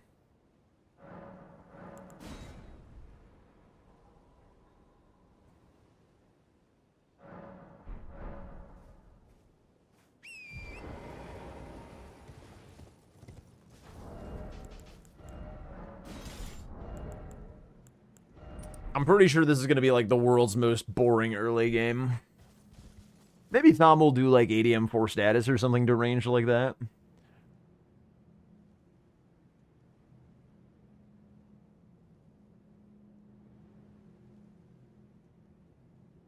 Midra, 2 hippos.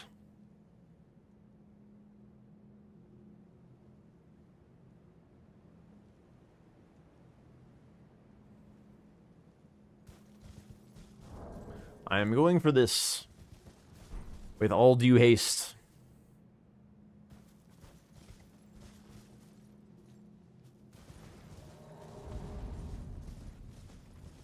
What you squeaking about, Phoebe?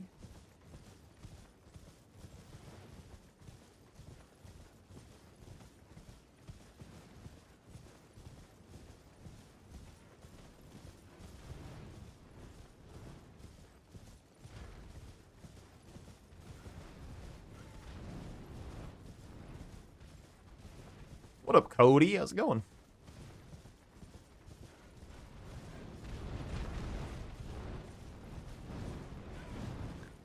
I think there's a cross out there. Pretty good. Let's go. Let's go.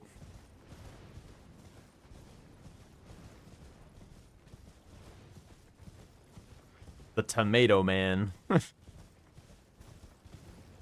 We do have a throwing tomato emote that gets thrown around here unjustly every now and again.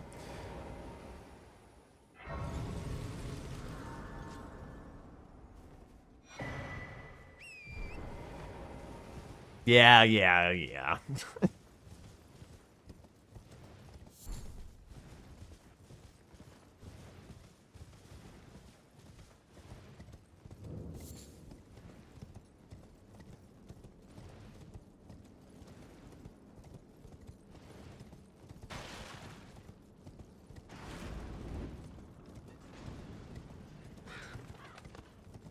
There's a reasonable shot that this is a rush. I don't know if I bother getting the balls grace just for 3 trolls. I think we just keep going. We can come back.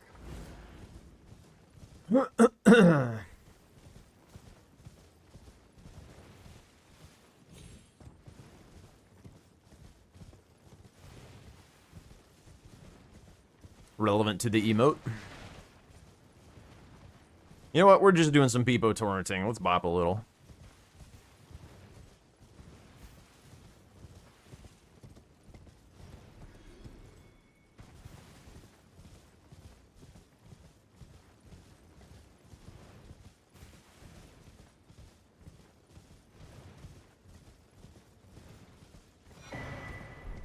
Whoops.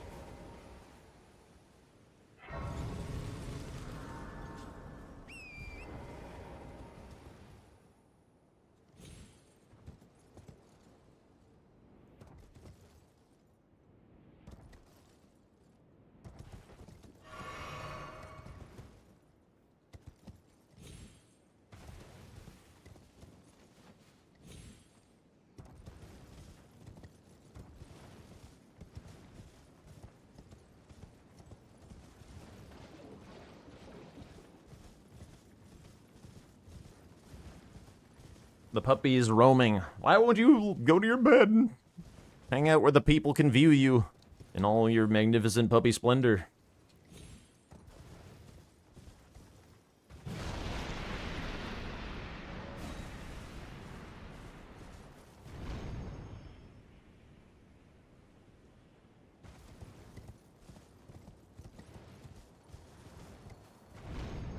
presume there's nothing in Reprimand that I'm all that interested in.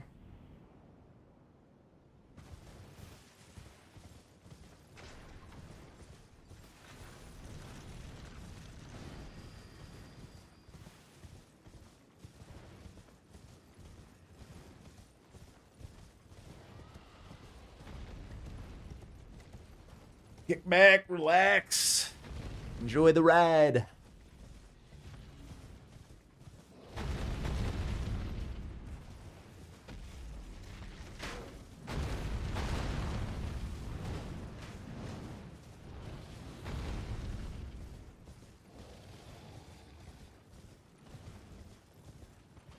Am I going to be in season 6? I was in the preseason. Don't know much about it, but have a friend that enjoys watching. Yeah, there was this season 6 is an international tournament where there's only 2 slots from each country, and I was part of the US qualifiers. But I did not quite make it to the main event.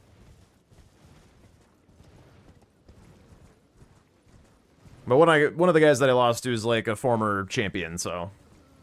And I beat him in the format that he won his championship season in, so.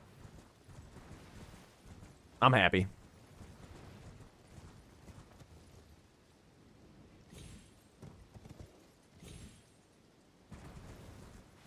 Yes, indeed.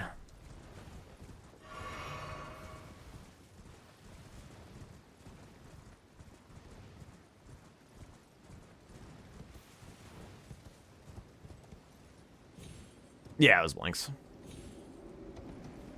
I lost twice in base game against blanks. I lost once in base game and once in DLC against CBD, but I also beat both of them in the DLC. And the game in the DLC that I lost against CBD is because I threw. Yeah, I threw very, very badly.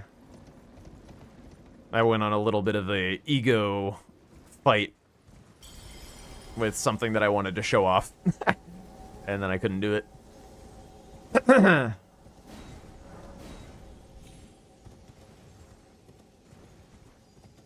Maybe during the week off of the Bingo Brawlers season, I'll like do a match review of those matches. It's been a while. Like I only watched them back like immediately when they happened. I don't really remember. Still can't believe that I didn't make it. I mean, nerves played a big factor in it for sure. Having to play against blanks also made a big factor.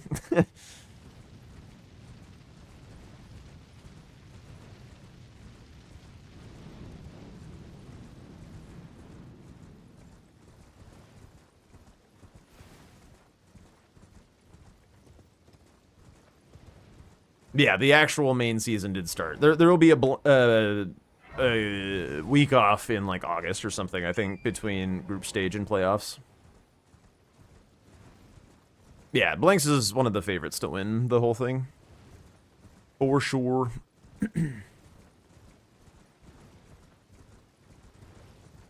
Just a bit of a bingo machine.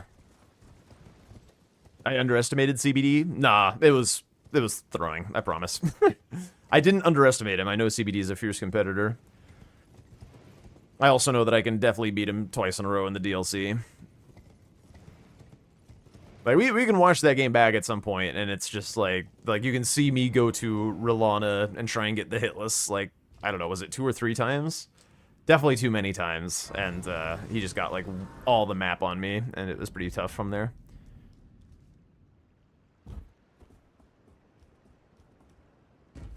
If I had to play against CBD twice in the base game, then I don't think I... Like, it was pretty lucky that I was able to get as close as I did to beating him in the first game.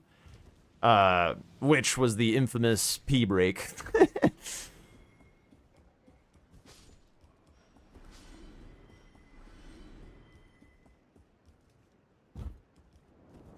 Oh, fuck. I was reading. I didn't notice I ran out of stamina. How do people get invited to do bingo? I mean, the Bingo Brawlers tournament is just like a word of... Like, it's... I don't know. It's whatever Domo wants, basically. The guy who runs it is Captain_Domo, and he is God. He just decides everything. So, if he wants you there, you'll be there. And the criteria kind of changes between seasons. But he likes to bring in outsiders who aren't from, like, the bingo scene and stuff, to kind of bring new eyes into the event. So oftentimes that means there are people in the event who are like really new and don't really know what they're doing. So it's not like, you know, the most competitive esport in all of creation or anything. But it is a very intensive skill strategy type game, so. It asks a lot of you. I also probably just lost Ansbach, by the way, dying like that, so. Bit of a pity. At least I didn't get the long death.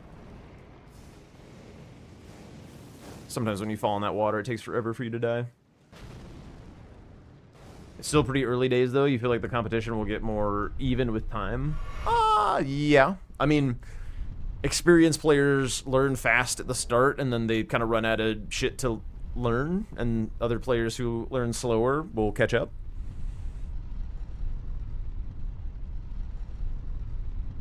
Or you're saying for Bingo Brawlers as a whole, that the competition will get more intense as the years go by? I don't think that has really changed.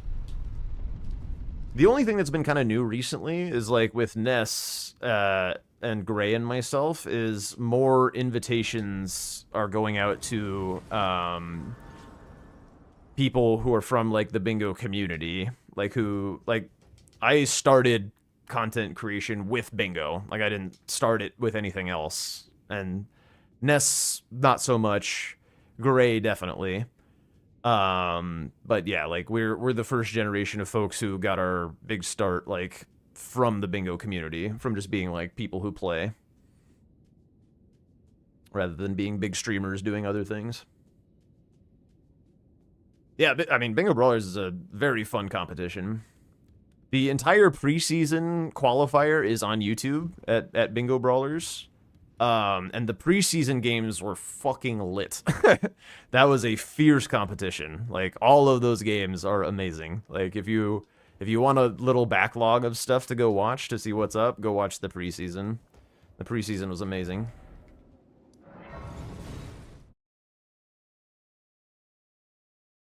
Yeah. I'm hugely privileged to have been a part of the preseason.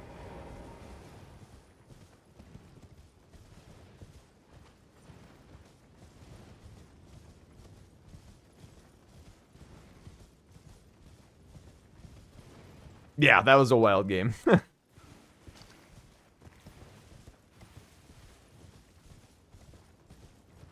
Also, I'm definitely about to get sniped on Ansbach's secret right scroll, because I imagine Tom did not die. I'm just saying, that was a good fucking season. It had so many, like, amazing moments. Not like, there were good moments in my games, there were good, like, amazing moments in other people's games. It was just awesome. I challenge, and you not have. I believe that I could not have been Nicola the Cure. There is nothing.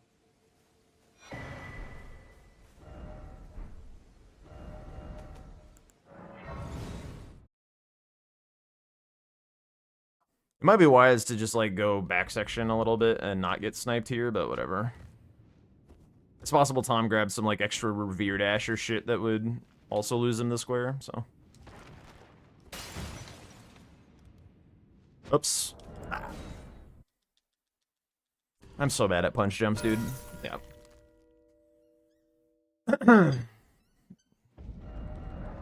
Didn't matter. We go onward.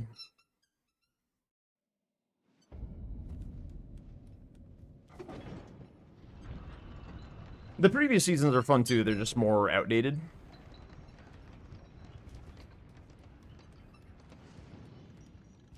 Yeah, I 100% get that if I don't die, I'm pretty sure. Ah, fuck's sake, dude. What is happening to me? I feel like I beat Tom in the base game and I lost, like, all my will to, like, really sweat.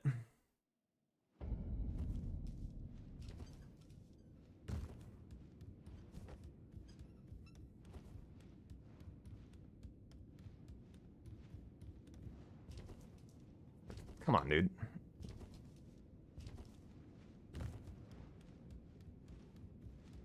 You watched the Geno videos? That was season 1. That's as old as it gets.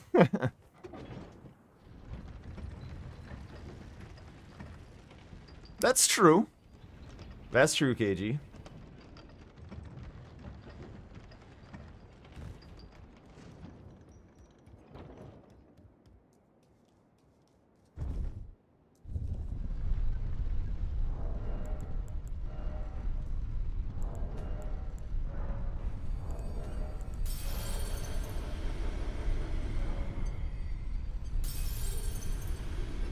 I think I just have to full send the Falling Star Beast. I don't know.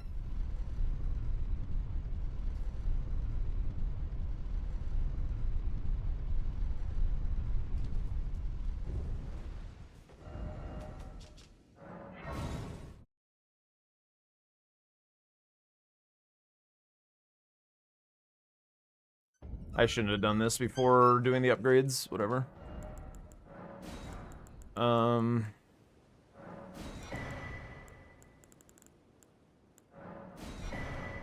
Yes. What am I doing?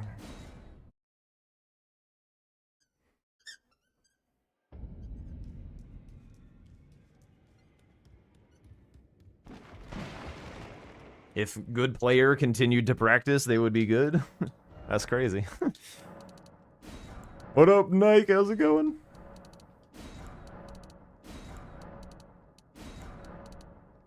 I should probably turn the music down again. We were mostly doing that for the people torrenting.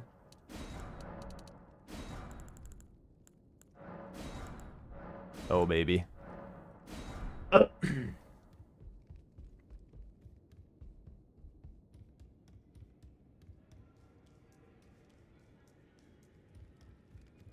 Yeah, shit has definitely done changed. The mod's done changed.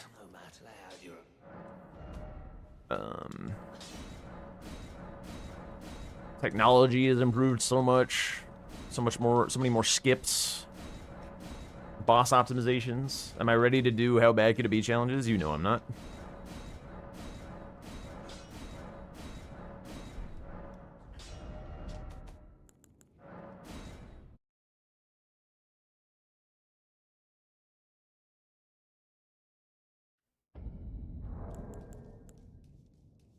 Can you equip stuff while emoting? Dude, that's so annoying.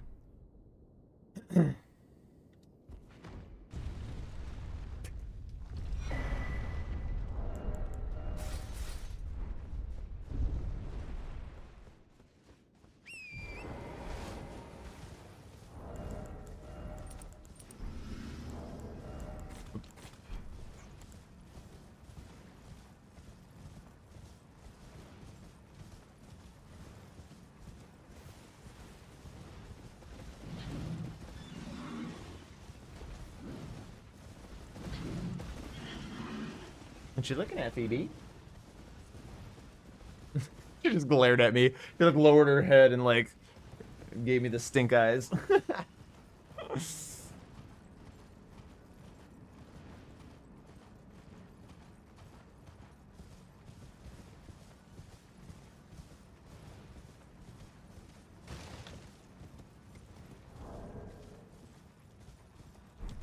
Oh god, the DLC right now, dude.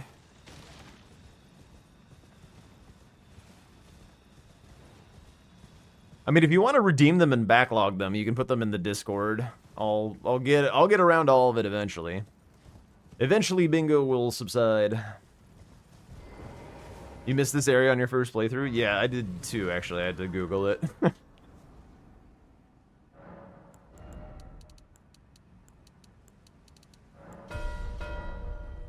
Okay.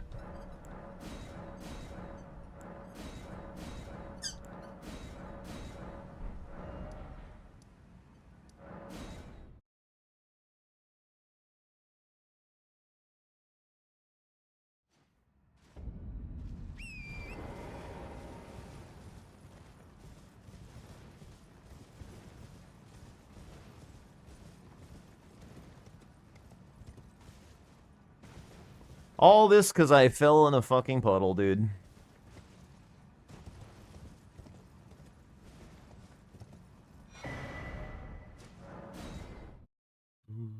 Do, do, do, do, do.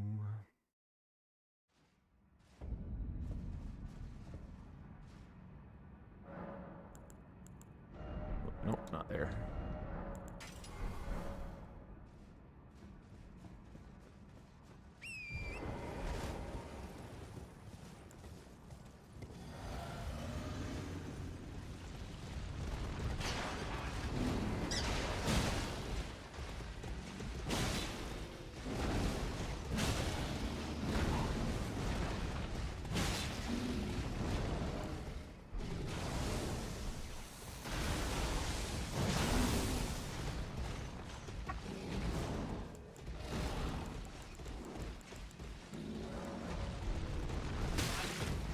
Alright, fuck it. Hang on. Fine.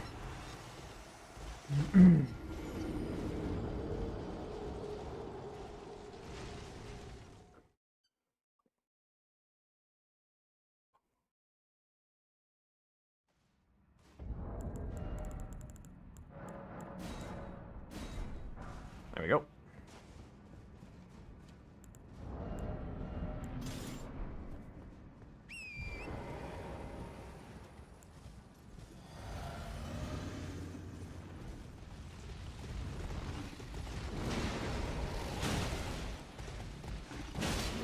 What? Really?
Alright.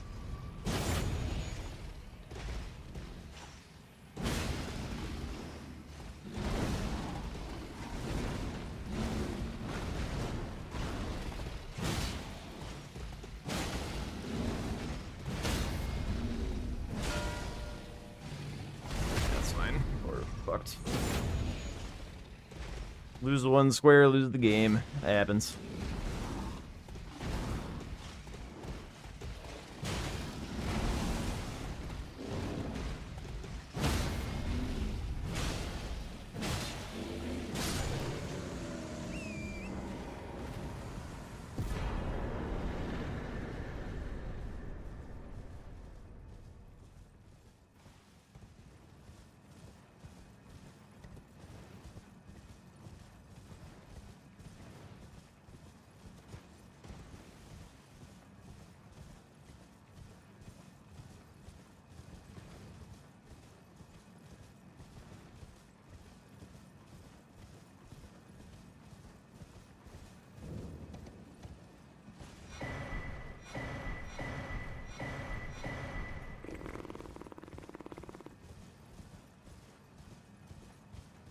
I think he wants revenge.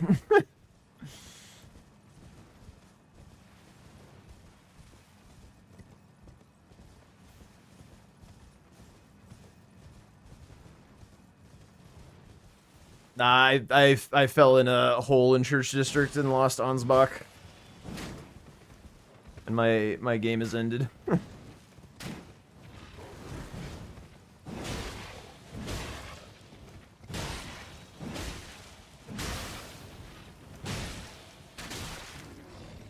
What?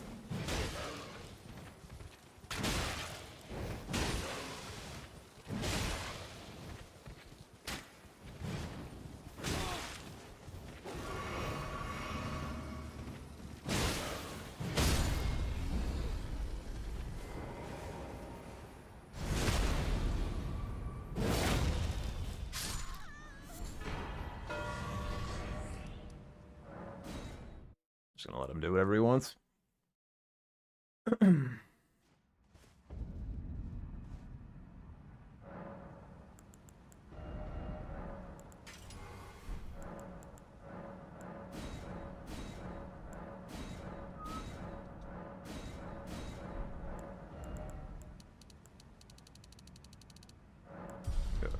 here. Should have had to ride a red wolf. Oh wait, what the fuck? Phoebe! No, no, no, no, no, no, no, no. Get off that. Ah! Don't eat the Phoebe. When did that happen? Don't eat the fucking sound panels, you absolute moron. Jesus. Ugh.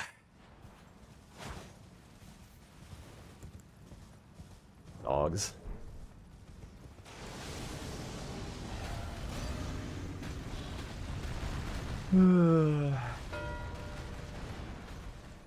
What? What is he doing?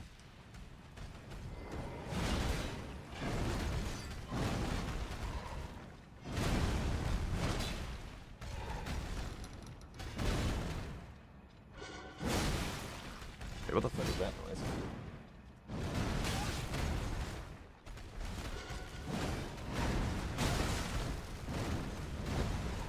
Hey, Phoebe, stop.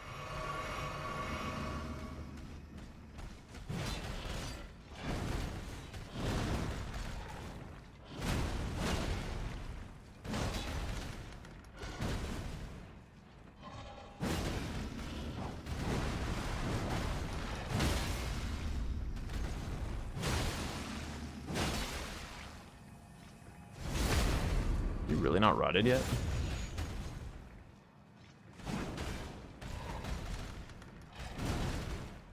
Please?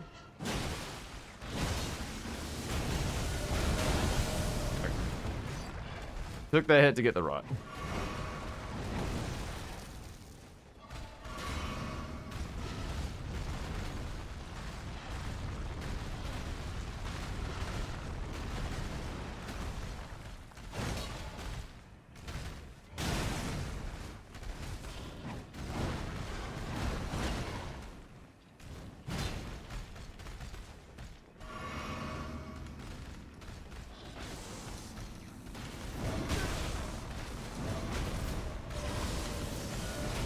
Ow.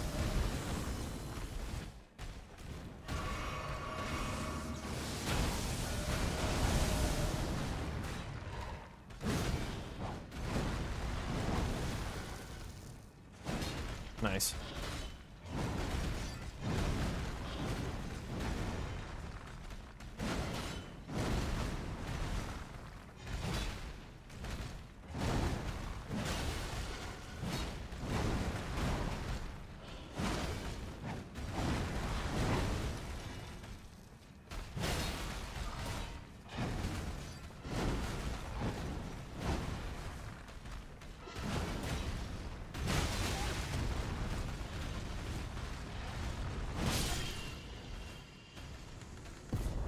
Easy.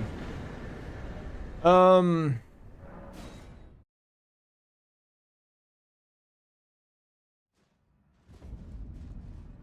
just gonna go do shit that I want to do for the rest of the game.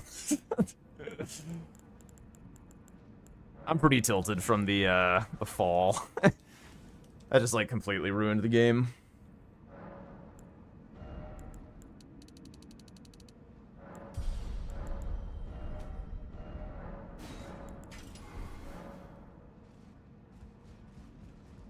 Always produce good bingo matches thanks to the stream as I'm actively throwing. I appreciate that.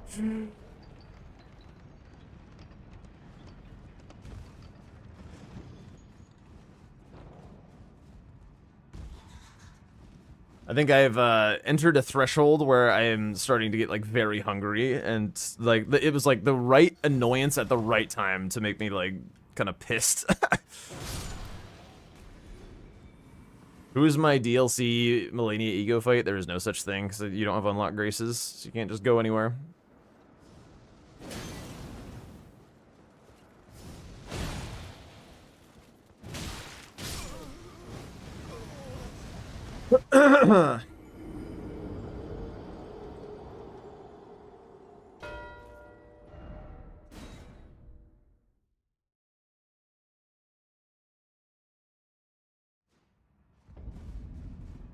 Being angry is a debuff. Do you not see how I'm playing?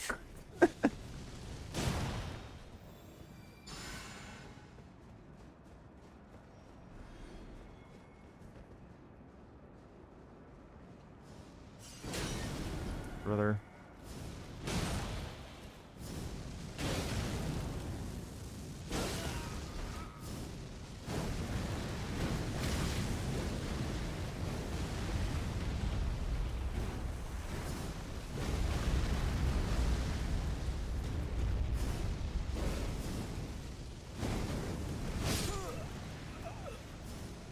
What is this guy's problem today?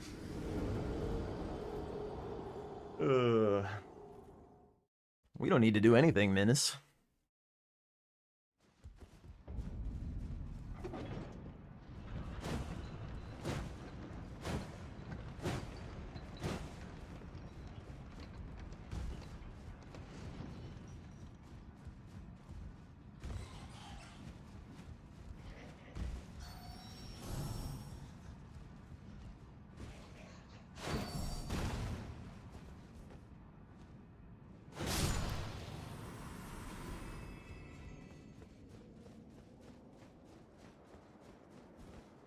All right, could you like not see me this time because you're like not supposed to when I do this? Cool, look at that. Wow, that's crazy.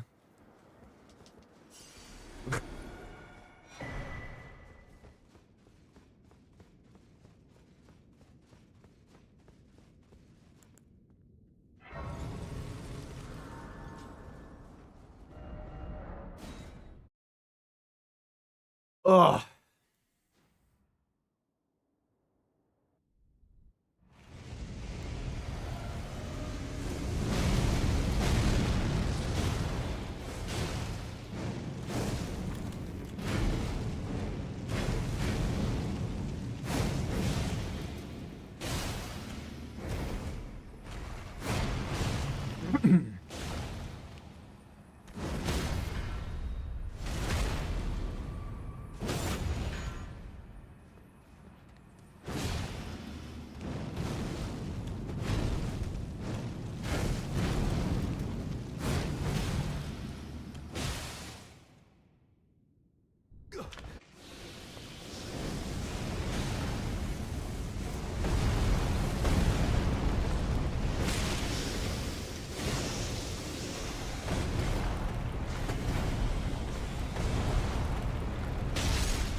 Let's see if I can kill him before Tom finishes the game.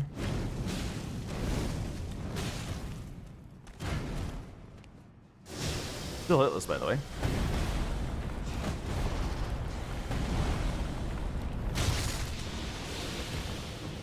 Look.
I'm aware.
Thought I was a little cooked there. I couldn't see what he was doing.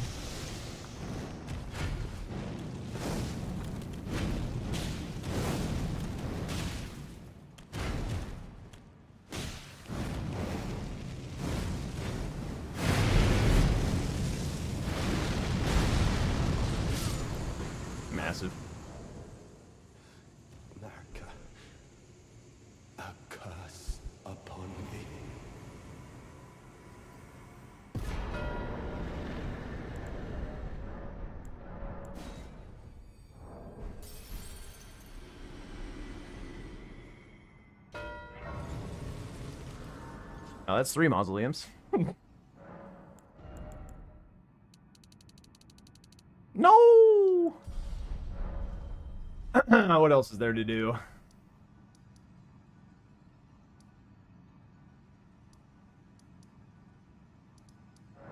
Go for Rolana.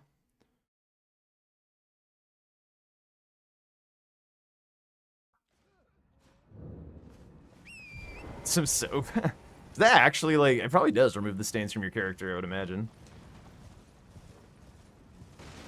Actually, this isn't going to be enough for,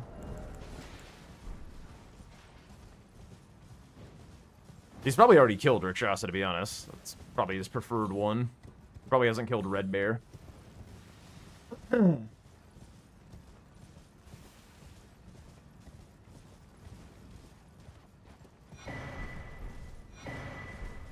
People of culture don't give no shits about Rakshasa.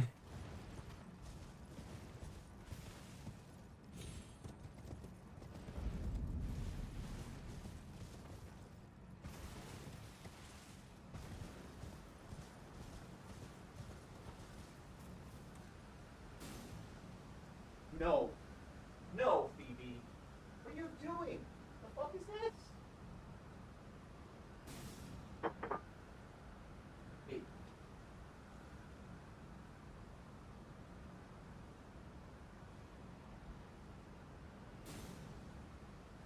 You have chew toys. Chew.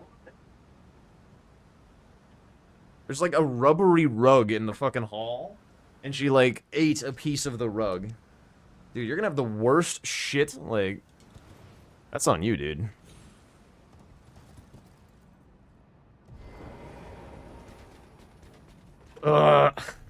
Don't bring it to me! Keep it in the hall where you're chewing on things! Oh my god. Oh my god. No, don't jump on that. Oh my god. She's getting into her rebellious phase. 4 months. Fuck. Puppy phases, dude.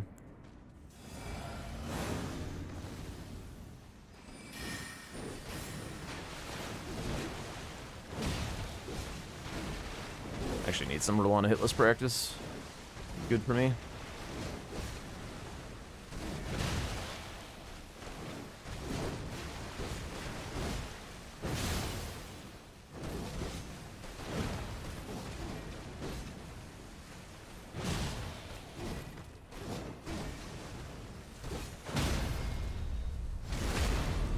Well, unfortunately, this is my job, so I don't get to fold in an instant.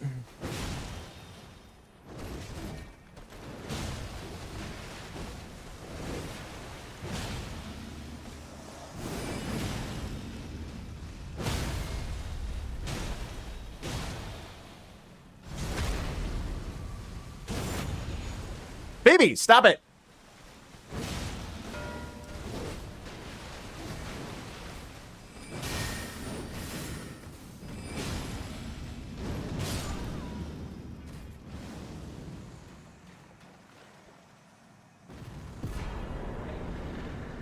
Let that shit out.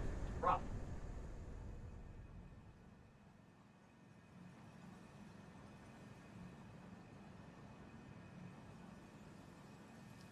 At least this is like the best game for this to be happening during. What did I do with my controller?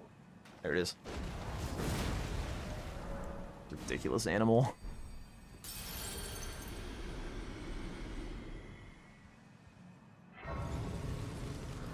There's no double bingo.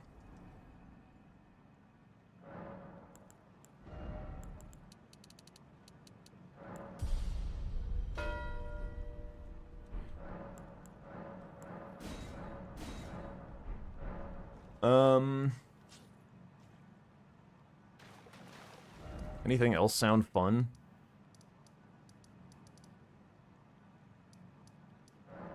I guess we go south. Let's go to Bale. Oh, you mean like he gets all that shit? Sure, I guess.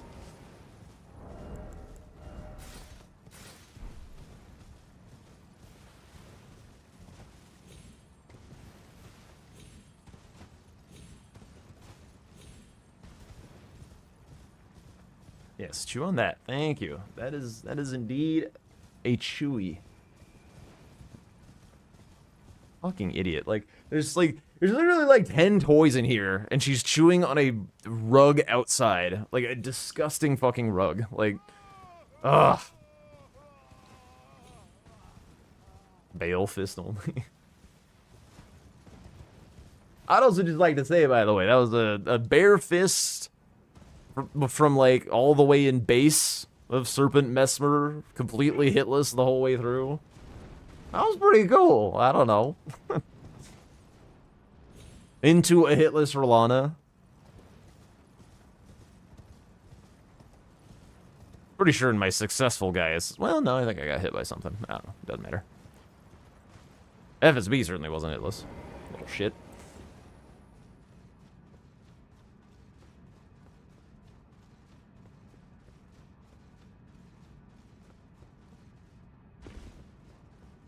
Rolana nearly bamboozled me. She did like the phase transition at like no health, and then I ran out of stamina. Just like barely got enough back to smack her dead before getting absolutely blended.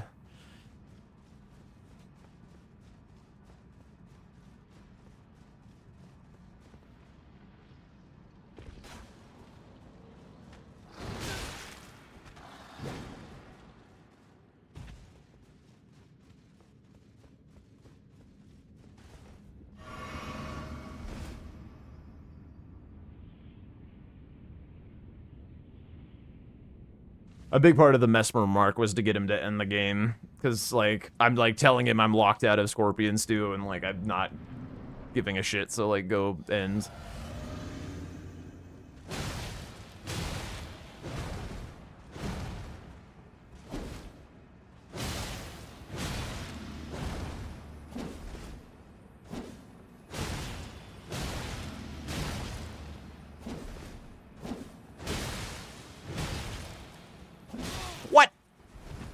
What the fuck was that, bro?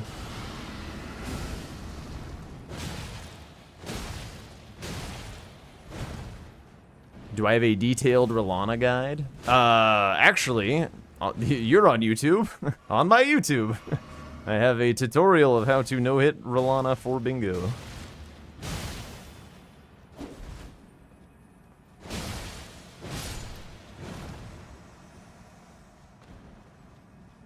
It is long form, not short.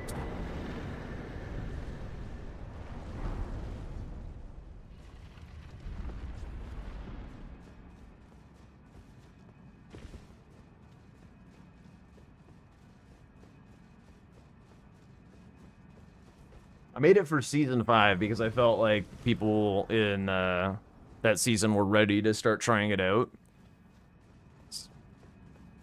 And CBD was trying, and Tom was trying. Tom didn't really get it. CBD got it a little bit. He has a kind of ingrained punish that he likes to do that's, like, inherently risky. And that keeps getting him hit. Which is where you, like, jump the overhead cross slash. Where she does, like, the hoo-yah at the end of a combo chain. He likes to jump that, but that's not safe. BB, if you're chewing on that soundboard, I will send you to the... I don't know. Nothing. You have chew toys everywhere.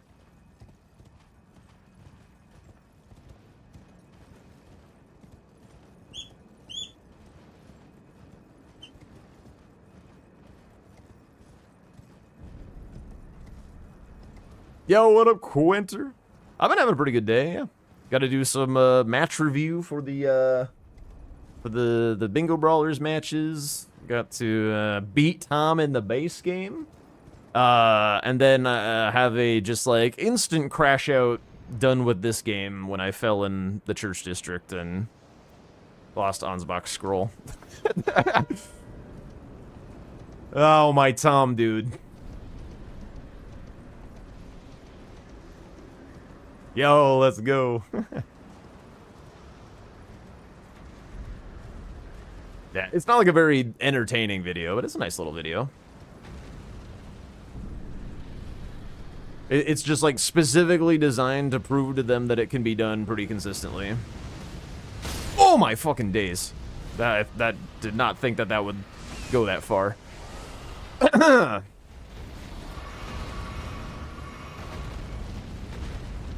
Anything but 4 mausoleums? Yeah, I want him to end the game. Why would I want him to, why would I want to block him? I'm just gonna go do fun bosses until the game ends. Let him kill a bunch of goddamn NPCs. Oh, you're talking about him. Fair enough, fair enough. Yep, classic Otamo.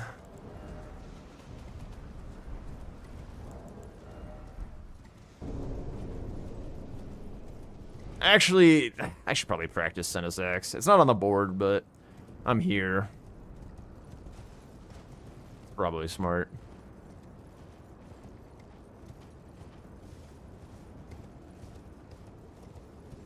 Nah. I'll grab the Grace.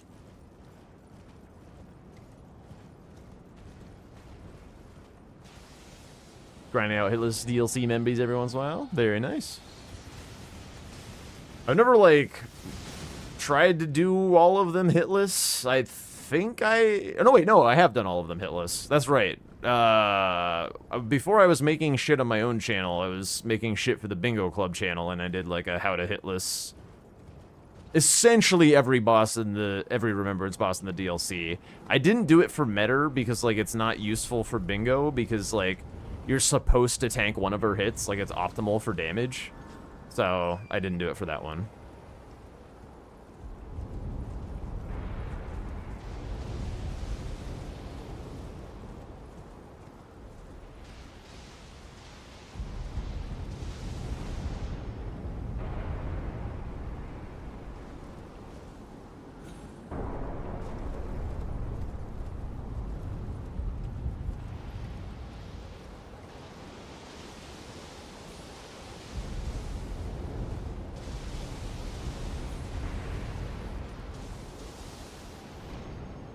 I should probably use the pickaxe for Bale, honestly. This says bleed, which is cool, but it's kind of hard to status Bale anyway. I think the pierce damage is going to be better.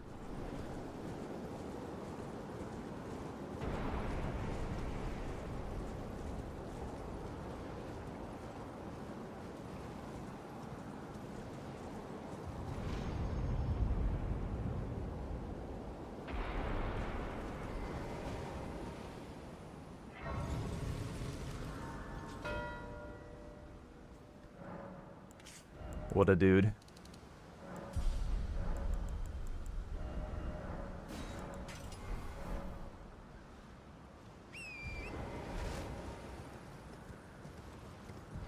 Fucking Tom, he knows I'm bored. He knows it. He's just being a dick. Classic.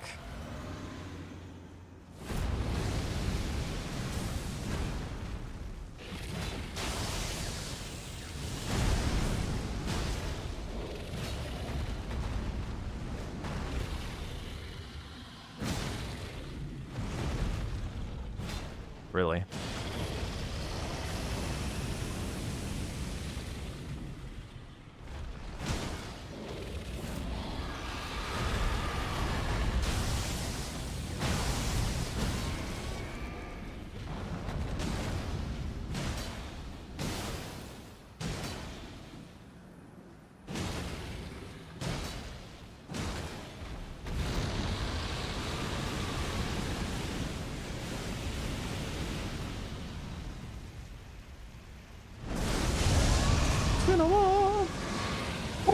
I missed.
Also hitless.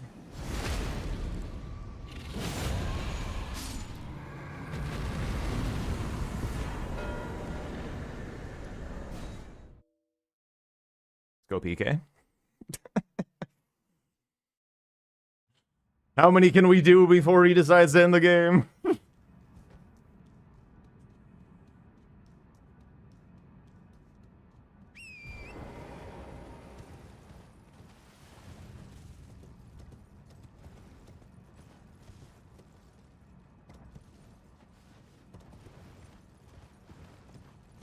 Yeah, this weapon kind of fucks.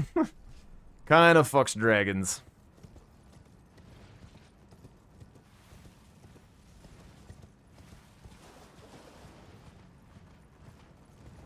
By the way, the getting naked there was tactical because I was pretty sure he was going to do the nuclear breath at that point, and I was still hitless. And the dodge for it is a lot easier on light load.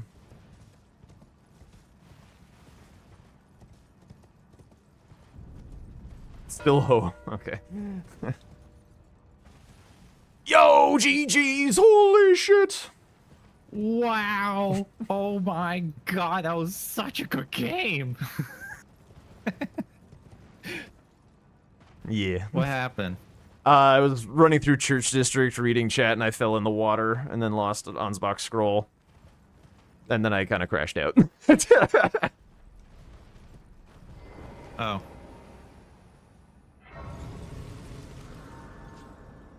True. I got to kill Mesmer bare fist only from the health being at the word base, and it was hitless all the way through, so that was fun. Fun little 15-minute fight. That's really? Where? Yeah. Where? From where? From base, like base serpent Mesmer.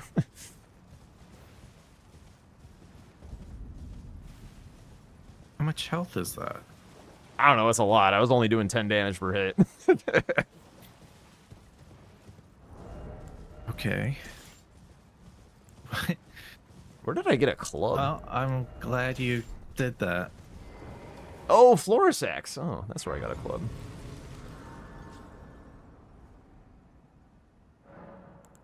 It was fun. Mm-hmm. So what would you have done if you actually played? I mean, I kind of thought you were going to continue going back section. So, like, I was still, like, playing, but then, like, once you showed the row 4, I'm like, oh, I'm just not in a position to do anything about this, and the game's over. So, I see. It was a nice pivot. Yeah, I went to Roundtable after Secret Ice Scroll and Omen Killer Cleaver was there, and I was like, well, if I got to it first, then I could get ADM first. With the status. That's kind of what I was hoping for.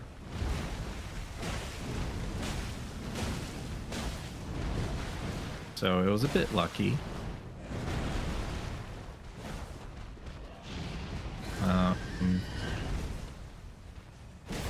Yeah, I mean, were you in the Gaius fight, like when I marked Florisax to sleep?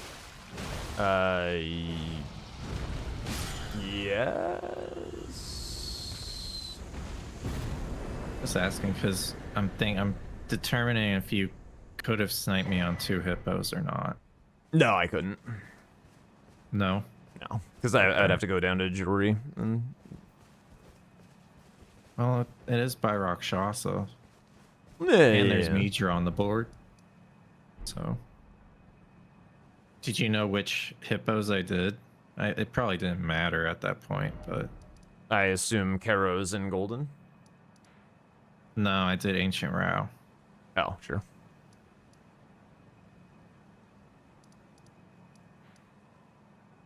Yeah, I think you marked...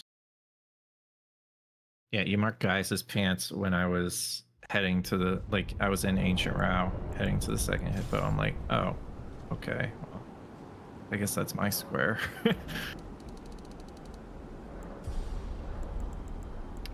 Yeah, I mean, this board kind of cascaded. Yeah, this board was super fucked. One of those, like, yep, we blindly run Shadowkeep, and whoever gets the square kind of wins. I mean, yeah, I guess if you got Secret Right Scroll, it would have been different.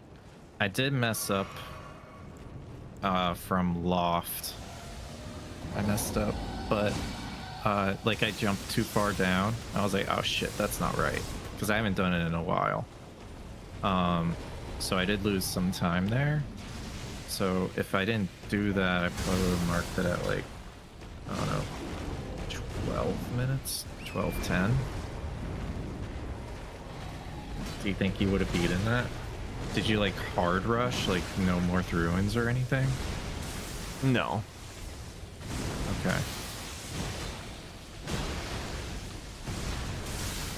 How did you get to drain the water? Did you do 3-path or did you do Scorched Ruins? I did 3-path. You did 3-path. I Do you was, think despite that's the death, I fastest was... way? Yeah, I'm pretty sure. Despite the death, I was, like, at the drop down for the Secret Right Scroll after having already teleported on Spock, so... If you don't grab 3... Wait, what did you say? Despite the death, I was, Yeah. like, dropping down for the scroll, having already teleported on Spock. Yeah. So... No, it makes sense. I do know that Moore's armor set is faster if you go Scorched Ruins and don't get 3-path across. Like, just skip it when you go to main gate. When you head to Moore. But I did grab 3-path, so if I didn't grab 3-path, it would have been faster. Sure. Like, I would have done it even faster.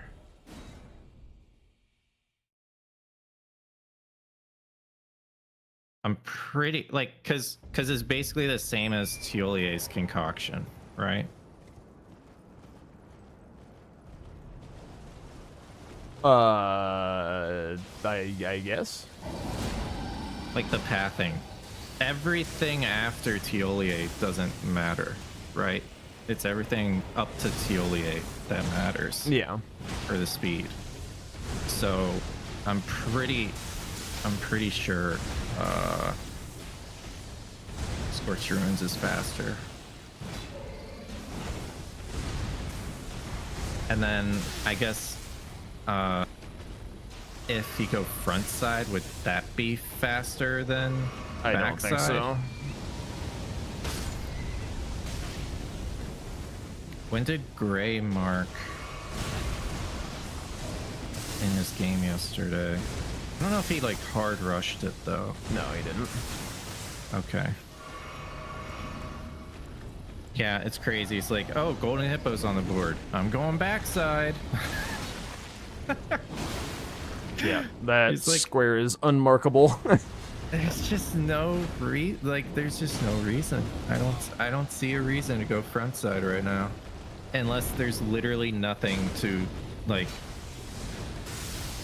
you know, Hinterlands or Gaius or whatever. Helms or, right? Like, there's always something.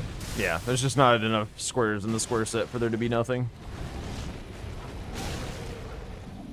Yeah, I think that is it. Okay, well, thanks for playing, man. Yeah, GG's. Oops. All right, I'll catch you later. Yeah, have a good night. Bye. All right. Gonna polish off the old Senesex here, and then definitely gonna grab some food. Something about today just like hit all at once. It's like, oh my god, I need food, and this little death was just so frickin' tilting.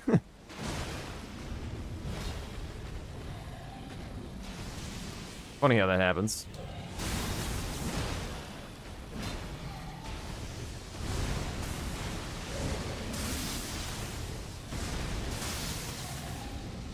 I had to try that a bit more, not rolling the follow-up. I saw, like, Tom just, like, not rolling a lot of the follow-ups in the lightning when he had, like, a nicely timed late roll on the swipe. Ow. Can save a lot of stamina.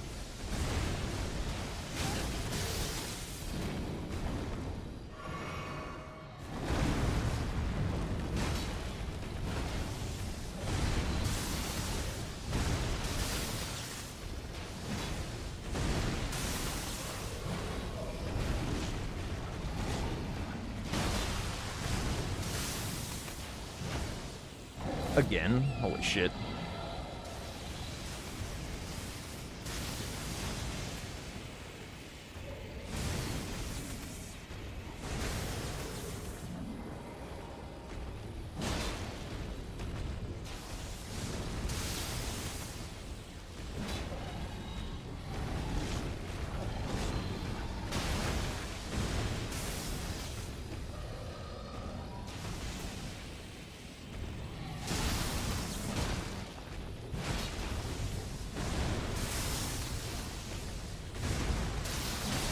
Alright, huge. Okay. Rock on.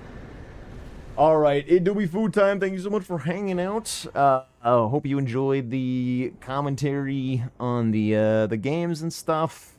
I have a day off tomorrow. I'll be back on Tuesday for more of the regularly scheduled content. Obviously, no match reviews because there'll be nothing to review, but hopefully more practice games, maybe some content stealing, maybe a little commentary practice. That would be very, very nice. In the meanwhile, I'll be sending you guys over to... I guess... We rated you last night. Let's go to Mitch, I guess. Let's go to Mitch. Mitch Riz. He's got a lot of viewers right now, not that he needs it, but it seems like the type of place that you guys might want to go. So, we'll head off that way. I guess I'll hit in, if you guys are interested in having a raid message, there you go. I finally have it. I finally have it set up, so it's nice and easy for me to do. But yeah, again, thank you so much for hanging out. I will catch you soon. Bye! Peace!